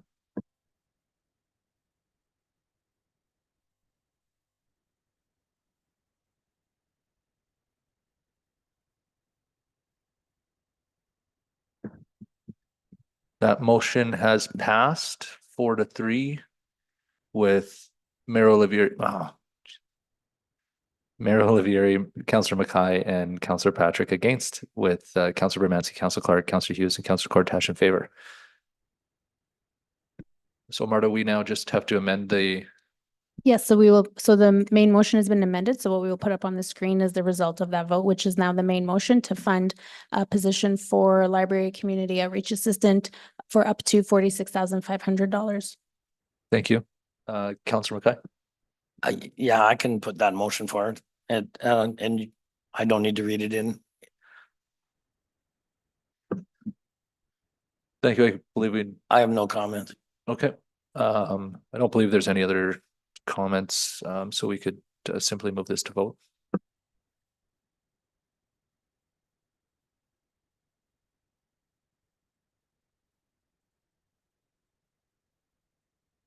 That motion has passed 6-1 with Councillor Hughes against. Thank you.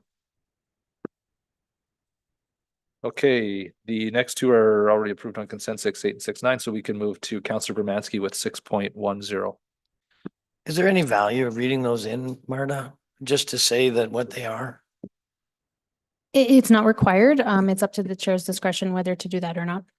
Yeah, it's up to you, Mayor. Sometimes I know some people say, well, they're not listening. They don't know what 6.9 and 6.8 are. So it's up to you entirely. Okay, we'll do that going forward, but we'll just move to 6.10. Okay, that operating business case communications advisor for 91,500 is unfunded. Thank you very much. We will look to questions for administration prior to accepting the motion.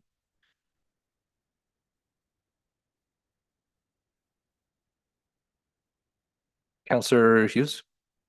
Thank you. So when I was reading the backgrounder, the one thing I was trying to figure out was it says in the very first line that this position was filled out of the surplus. So I'm trying to figure out how, because I thought the surplus is the surplus. And so I don't remember approving a position out of the surplus unless I'm forgetting something. Thank you for your question, Counselor Hughes. It's something that administration does actually very rarely, but sometimes when there's sort of a mid-year need, again, you know, that we typically, it's mostly due to vacancies within departments, have a surplus on an annual basis. So we ended up back or putting in a position. So again, it was just a temporary, it was not a full-time FTE, that we put that in to fill a need that was becoming very apparent. And we've continued to sort of just fund that. So we don't have an assigned position funding for it. And that's what we're looking to do, is to actually convert this into a permanently funded position.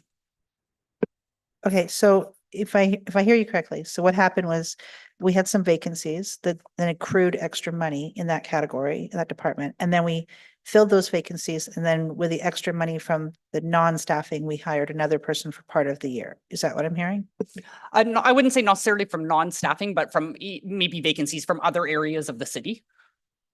So how long has this position been in a position?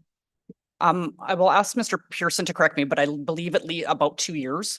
And the reason that we're sort of just bringing it forward now is we had, I don't want to say forced. We gave the department the opportunity to go through the workforce planning process, so that we could fully validate the need for the position before we put it forward as a request for a permanent FTE and funding for that position.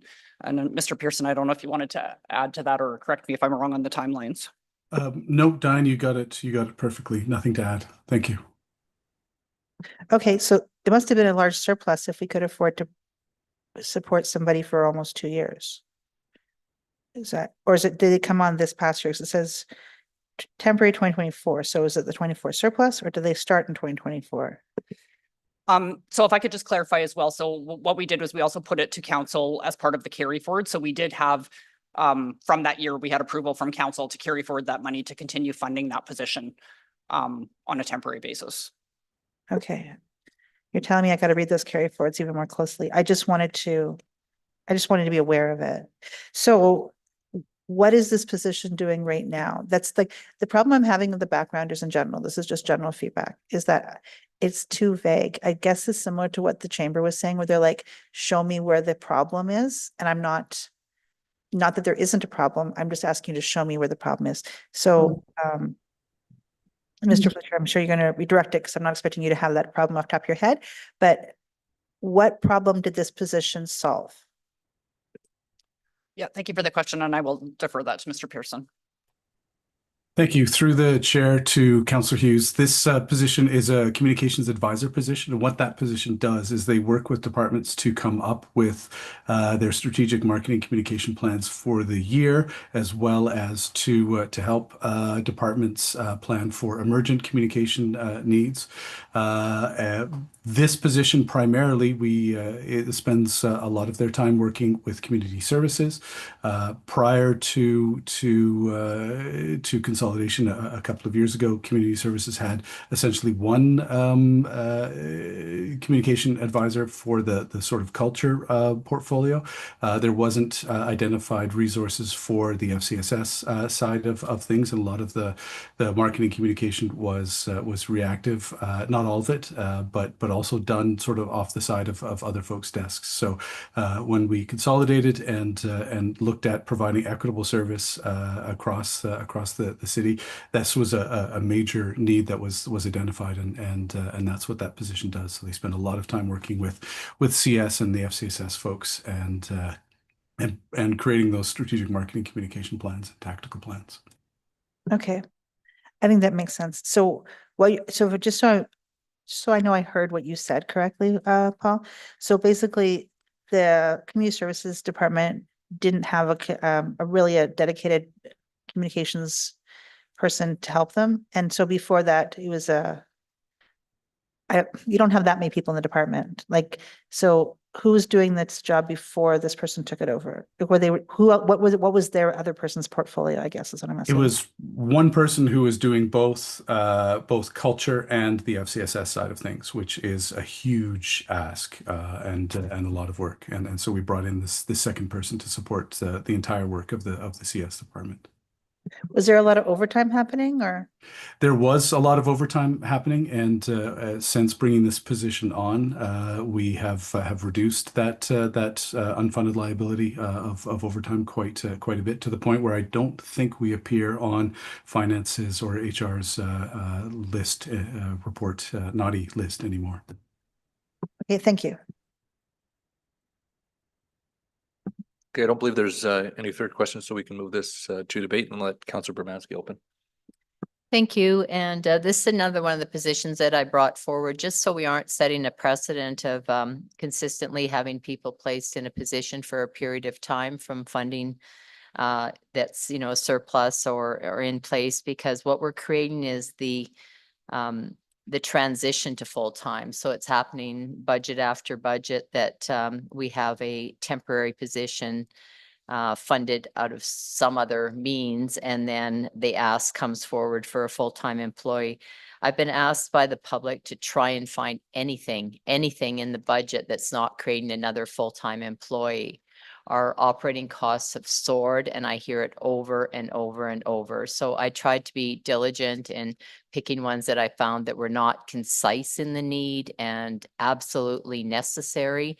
There was many asks. I picked a few of them, and in all fairness, I think we need to find another means of doing this, because it's not fair to a person that you put in the role temporarily and without that expectation coming from them that they'll be there forever. And so it creates a lot of full-time employee asks for us, for people that are already situated and feeling comfortable in that situation. And it makes it difficult from a council point of view to pull back on the costs, which are essentially astronomical in the operations right now. And again, when we're having public coming here and explaining to us that they see. Point of order, where do you get astronomical from? That you can't make a statement like, you cannot make a statement that these are astronomical without comparators or put dollars on there. Okay, I'll give you point of order to point of order, essentially. I mean, our growth has grown a lot. Millions is astronomical, so I can use whatever words you choose, but it's operating costs in 2025. Councillor Bermanski, I need to rule on the first point of order. So I would just ask that if you are going to clarify your statement, that we use objective terms and language around it so that it is defendable and factual. And I think we understand the position that you're taking, but I would say let's not try to garner influence out of that, but state your position objectively. Okay. So my position is, and I have the data in front of me here, the tax levy 2025 operating 142.9 million. This year tax levy 151.9 million. Operating total 216.2 up to 226.2. So that's $10 million. And that's the information that the public's relaying to me and expecting me to try and do something about. So again, I've tried to be very diligent in just touching jobs that, you know, I understand there's asks. We've had a lot of asks. I'm trying to maintain the simple things, trying to reduce the things that are accessible to reduce, because we need to reduce something. That's why I put it forward. Thank you. Thank you very much. Councillor Mackay, I would just say on the point of order that was put forward by Councillor Bermanski, I understand, you know, the response to it. However, again, removing the emotion of it, here we're to debate the dollars and the unfunded position. So just please keep that in mind. I'll move it to Councillor Patrick for comments now. Thank you.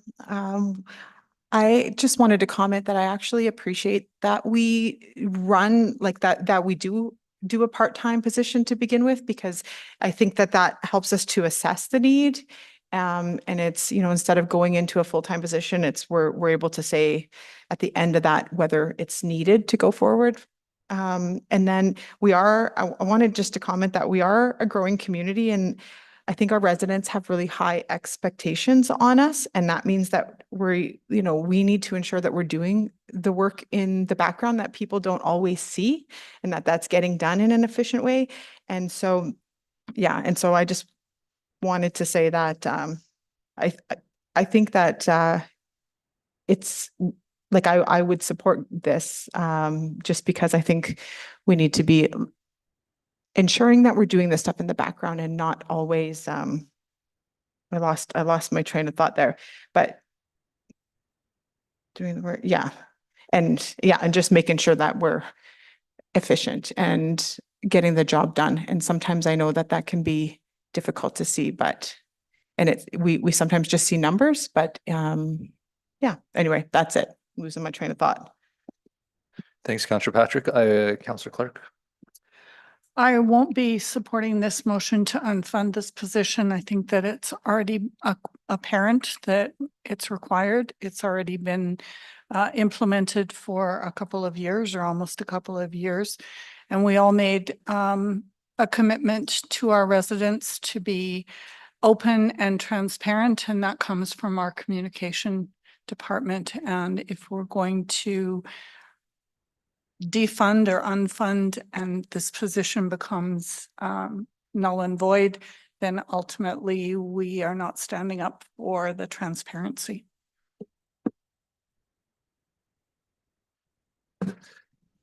Thank you very much. I don't see any other questions. I would say before you close, Councillor Bermanski, I do appreciate your sensitivity to not adding FTEs or using a part-time or temporary position as kind of like the gateway into a full-time one. So I do appreciate that. So it's a struggle for me. I don't completely know how I'm going to go with this, but I understand the premise of it.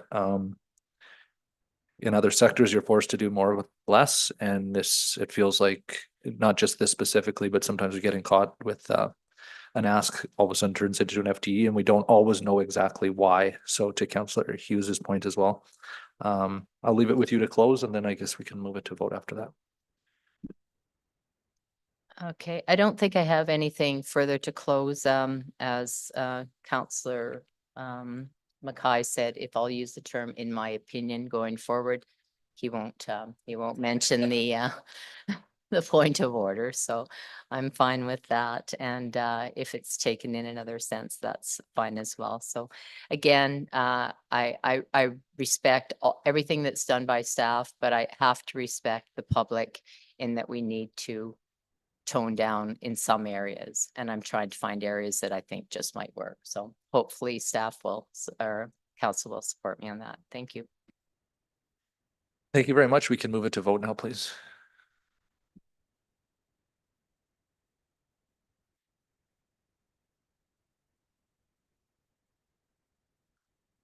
This motion has failed with Mayor Olivier and Councillor Bermanski being in favor, everybody else being against.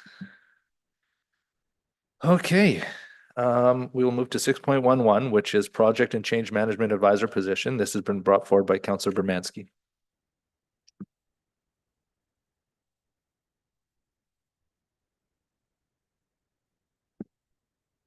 Okay, we'll go on to the next one. That operating business case project and change management advisor for 102.2 is unfunded.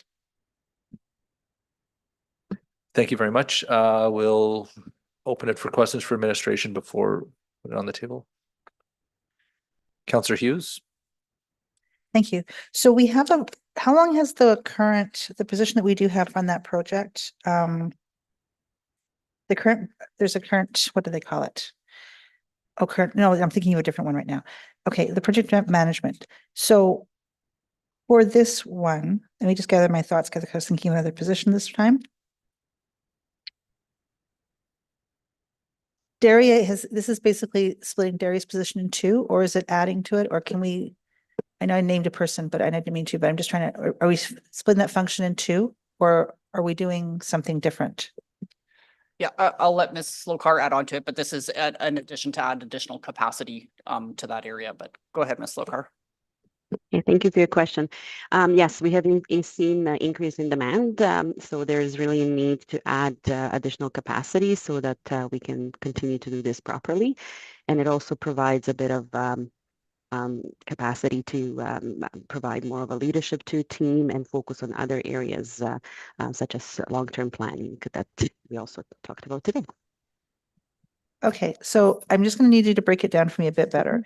So when I'm looking at this, like we've had the audit committee now for several years that have been functioning, and the strategic plan is right, like that's been there for a long time. And so I'm just trying to see what exactly increased the workload. Maybe I can start, you. Ms. Slokar Sure. can jump on very quickly. And so there's a couple of things. I think, you know, as St. Albert grows and evolves, I would submit to you that there is a need for this organization to grow and evolve, to move from what has effectively been sort of small town organic growing up, right, into mid-sized city to large city stuff. And so that comes with a significant amount of change and adaptation. And while the change is defined and led by the front facing operational outputs, it's the folks who actually shepherd the process are the ones that we're talking about. The other piece is challenging the organization, us collectively, to start looking outwards beyond sort of that 3-year horizon into the 5 and 10-year horizon to set up ourselves to enable the continued growth and success of St. Albert. And so that takes some folks who are focused on that space. And so I'll offer that as sort of an overarching corporate perspective, right, for St. Albert to become more responsive, to communicate better, to have better processes, to bring ourselves up with a better enterprise management framework, both in terms of ones and zeros and people. That's going to take some adaptation and investment over the next few years. Ms. Slokar, please go ahead and you can carry on from there. For sure. Thank you. That's really the answer. I can provide maybe a bit more specific. So today, 2 reviews were approved. So this position would help coordinate that internally. So often this work is not visible to council. How council may see the result of this work is that reports come to you on time in the best quality possible with internal stakeholders that need to provide input consulted and coordinated, and consulting dollars used in the most efficient way. So this position works with consultant that we select, well, first to do the scope of work that's in the best interest of the city and to maximize the budget that's approved, working with a sponsor, which is usually a member of executive leadership team, to define that objective, and then work all the way through to completion of any report or implementation of findings or any other projects, really. So this requires a lot of coordination with consultants, with internal stakeholders. It requires a lot of review of often several versions of reports, or even developing those reports if we're doing something internally. So that's really, you know, with that, we have data governance that's coming next year through the Internal Audit Steering Committee. We have implementation of 4 or 5 different audits that were completed. 3 of those are managed by the team currently. And then we also have service review that would be coming through council program and service review policy. So all great and important work, but it is adding to work plan, and it's stretching us too thin. And when that happens, you know, the risk is that we're just not going to do the same quality of work. People burn out, and we just don't have capacity to focus on other side of strategic services business. So hopefully that provides a bit more detail to help explain. And thank you, that does help. But I'm trying to figure out, like, everything that we're listing there, we've been doing for quite a few years. Even, like, I know that we have the audits, and the audits are being implemented by the department that's doing the audit, and then it's being summarized annually to council. But those have also been going on for quite some time, right? So, and as it goes forward, like the workload for the procurement, hopefully will come to a conclusion, hopefully soon, right? Because it's been almost 5-6 years. And then it'll be a rolling one with something else coming on to the place. So I'm trying to figure out if it's just that we now want to do a 5 to 10 year plan. And the challenge I'm having with that is just that as an administration, you can plan for all the best of intentions, and then you get a totally different council up here, and in the 5-year to 10-year plan changes all over again. So in some ways, we can make some long-term planning that are like non-political, I guess, like let's say bus planning and that kind of thing. But in other ways, it's not. And the long-term planning for those type of infrastructure, I think we are making on a 10-year basis. So I'm just trying to figure out what's changed that's trying to get there. I'm not sure if I have it, and forgive me for trying to ask it again. I'm just trying to figure out what's changed in this process that would say that we don't, it's like it's a full FTE. It's not even a half FTE. So we need a full FTE to accommodate the situation. And Yeah, thank you. I yeah. again, I'll offer a couple of comments. Your point's very well taken that, over the lifespan or the 4-year timeframe of a council, right? Certainly things can change. I would respectfully submit to you that if I only looked 4 years, we would never actually make a ton of progress administratively. So asset management is a very good example of a multi-year transformational investment, right? That's going to set St. Albert up for success in the future, to be far more efficient and effective going forward. That is well beyond the horizon of a particular council. And those are some of the decisions that we're trying to make as we start looking to try and, again, I think ensure that administration evolves commensurate with the evolution of our community holistically. And so to dial it down a little bit, you're right, Councillor, from the capital plan, it's absolutely on a 10-year horizon for those big muscle movements, right, of capital investment. Organizational strategies, workforce reviews, records and information management, digitalization. These are all things that happen under the surface that administration does to enable these things. All of those require capacity to set forward.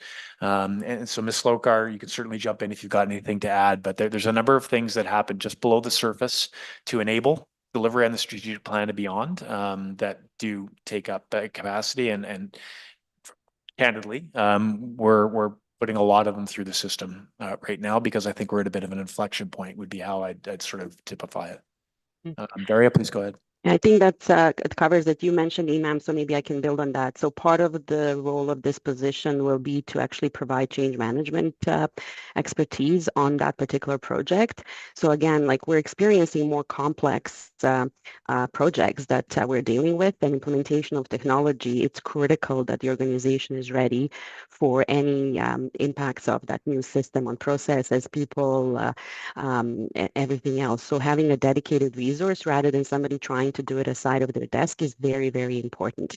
Also, a lot of over time, there were council decisions throughout the year that would trigger the need for project management or even change management.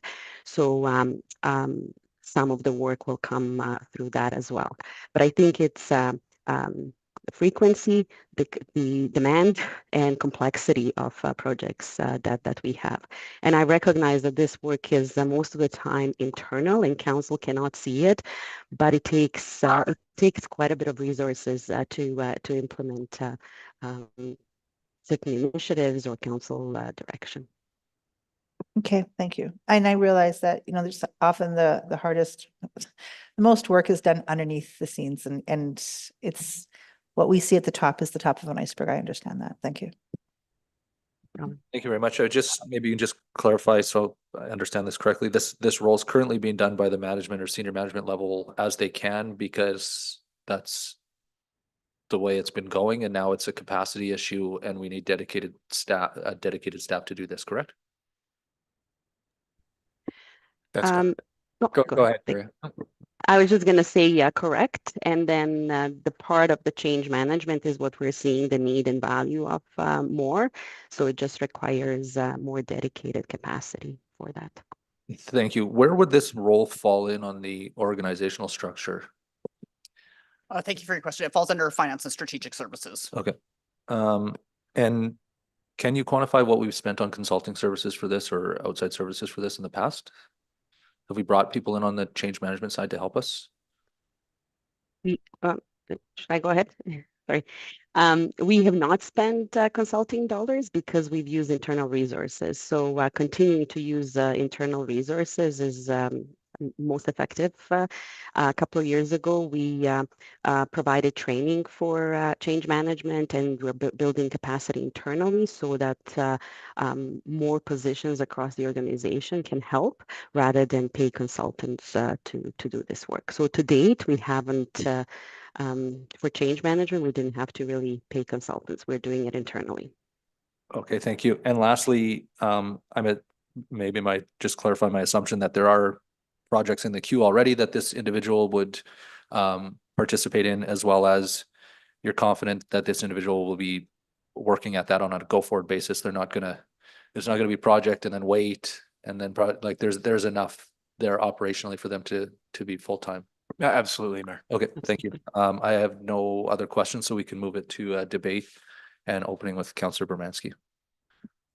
Thank you. I brought this forward this afternoon for several reasons. It was put forward in most of the background, or that it's follow-up or in response to strategic plan and following through on council's strategic planning and council's direction of that. I'm concerned with it being the fact that we will be developing our new council strategic plan in February that could be, you know, quite a lot different than what it is now. That's to be seen. But I'm not sure which council strategic plans, and then it sort of intersects where it's also pushing organizational excellence. So it's kind of it's like working under two groups, and I'm not sure which group the focus is more dedicated to, but it appears in the background or that it's saying it's as council's direction. So I'm looking at, from my direction, I think it should be a little bit further down the road. Change management is also some of the biggest change management coming in the future will probably be technological related. So we're talking about projects, but I think we're very much close to the cusp of technology changing and the type of workforce, in fact, changing, and to just focus on this one area of change in the company right now is probably not a good position to create, being that we've been managing it prior with what we have, and the training, as mentioned by staff, as training's been provided in many departments. So we in fact do have many more managers that are more efficient in this than we used to have in the years past. So the operating business case of an next extra 102.2 is not truly dedicated to an exact project or an exact role or an exact person in this backgrounder to me. So that's the reason I brought it forward. Thank you. Thank you very much, Councillor Cortash. Thank you, Mr. Mayor. I will preface my comments by saying that I found parts of this budget process frustrating from the perspective that we're being asked to approve FTEs. And it's tough because we're given administration's best professional recommendations and then asked to say yay or nay to an FTE based on the business cases being put forward. But so if we say no, we're essentially rejecting their professional recommendation. So it's awkward. It's awkward. It's an awkward process. And I mean, that's why I'm looking forward to seeing other ways that we might be able to do this moving forward, as we approved at our last council meeting. I also realize that nobody wants to be on the side of not planning. We don't want to not plan. What's the expression? If you fail to plan, you plan to fail. So I get that as well. However, I'm hesitant to approve this new FTE. One of the things that I found frustrating since starting a month ago is the planning process that we have at the city here. I'm feeling a little bit overwhelmed by the size and the number of plans, and we've got council plan and long-term plans and medium-term plans. And until I am more comfortable with how all of that fits together, I guess I'm hesitant. And so for me, it's not a no, it's a not right now. And so I'm inclined to support Councillor Bermanski's motion on this one, even though I don't know, it just, yeah, like I said, it's a not right now until I can understand our entire planning matrix more. Thank you, Counselor. Counselor Mackay. I got a wicked smile on my face because exactly what you're asking for is what this position will do.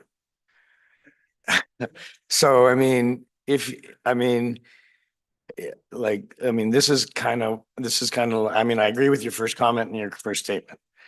And this is kind of why, because, I mean, there's two sides to this coin.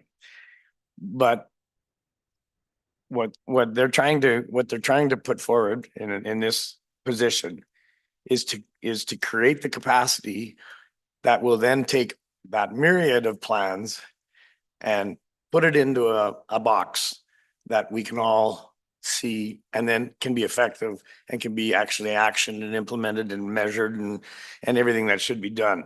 So I'm kind of smiling because you need this person to do what you're asking, in my opinion.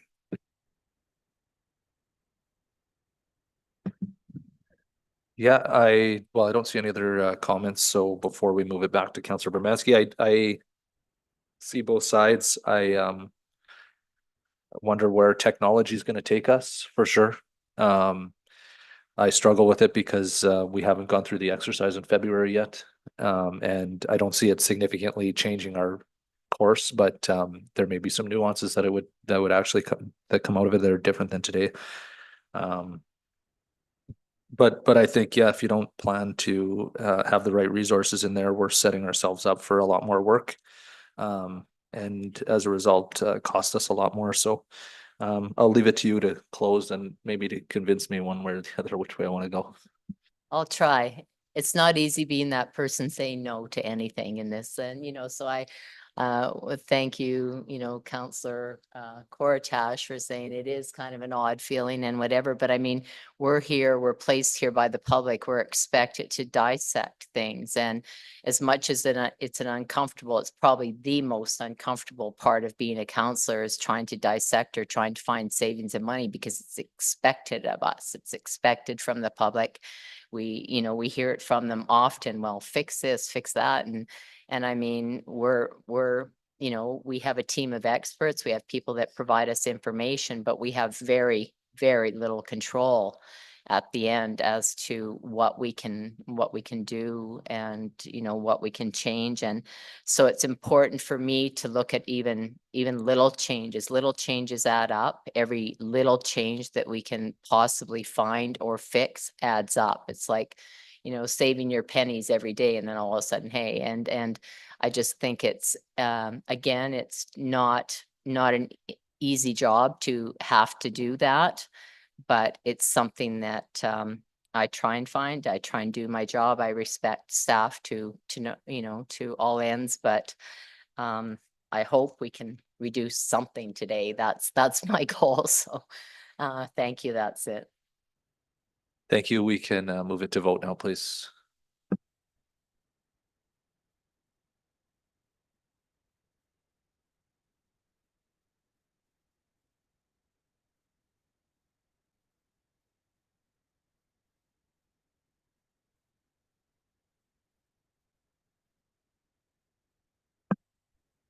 The motion has failed with Councillor Bermansky, Councillor Hughes, and Mayor Olivieri voting in favor, with everybody else voting against.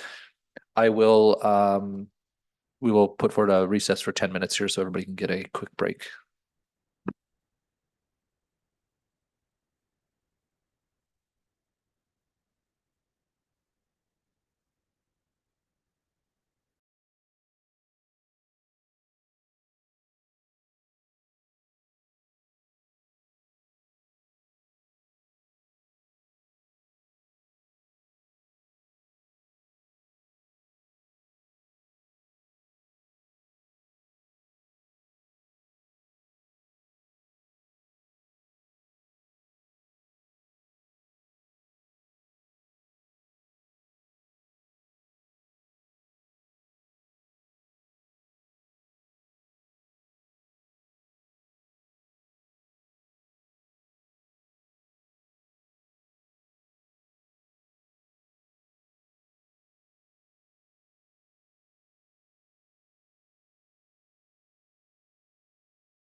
Ready, let's get rolling.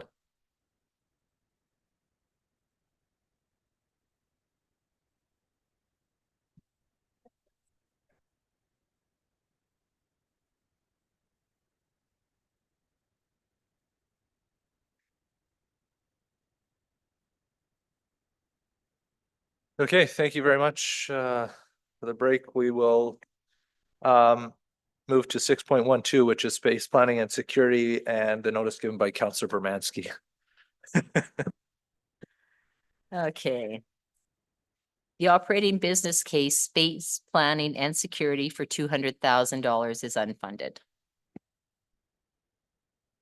Thank you very much. We will look to questions for administration before we accept the motion. Councillor Mackay. Yeah, thank you very much. I'm very hopeful that my voice continues to hold out, or I have a career in barbershop quartet.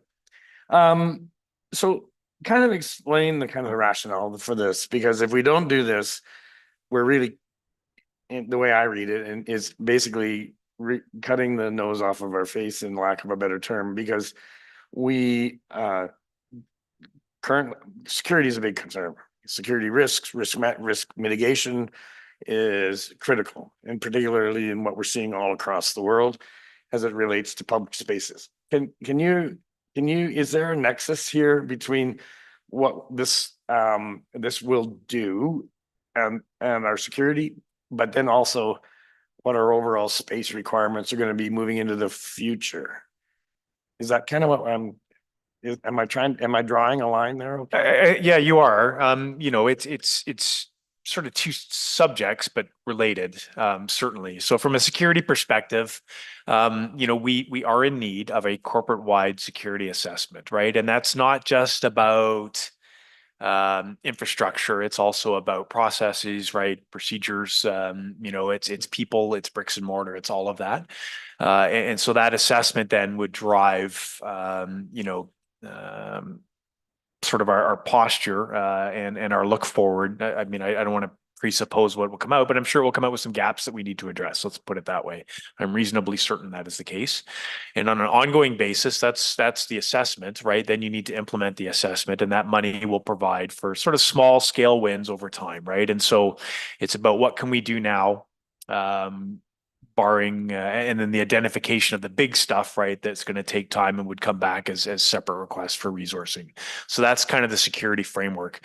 Tied to that then is, you know, as we look at the ongoing evolution of the city, you know, we are in a series of facilities, right? We're really kind of talking about, you know, two components. One is sort of optimizing internal to what we've got, and the other is taking stock of what we've got and what we might need.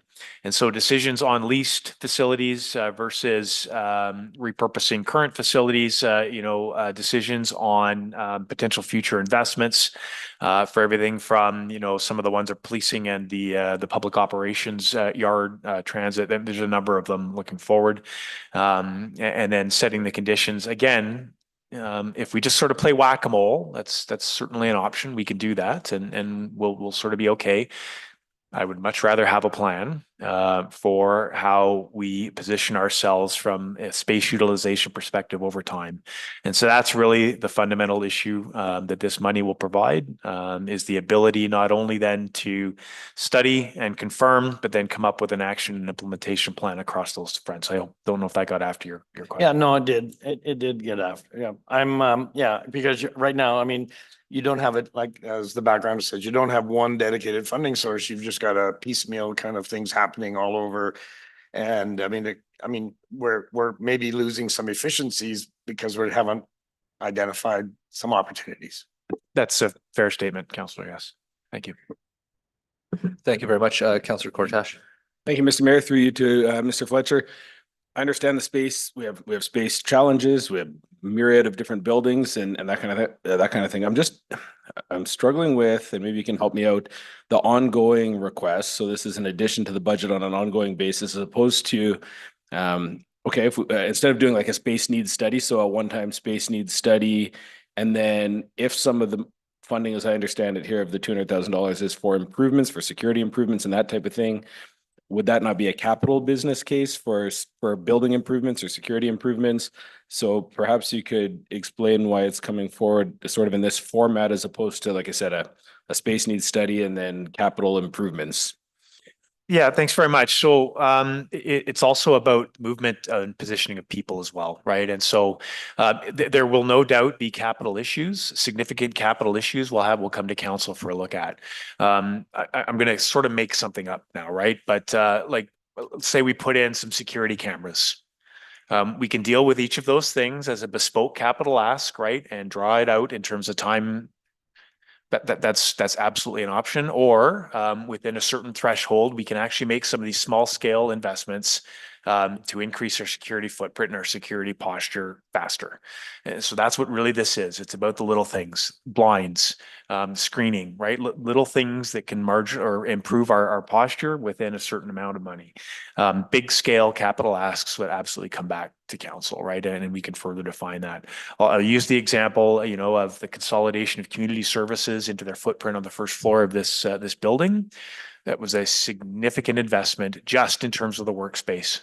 And if you go in there, we've used every square inch that was available, right? And so to be able to do that and optimize our footprint in year, that's the purpose. I guess the joint purpose of some of this money is being able to sort of optimize our workspaces as well as come up with the long-term plan, which could inform our capital investment or decisions on leasing and other things, which are not capital issues, but that we deal with administratively. So this, well, thank you. This would then also potentially develop that long-term feed into that long-term capital plan. I think in DARP years ago, there was talk of like a single civic facility, that type of thing. So is this funding would, this business case would maybe then lead into those types of recommendations in terms of how we house staff that builds that capacity internally rather than doing a separate sort of space needs study? It would be a space that this would pay for a space needs study and enable sort of that ongoing outlook and that evergreen refresh of it. Yes. So that's certainly part and parcel of it. Event security, right? I mean, sort of a holistic look at corporate security on that side and a full holistic look at our corporate needs from a space perspective on the other side, right? Yes. So yes is the short answer. My really long-winded answer to your very simple question is yes. No, that's fine. Long-winded questions, long-winded answers are fine. I'm still, I guess the part I'm struggling with is the ongoing piece, rather than sort of a space needs study and then improvements. Once the space needs study is done, there's still going to be, is the vision for the future that the bulk of that $200,000 will be spent on improvements moving forward, or we're going to continually be assessing space? It's both. So it's identifying the need, identifying the gaps, and then being able to address those gaps under a certain threshold, right? Without the big significant ones coming back to council for sure. Okay, thank you. Thank you, Councillor Hughes. Thank you. So this is a curiosity thing, is why did we pair the two together? Why didn't you just come forward with, hey, I'd like to do a consultant for X dollars, 100 grand, and I need a business case for security planning separate? Like, to me, that would have just make a lot more sense, because I know you're saying they're kind of paired together, but I actually feel they are still two separate asks. They're separate asks, but related. And so if you accept that our security footprint is principally related to people, right?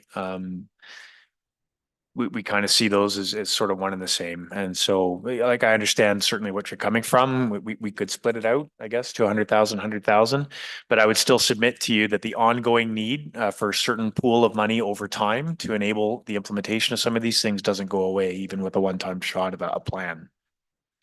Okay, and we hired an FTE specifically for security in the past couple of years, right? Is that person the one being tasked to make up the plan? That person would be tasked. I think we're going to need some outside help to do a full-scale corporate piece. That person would be tasked with leading that effort and then leading the implementation. So okay,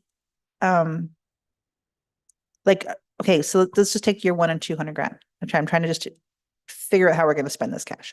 So we have the security FTE that we working with a consultant to do security, and we also have to do a consultant for the space planning.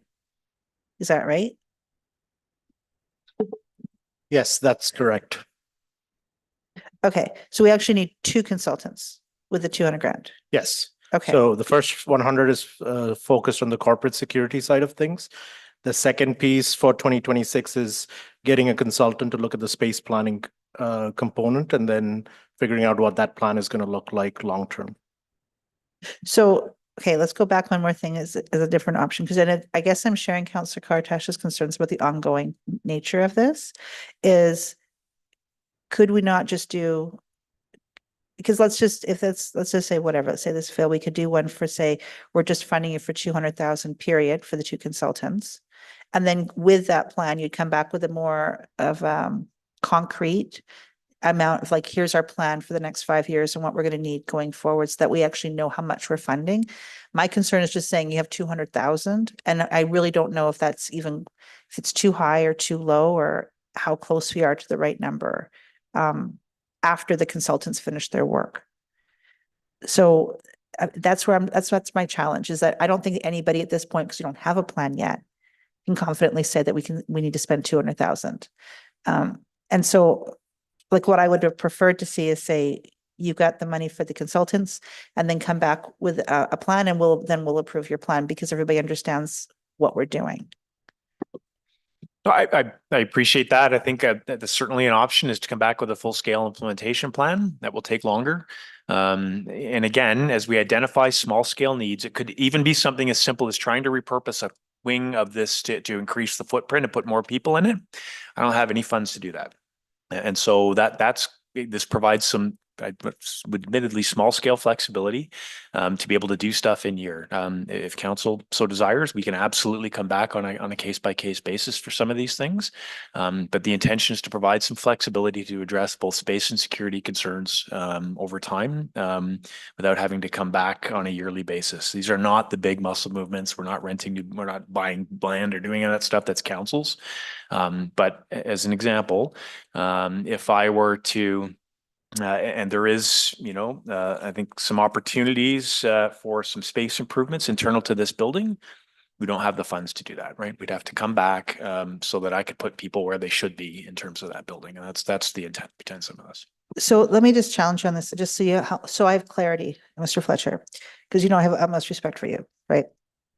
So, but we do have that RMR project for $4.3 million. And I realize that sometimes it's being attributed to larger projects, but within that, especially if it's just a smaller project, couldn't we reallocate that within the mandate? Because we don't give specifics on, you share what the intention is for that 4.3 million, but we also don't limit it specifically to that. So if there were potentials for renovations in this building or any other, couldn't we pull from that until the plan was actually put in place?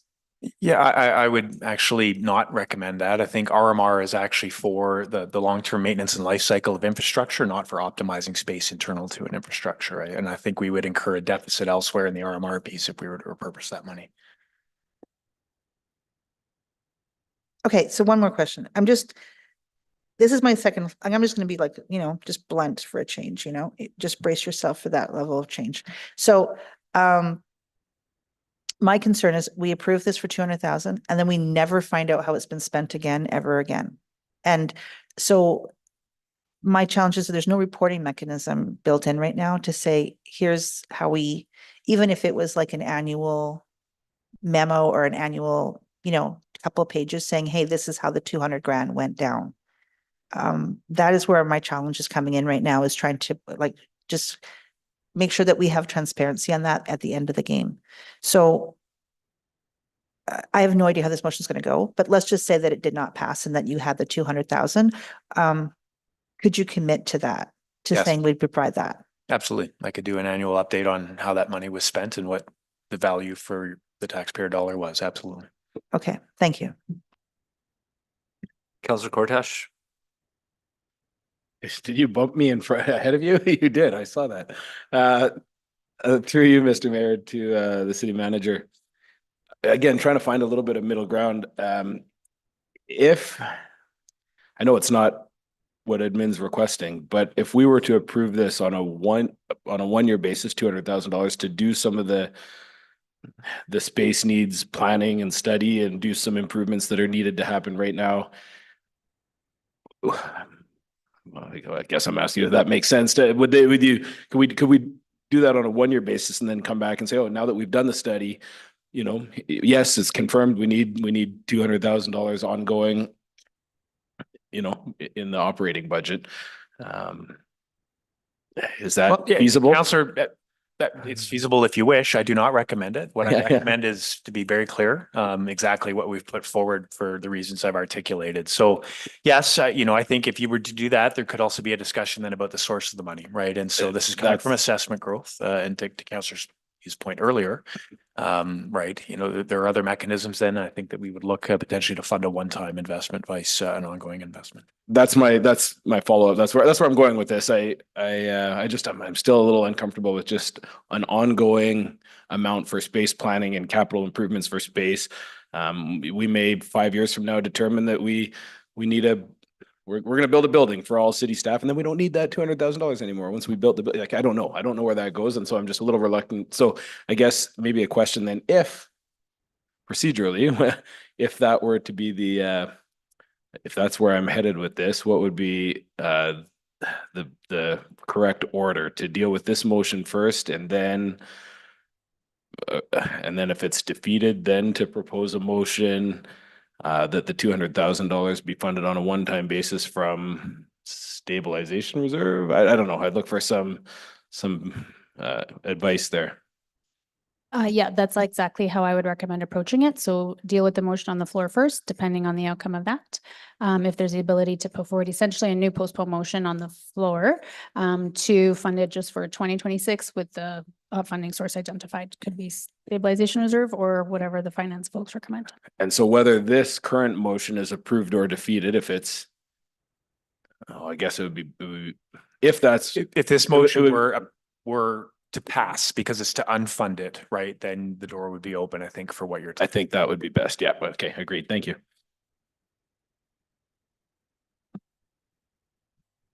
Okay, I won't play with the queue here. I'll just go. The space planning I see in security, I think security is obviously a priority.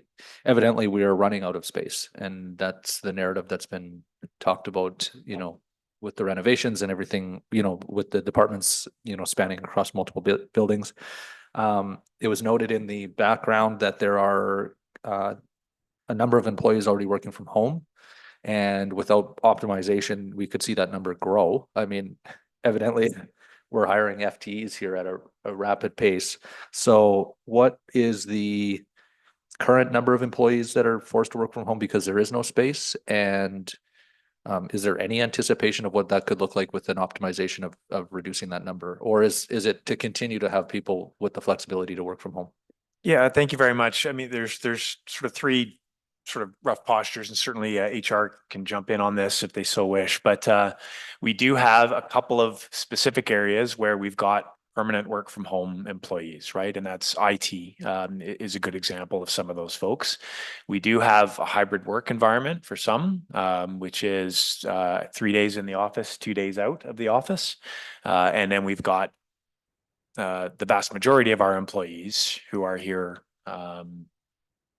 vast majority of the time, right? With RDOs and stuff on a separate basis. So we do not have anybody who's been forced to work from home because of a lack of space. All right. So that has not been the driver to date. It's been about optimizing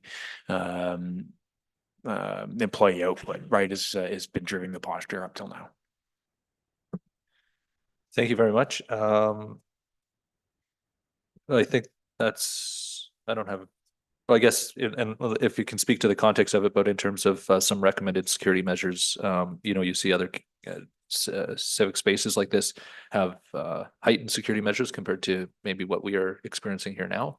I'd certainly be in favor of increasing that. However, just a little bit challenged, I guess, to Councillor Kortash's point, the ongoing nature of it. However, I do think it would be a fruitful exercise to go through to understand best what we need, especially in the growing population that we have. So I'll move it to Councillor Clark.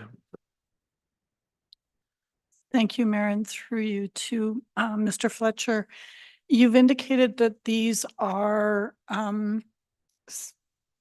connected, but then you've indicated that it's two individuals that are ultimately going to do the assessment. So how do you see those two assessments meshing at some point in time? Is that going to be an internal thing that takes place? I should probably, yes, Counselor, to your point. And so, you know, well, in the first instance, space planning is about identifying, you know, kind of where we are and what we need, where we're going, trending. Security is going to do the same thing. The security piece will have to evolve to mesh with where we're going. Right now, we can't do a security assessment of where we think we're going from a space perspective because we don't have a good space planning outlook, right, in terms of time and space. And it's, I would submit to you that it is, what the mayor said is very true. We are getting to the point where we're going to have to start making decisions on infrastructure, right? And there's a number of ways to deal with that in terms of internal optimization, you know, to your point, you know, posture of employees, leases, purchases, repurposing of existing buildings that right now we lease out to others, right? Those are decisions, big decisions that I think we need to make with a plan as opposed to making on an ad hoc as you needed basis. Yeah. Thank you. Okay, thank you very much. We will move this to debate and allow Councillor Bermansky to open. Thank you. A lot of the things that were mentioned by council today are in my first words for this. So again, I found it very puzzling that corporate security and space planning were put together rather than in two different areas. And the notes that I had here, we did have the new emergency and, well, new emergency people, new security, and I would like to depend on the, you know, the expertise of those people that would have that type of expertise for growing our security and whatever. And I'm not sure, I guess it would depend on which consultant, you know, you end up hiring as to which direction your security would go. So I would like to find that a means of, you know, creating that expertise in-house rather than by consultant all the time. And then the additional funding for space needs, and it's mentioned, you know, for an additional 200 employees over the next 10 years. And I think that it would be very difficult for a consultant to plan for so many departments and project. I don't even know how a consultant would even project what 10 years could bring, because many of those jobs probably wouldn't even exist in 10 years, and to plan the space for that. So it's like a 10-year plan is pretty difficult to have a consultant put together. Space planning for departments, you essentially need to have the departments involved in that, and they would see the needs before a consultant would on a general overlook of everything. And again, strategic plan is mentioned again, council strategic plan for workspace areas. And again, we haven't got into that strategic plan yet. And again, 5 probably, we don't even know the number of years out, but it's good to have a 10-year plan. But for space, I don't see any possibility of anyone being able to project that for 10 years out at this particular time. And I would like to see a focus on security. We all want the emergency and security, which we've enhanced a lot. We have all our new programs in our emergency services and our security. And I think we're doing a great job in-house, and we have a lot of expertise that we should be using in-house. And I'm hoping that the funding for a consultant outside of that doesn't necessarily come to be, but that will be presented to us in a different way, I hope, in perhaps 2 different asks for the 2 different types jobs that I feel are melded to one, that are kind of, you know, a square peg and hole that don't really fit together. Although it's mentioned they could work together, I don't see it as a ideal situation for the best return for the city. So that's why I thought this could be improved, this actual ask. And I'm hoping that council agrees with me. Thank you. Thank you very much, Councillor Clark. I understand the intent of the ask, and I don't disagree. I think that long-term space planning is a prudent way to go. And I also believe that an outside consultant will ultimately see our spaces with a different light than those people that see it 5 days out of 7. So I think from that perspective, it's prudent to have someone else review it. From a security perspective, I think that that's something that we need to be on top of and have an eye and an ear to. We've just recently, in the last couple of years, seen Edmonton through a security issue, and I wouldn't want to see St. Albert have to go through the same thing. But I do, like Councillor Kortash, have a concern about an ongoing funding of this and would support a 1-year initiative to see where we come and to be able to have council review that at the end of that year, at the end of the consultation and the report. Thank you. Thank you very much for the comments, Councillor Kortash. Thank you, Mr. Mayor. I don't think I need to say too much here. All of the rationale for the business case is valid. I just think that once we put the $200,000 into the operating budget, it's sort of kind of gone, unless you've got that corporate memory that, you know, 3, 4, 5 years from now, oh yeah, we had this $200,000 there for space planning. So and who knows what council is going to decide in our strategic plan and what we want to do for capital and new facilities, whatever the case might be down the road. So I just think I'm going to encourage council to support Councillor Bermanski's motion. I have sent Ledge Services, if it's upheld, if Councillor Bermanski's motion is upheld and it's unfunded, I'll have a subsequent motion to fund $200,000 from stabilization on a one-time basis, and that it be revisited as part of the 2027 budget process. So that would be my suggestion. Thank you very much, Councillor Mackay. Thank you, Mr. Mayor. If you don't think security and space planning go hand in hand, how many of us have security systems at home? I have a security system at home. And I mean, if you don't feel safe in your home, or if you don't feel safe in your workplace, pardon me, then it's to me, it's obvious that it's synonymous. So you can't have, in my opinion, you can't have one without the other. So I understand some of the concerns, but I guess I will wait for the outcome of this motion and then maybe a subsequent one, because I have a lot of questions as to whether or not you can do anything in 1 year around trying to identify going forward.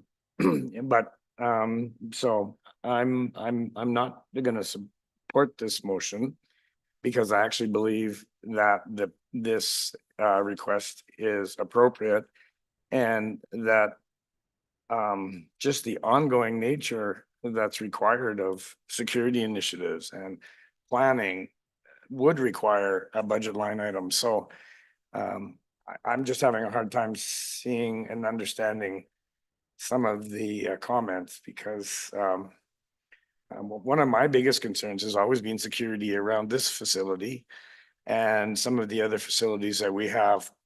I mean, if somebody will fly into our Costco and get in a fight over Pokemon cards, what do you think is going to happen if they want to come in to here just because they don't like something that one of us does or says or does? So, I mean, I just think we're woefully inadequate in our current situation right now. And I just don't see this as being a unreasonable request. And it's been clearly identified and articulated as to the reasons why we need this. So. Thank you, Councillor Hughes. Thank you. So understanding Councillor Kortash's intention to just simply limit it to 1 year, I think that is quite reasonable. So I'll be supporting this so that we can actually debate the next motion. I think that having seeing what the plan is and understanding what the costs are and what the intention is. I mean, 200,000 might be woefully inadequate. And the other point of view is 200,000 could be 150,000 more than what we require on an annual basis. And I feel that when something gets into an operating budget, it's slow to reduce the number, even when it isn't necessarily needed to be funded. So what I would like to see is just see that plan. Just, this is not about you, like the money you require, Mr. Fletcher, if you wanted to do the renovations, 200,000, you know, you can still do them. You got the 200 grand. It hasn't actually decreased the amount if the next one motion does pass. But the challenge I have right now is just not having that clarity about what it's being spent for in advance and being able to confidently tell our taxpayers that it should be spent for this much ongoing. So that's where my challenge comes in. But I'm looking forward to the next motion as well, so that we can also put this whole matter to rest for a bit. Thank you. Without, well, I guess I'll make a couple of comments. Ken almost had me convinced, because I do agree that space and security go, concurrently work together. I would say I think that there is some responsibility that falls on our current staff that are using our space on a daily basis to come forward with some plans on how they might want to optimize it. So I'd be interested in seeing that, or seeing if that could be initiated. The security component, absolutely. I think we are deficient in a number of places here that, to your point, if we can see stuff happening in Costco, not that that's the barometer of security measures, but if it can happen there, certainly I'd rather be prepared than reactionary when it happens here. But I think in a year we could have some pretty concrete plans on what security measures would look like. I think there's adequate dollars to do that. I challenge the consultancy groups that are coming in to help us with space planning and security measures to say they are given a 1-year timeline. And though that may not be enough time to implement everything, it will give us a plan after that 1 year. And if it's needed thereafter, I'd absolutely be in support of that. So I would be in support of unfunding this with the anticipation that there'll be another motion going forward. I will move it back to Councillor Bermansky for closing. Thank you. Nothing to close. Thank you. Thank you. We can go to vote now, please.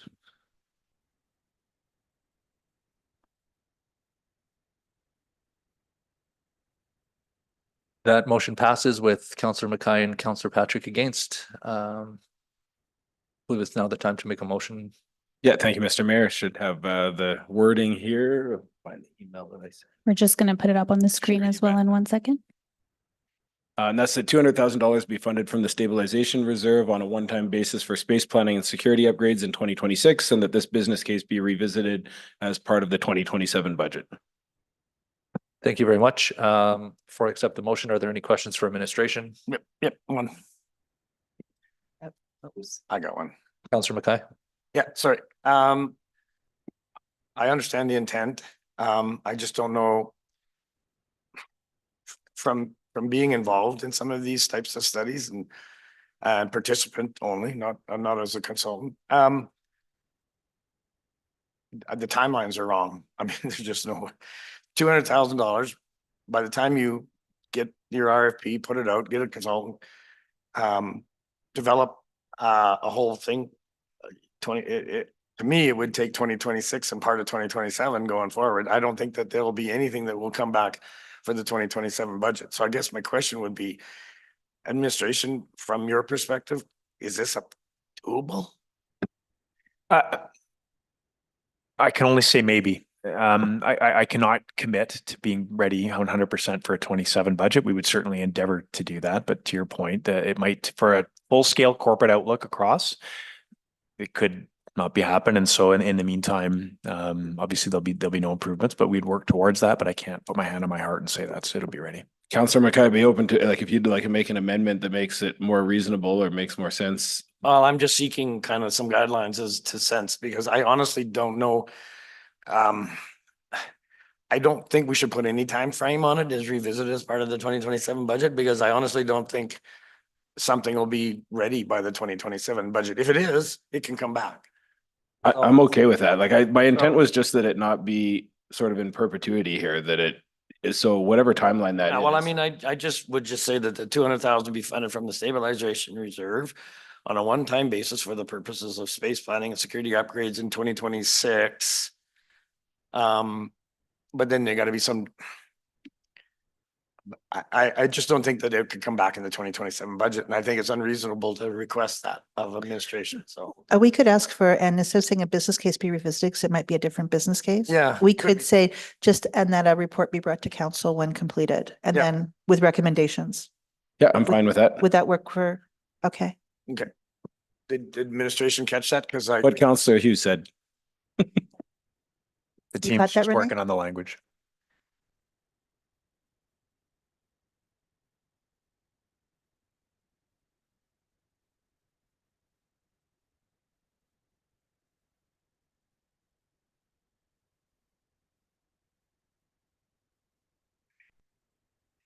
Recommendation. Yeah, okay. Yep. Yeah, I'm good with that. Okay, that's good. I think you, Councillor Cortash would read that in again. Just that $200,000 be funded from stabilization reserve on a one-time basis for space planning and security upgrades in 2026, and that a report be brought to council with recommendations. Thank you very much. Councillor Bermansky for questions with administration before I accept the motion. I just have one small amendment, a friendly amendment, if possible, that it read up to 200,000, if Councillor Cortash is okay with that. Yeah, that's Yep. fine.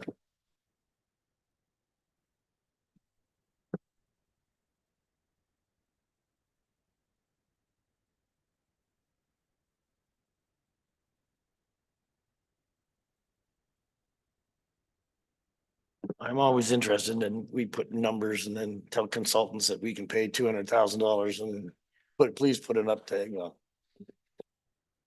That's not all for a consultant, Ken. There's security upgrades in here. It could be anything.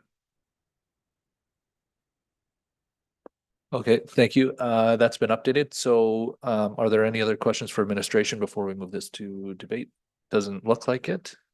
So I'll accept the motion. We'll move this to debate now. Thank you. And Councillor Cortash can open if you would like. No, I've nothing to add. I agree with all the rationale brought forward for why this is needed. It was the sort of the ongoing nature of it that I struggled with. So that's it. Thank you. I don't see any questions, or I don't have any other further comments, so we could move this to vote, please.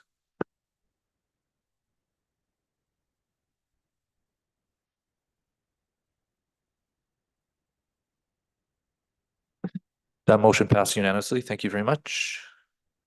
We will now move to 6.13, which is information technology business analyst position brought forward by Councillor Hughes. All right, we're so close to wrapping this puppy up, right? But the information technology business, this analyst position for 91,500 is unfunded. So I had a couple questions, Mayor. Please go ahead.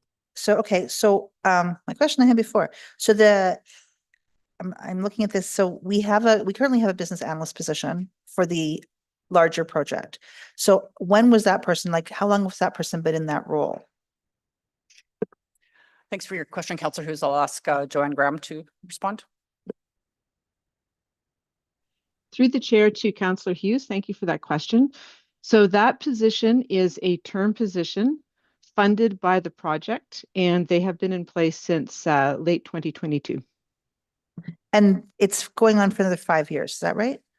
That is correct. Okay, so I understand that they're working for this one position. What the challenge I had was how they couldn't expand past this one project and have their responsibilities extend past just this one project. Because I mean, they'd be knowledgeable in multiple areas, obviously. So just to clarify the question, are you saying that they would be on board after the project for use for other projects? Yeah, at the end of the project, obviously, then it could be evaluated if they would be used for other projects as well. But yeah, I guess I would say that it would be premature then if they were to expand their role now past this one and then move onward. Then when that funding ran out, then we would discuss having a full-time FTE for a business analyst that position at that time. Well, I would posit to say that if we were to consider that approach, the capacity deficit that we have for business analysis right now would continue for the next 5 years, meaning the work that is needed to be done now would not be able to be done. So the person who's currently doing the project has no other capacity to extend beyond that. Like it's it's a full-time position, and they could not take on any other corner of the desk capacities. That is correct. I see. Okay, I'll go to other questions. Thank you. Thank you, Councillor. Councillor Patrick. Thank you. Okay, so this might have just been answered. So we do have somebody in this position right now. If this goes unfunded, that person would not be out of a job. We would still have that person. This is asking for an additional. Just want to clarify that. Yeah, through the chair to Councillor Patrick, yes, this is an additional full-time position. The current position is term funded from the capital project. Okay, thank you. Thank you very much, Councillor Cortesh. Thank you, Mr. Mayor. I through you to admin, I'm still really curious what this person does. I've read this report probably 3 or 4 times, and it's impede digital transformation, process improvement, automation efforts, misaligned technology. I don't know what any of these things mean. So I don't know if you can give me kind of like an example of what the, like a real concrete example of what this person would do in their job. Certainly. So through the chair to Councillor Cortash, if I might, I'll just start by a very brief, non-technical description of what this position does. So whenever we need to find improvements, we usually turn to technology. So when we are trying to find the technology, it's really important that we understand the problem that we're trying to solve, the improvements that we need, and then what do we need the technology to do?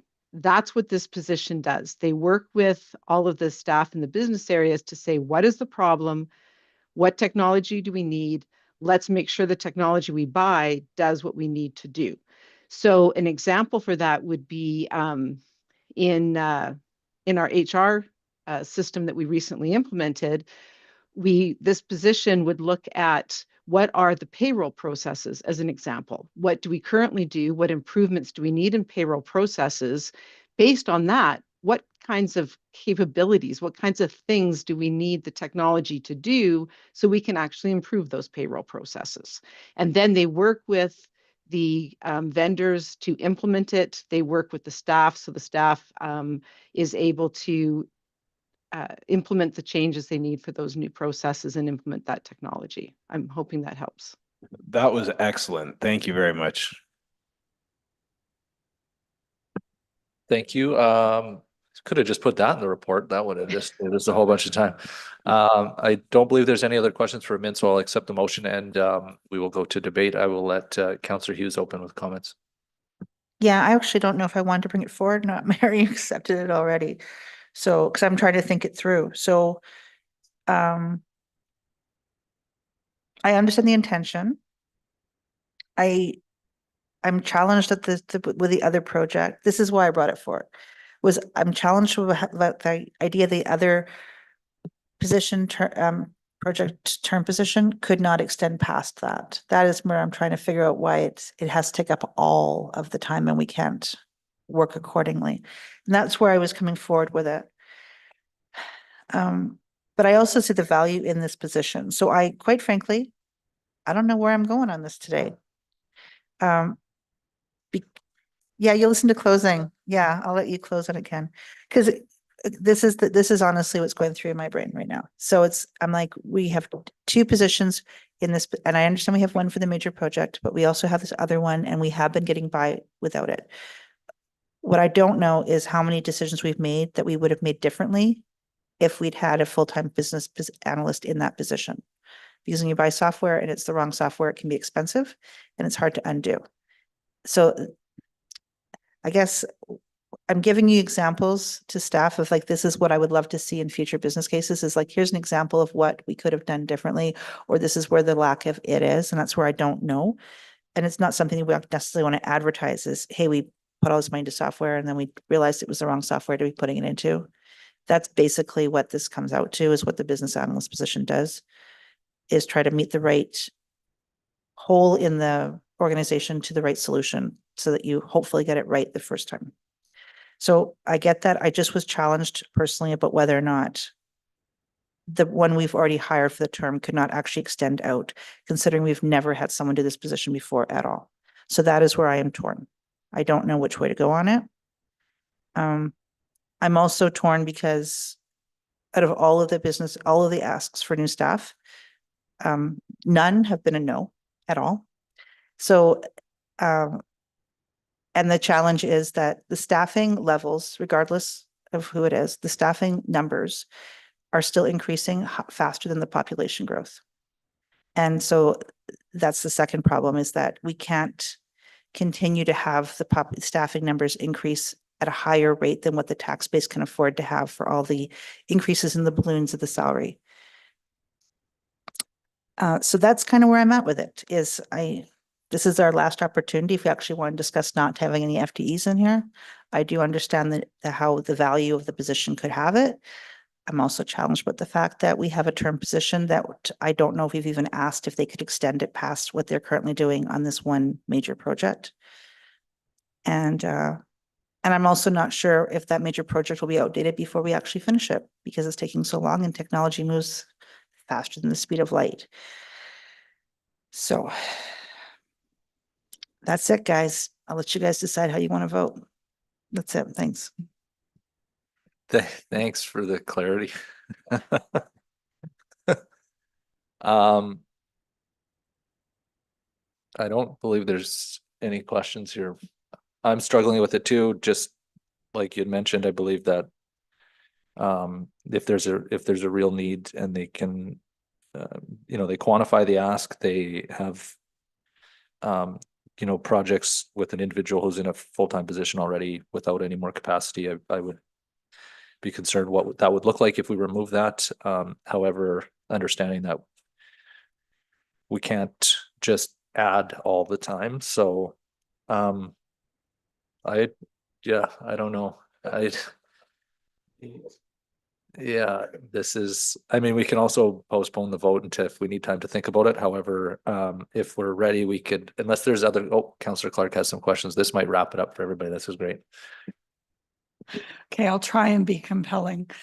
I am not going to support this motion simply because I realized from my own family members that the information technology aspect of our world moves faster than any one of us can move.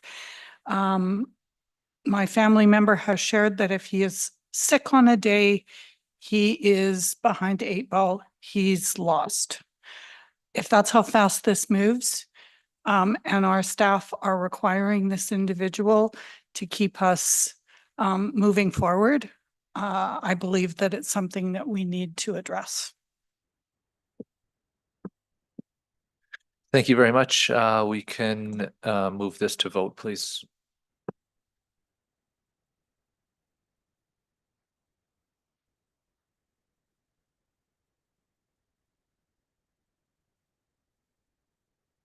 That motion has failed to pass with Councillor Bermanski for it, with remaining council against it. Thank you very much. We will now move it to 6.14, which is the St. Albert Library funding, with the motion brought forward by Councillor Bermanski. Thank you, through the mayor. That funding to the St. Albert Library before any additional business cases is reduced by 30,000 to 4 million. Funding to this, sorry, can I reread that? I misread. That funding to the St. Albert Library before any additional business cases is reduced by 30,000 to total fund of 4,988,700. Thank you very much. We'll open it to questions for administration before I accept the motion. Councillor Mackay. Just to the mover, we already had an additional business case that we approved earlier. Doesn't affect it? Okay, because I just was thinking, does this affect? I guess this is the last motion, so there's no additional motion. So it's just words. It's just words.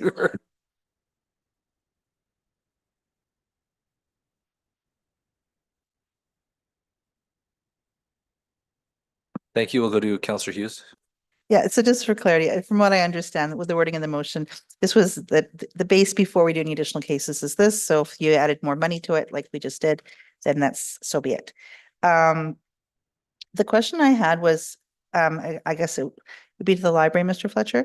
There was discussion about the decision to not charge fees, the fines to the youth. When this was brought forward, was there any I don't remember any discussion with council prior to this decision by the board of the library board to remove this funding source? Yeah, thank you, Counselor. I see the library is on screen. I'll defer to them. Thank you for that question, Councillor Hughes. To the best of my knowledge, no, there was no discussion from the library board with council regarding this decision. It was their decision to make. So this is my challenge, is that it was a decision to ask for more money for taxpayer subsidy, but there was no discussion with the funding, the people who were in charge of the funding, which is us, to make that decision. I understand the governance within, like, I give you a pot of money, you work within the pot of money, but this pot of money was now shrinking for revenue, and there wasn't any discussion on that. So I'm just trying to come to terms with that idea that you chose to do it just for the youth, and for example, and didn't do it for older people as well, like for adults, etc., or that you just, how this came to be, of how did you come up with that decision to just allow youth to have it, and if adults are overdue, then too bad for them. This is a staged approach. We originally did talk about doing fine free for everyone all at one time. And I believe that would have been about a $50,000 reduction in revenue for the library. Because of historically, when we removed library membership fees, we had a bit of pushback from some of the residents at that time. And so I think this was kind of our way to ease everybody into it. Right or wrong, I feel like we probably should have gone for the whole, for everybody, basically. I did write a report on this with reduction of user fees. And this is something that majority of the libraries in Alberta are already doing. And it was a barrier to a lot of residents who, if they had library fees, they wouldn't come back to the library because they were embarrassed. And a lot of these people are the people who can't afford to pay fees. So that was where that came from. So how are you getting people to return the books on time then? We've actually reduced the length of time. So once it used to be a 50 days before you got charged for a lost fee. Now it's 40, and once we go for adult, it'll be 30 days. You'll be charged for a lost fee. So it's a great incentive to bring books back. Okay, so wouldn't that lost fee then? I'm just trying to, that's still going to be revenue in the lost fee because you can buy the book again or you could not buy the book again. That's right. So if that's the case, then we're still getting less money then, because I guess I'm seeing that there was like $15,000, if I remember correctly, that was coming off of for the children's fines. But then I'm not seeing that corresponding with the increasing to the lost fees. Well, because people are still bringing books back, so they're not losing their books. They are bringing them back. Okay. But those that are meeting it are still going to, okay, because you're giving the 40 days is what you're saying. So it seems to be long enough for them to return them. That's correct. Okay. Are you finding that people are returning them more, like more on time? And so that's the disconnect that I'm having right now, is why would people be returning them more on time if there's no consequences to not return? Like you can return them a week late or 2 weeks late now, and there'd be no consequences to it. So why would I choose to return them earlier then? I think people are better than we think they are. Studies have been done. I have not done a study at St. Albert Public Library, but many studies have been done through the Alberta Library Association, through the, American Library Association, and various different research has been done that people do tend to return their books on time, if not like a week late. But they did that before anyways. And they would pay the extra fines if they wanted to finish that book. They spent the additional money to keep it a week later. So people still return their books late, even before the library fees were taken away. In addition to that, we're talking about children. And again, we don't want to discourage early literacy or literacy in general with children. So that was a huge reason why we went ahead with this. And of course, that's part of our strategic goals. Okay, I hear you. I just feel like those children all had adults that took out the books for them, like ultimately. So that's my challenge. What I would love to see is if you guys do make a decision about any other fines or something that actually affects revenue, that is an option, that it comes to council at some point and says, hey, this is what the board's recommending, and we would like to have your support to have that because it impacts tax dollars. Just as far as the discussion goes, it would just be helpful for clarity instead of saying we made the decision and now we'd like you to pay for it after the fact. Because that's what really, to me, I find this is the challenge that I have when I learned about the fees of changing it, is that we are paying for it after you've made the decision or we put it in place for quite some time and then came back and said, now we'd like you to change and agree to subsidize this. And then maybe council at the time would say, absolutely, let's go for it. But it's different when we're not asked. Does that make sense to you? So that would be the one thing. The other thing was the digital collections. You said that you had the increase in digital collections. So are they cost more than the books? Is that correct? Like like hard copy books? Yes. So for example, I gave my collections librarian $1,000 for digital just recently. I said, here's an extra $1,000. She told me that would buy her 10 audiobooks. That would buy us probably 30 print books, maybe 40 print books.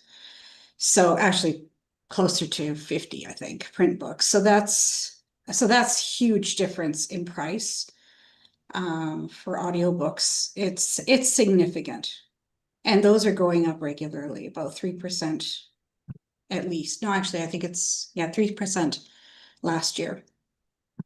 So one other question I had, and I'm just curious at this point. So is some of the books I see, because I come see the new collections that come in, I read a lot of stuff. Okay. So like, I like the library. You may not think I like it, but I find it a huge valuable resource. But sometimes I'm seeing like the same book every year, like they have the Folgers travel, and they have it for like Brazil, Costa Rica. I don't know, they could go on, and they update it every single year. And I'm not even sure if people are taking that book out anymore because people are probably doing the majority of their searches online. So has there been any thought about, or do you do a check of like, here's all the books that we're buying on an annual basis, and then checking to see if they're actually being taken out? Do you do that? Yes, we have a regular collection management routine that we do. We have lots of weird words like weeding our collection. So that's going through, looking to see if things have circulated. Our collections librarian does a lot of that work.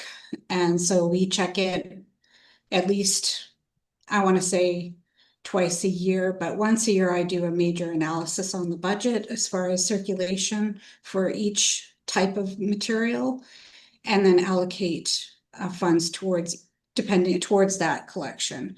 The next thing we will be doing is moving towards a big nonfiction audit to kind of look to see what's really moving in that section.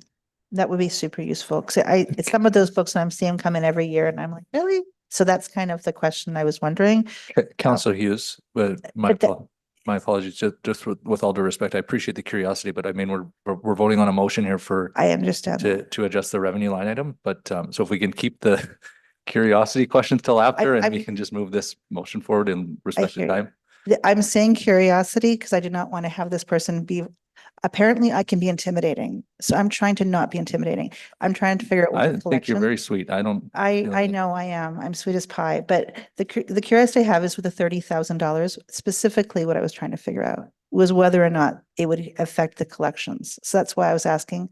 And the concern I had, and that's what I guess I can let you finish this off if you needed to, was that I'm seeing some of those books come in over and over again, which I wasn't confident was actually even in demand. So when it says $30,000 decrease, and then it says it will be impossible. And I understand that it will be like, our first thing is, my first thought is not, let's cut staff. My thought is, Are we doing collections that are repetitive, that may not necessarily need to be there, that there might be some savings in there?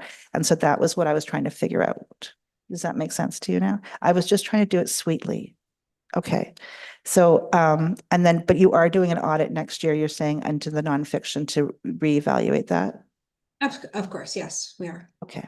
That was what I was trying to get to. Thank you. Thank you. Thank you very much. I don't see any other questions for administration. So with that, I will accept the motion and allow Councilor Bermansky to open. Thank you. Thank you. And thank you for speaking with us again from the library board there. I brought this forward because of the late fees, omitting the late fees and then expecting, funding from the taxpayer to pay for those late fees that were omitted. With the public taxpayer responsible for funding to the library, it's my belief that it's not acceptable to give away funding and add a request to increase that same funding from the taxpayer.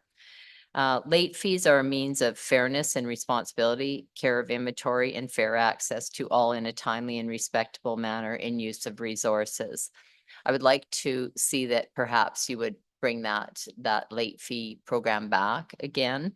And I understand you mentioning that we don't want to discourage literacy, but I'm a big proponent of encouraging responsibility to the community, responsibility to returning something you borrow, responsibility to keeping the books in good shape and not losing them. And again, it's an expectation that when the city is funding the library, it's a valuable resource, but an expensive resource, and we provide a large amount of funds to the library. It's only fair in asking that what can be given away should be given back to the taxpayers. So that's why I brought this forward. Thank you. Thank you very much, Councillor. We'll move to Councillor Hughes. Yeah, so you probably could tell from the questions I had. One of the issues I shared was with Councillor Bermansky is the fact that it came forward as a decision that had financial implications to the budget, and yet council was not advised or even consulted prior to the decision-making process. And that being said, so that my challenge is not that they chose to do it. I'm struggling with how it was presented with the kids and stuff, because I feel like financially the person who suffers the most seems to be the adult between 18 to 64 that everyone seems to feel should pay full price for everything, regardless of whether or not they can afford anything. But my challenge is saying, okay, it's okay that you did that, and that, going forward, you can continue to do it. And so that's where I'm struggling right now is I don't want to see fewer books. I don't want to see anything like that happen. At the same time, I'm struggling with the fact that it came forward and that it didn't seem to be a concern of how it came forward to council. So I'm not sure how I'm going to vote on this one. I would like to see in the future, as I said, to have, if they're going to make funding decisions that are going to impact the budget for their ask, that the discussion comes before council, even if they recommend that it happens before they implement it. But so either way, I guess that's kind of where I'm struggling with that decision right now. That's it. Thanks. Thank you very much, Councillor Mackay. Yeah, I just throw my 2 cents in. I'm not struggling at all with this decision. I'm going to vote against it. The operation requirements of a library are theirs alone. Yes, you're correct. We are responsible for financing it. And yes, we can be informed, but under the Libraries Act, they can make some operational decisions, and it's entirely theirs to do. If we unfund it, there's plenty of implications for doing that. And just going back a little bit to the operational, we don't know what drives readership.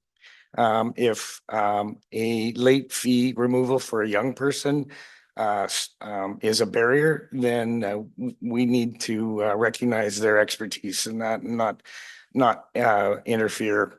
I could see other libraries eliminating late fees, and honestly, the way people move around now and the way that libraries share books between themselves, there's implications that people will just not even use our library and just start to use others. So and or not even use the library at all because they don't want to be ostracized for using or for being late. So I'm not going to support this motion. I don't believe we have any quite, I guess I'll just close with, you know, I think if there started to become a trend, in that the loss fees were climbing considerably because people were not bringing their books back, I think there would be an operational decision they have to make, because the loss of books would outpace the ability to replace them possibly. So, I think if it comes to that, the library would be prudent in reviewing their late policy, but, yeah, I don't want the late fees to be a deterrent for anybody in our community to use our library and increase readership in the youth. So that's all I have to say for now. I don't believe there's any other questions. Last minute burning ones. Would you like to close?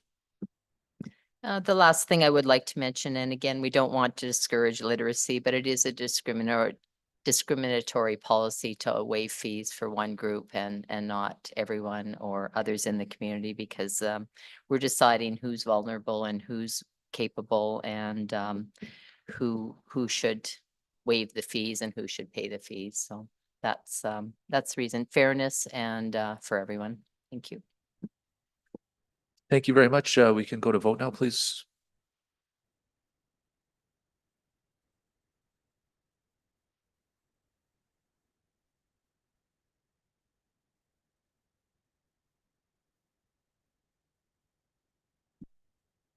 That motion has failed with Councillor Bermansky in favor and all other council against. We'll take a 5-minute break here as we get ready for item 7.1. They'll prepare the language for it.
Okay. Are we ready to go, Mark? Perfect.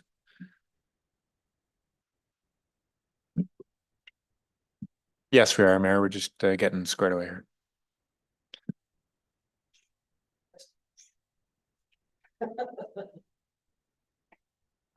Are you trying to steal my motion? Yeah, the omnibus is the mayor's. Can I ask a question? Do we have what the tax rate is, just as a summary? Yeah, we can share that. Okay, I'll put forward the omnibus motion here, which is that administration adjust the proposed 2026 municipal. I've got it here. Oh, there we go. Yeah. That administration adjust the proposed 2026 municipal and utility operating and capital budgets based on the late breaking changes or discovered discrepancies, including the following: that the library be funded in the amount of $5,065,200. Oh, yeah, That's correct. Yeah, you can ignore the brackets. that the Arts and Heritage Foundation be funded for the amount of $2,027,300. That the utility solid waste budget be reduced by $400,000 to reflect the new contract. I don't believe, take time for any questions for administration? No? Okay, we will, we can go to debate. There's no debate. We can go to right to vote. Yeah, well, yeah, that's what I was gonna say, Ken. Yeah, we can go right to vote.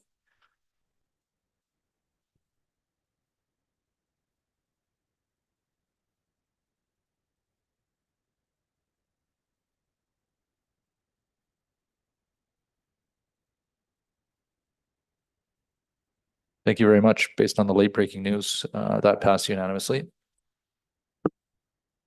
No, and so Mayor, before, if there's a desire, we can brief on the changes. We could put up the graphic, but it looks exactly the same, so.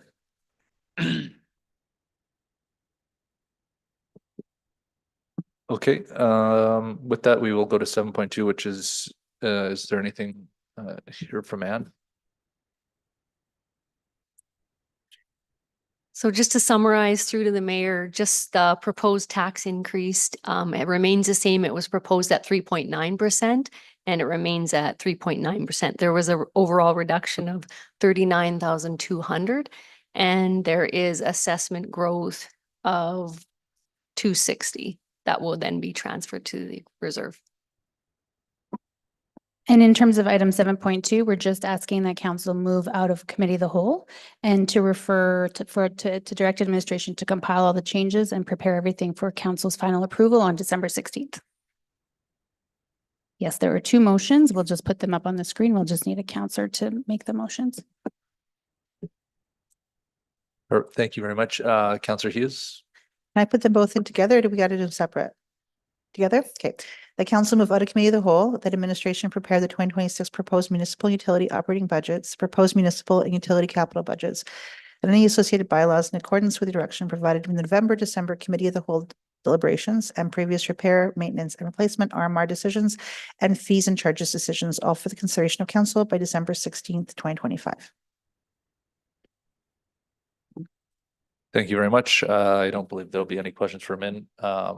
I don't believe there's going to be any debate. I just wanted to quickly Oh. thank everybody. This is your first time through for all the new people of having to go through budget. And I also just want to thank administration for all their work in trying to get these things done. And there's been some things that I brought forward on BIRs and PMs, and I feel like we work collaboratively to try to find the solutions on this. And to try to find both the tax savings to offset some of our increased spending and also just to figure out if we could solve problems more creatively. So I just want to thank you all for working together on this. I feel like this was definitely a group project. And I just want to thank council for all the support that we did have to do this. And I feel like there's some decisions that have come out here today that will definitely help strengthen our community. That's it. Thank you.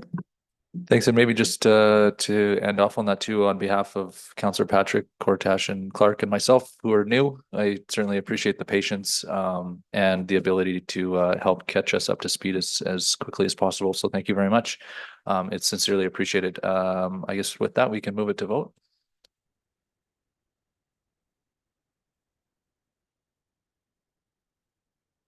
And that passed unanimously. Thank you. I will call for adjournment of this meeting at 4:50 p.m.